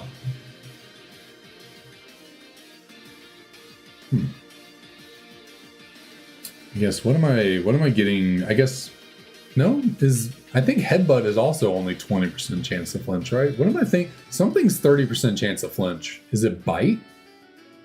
I know there's a flinch move that has 30% chance. Obviously Heart Stamp does, but outside of that, what am I thinking of? Or is Rock Slide 30%?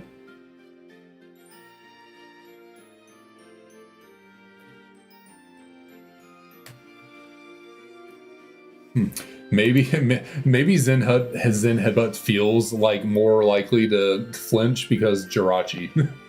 Serene Grace. So in my head, Zen Headbutt just must be.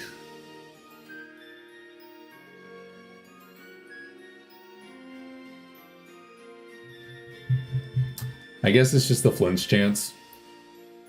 They made it a stronger move with a chance to flinch, so made it inaccurate. I don't know. They like to, I don't know, they do that stuff.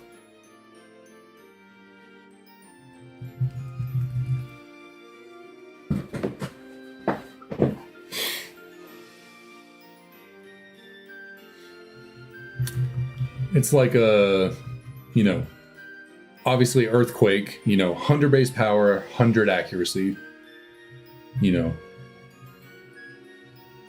Bite and Rock Slide. Okay, cool.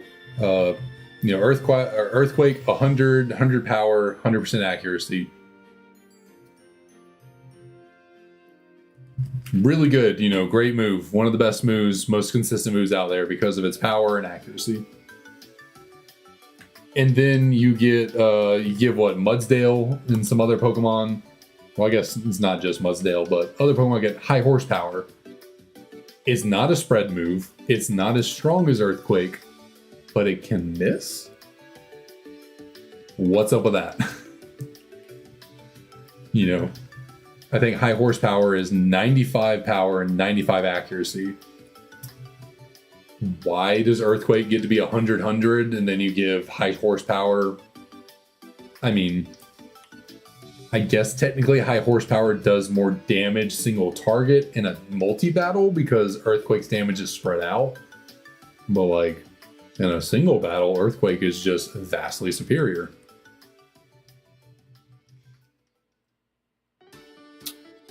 I guess I was kind of thinking of only doing one encounter. Nah, we'll do both. Why not? We'll do both encounters here. Why not? So which one will be the special 3500 encounter though is the question indeed. Definitely doing a coin flip here. So for encounter number 3500, we can we're definitely grabbing the Dragonite coin for this last one for certain. We got the lucky Dragonite hoodie. Just do it later. We're surrounded by the Dragonite, the D-Knight. We got our nice little coin. I'm gonna say white 2 is heads, black 2 is tails. All right, so we got tails. Fitting, we're doing a black 2 shiny living dex. So black 2 gets to be the encounter. Black 2's on my left, right? Yeah. Yeah, it is. Okay. So for encounter number 3500, the shiny Tepig is coming from this game right hither. I had to really scramble and get those words like figured out because I did not want to end the sentence on Tepig is coming now. I was, did not want that, but so 3500 was not the encounter, but 3501, that's a pretty solid number as well, if I do say so myself. Not solid enough though, not solid enough.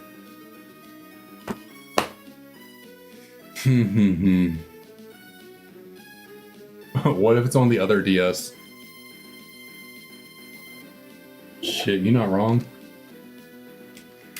I got a third DS in another game. Why not? Oh, now you have enough battery. Now the light's green. It was red earlier.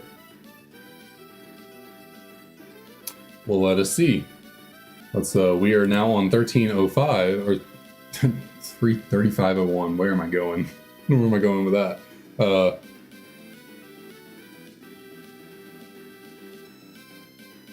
Do I want to do something cheeky here? I'm sitting here thinking, do I just want to look at the Tepig myself and then slowly reveal it to you this way, or nah, that would be lame. Y'all want to actually see this, I know. So let's get us set up here in the right slot. Go ahead and get you turned off. Hair in my mouth. Where did that come from? Get you situated in our spot here.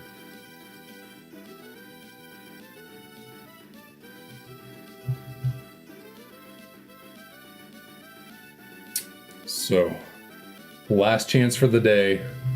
We had to bust out another DS, another copy of the game.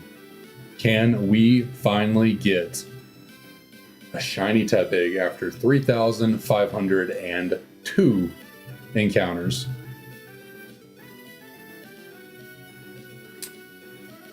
Drum roll. Just shake the desk all over. The shiny Tepig. Damn. All right, well, unfortunately, today was not the day to get a shiny Tepig. This pig. It's gonna make this tough. It is not gonna go down easy. So once again, I appreciate everyone for being here for another stream. We'll get it one day. We will get it one day. But hope y'all all have a great night. Great rest of your weekend. I'll definitely see y'all at least once more before the weekend's over. So yeah, I'll see y'all next time.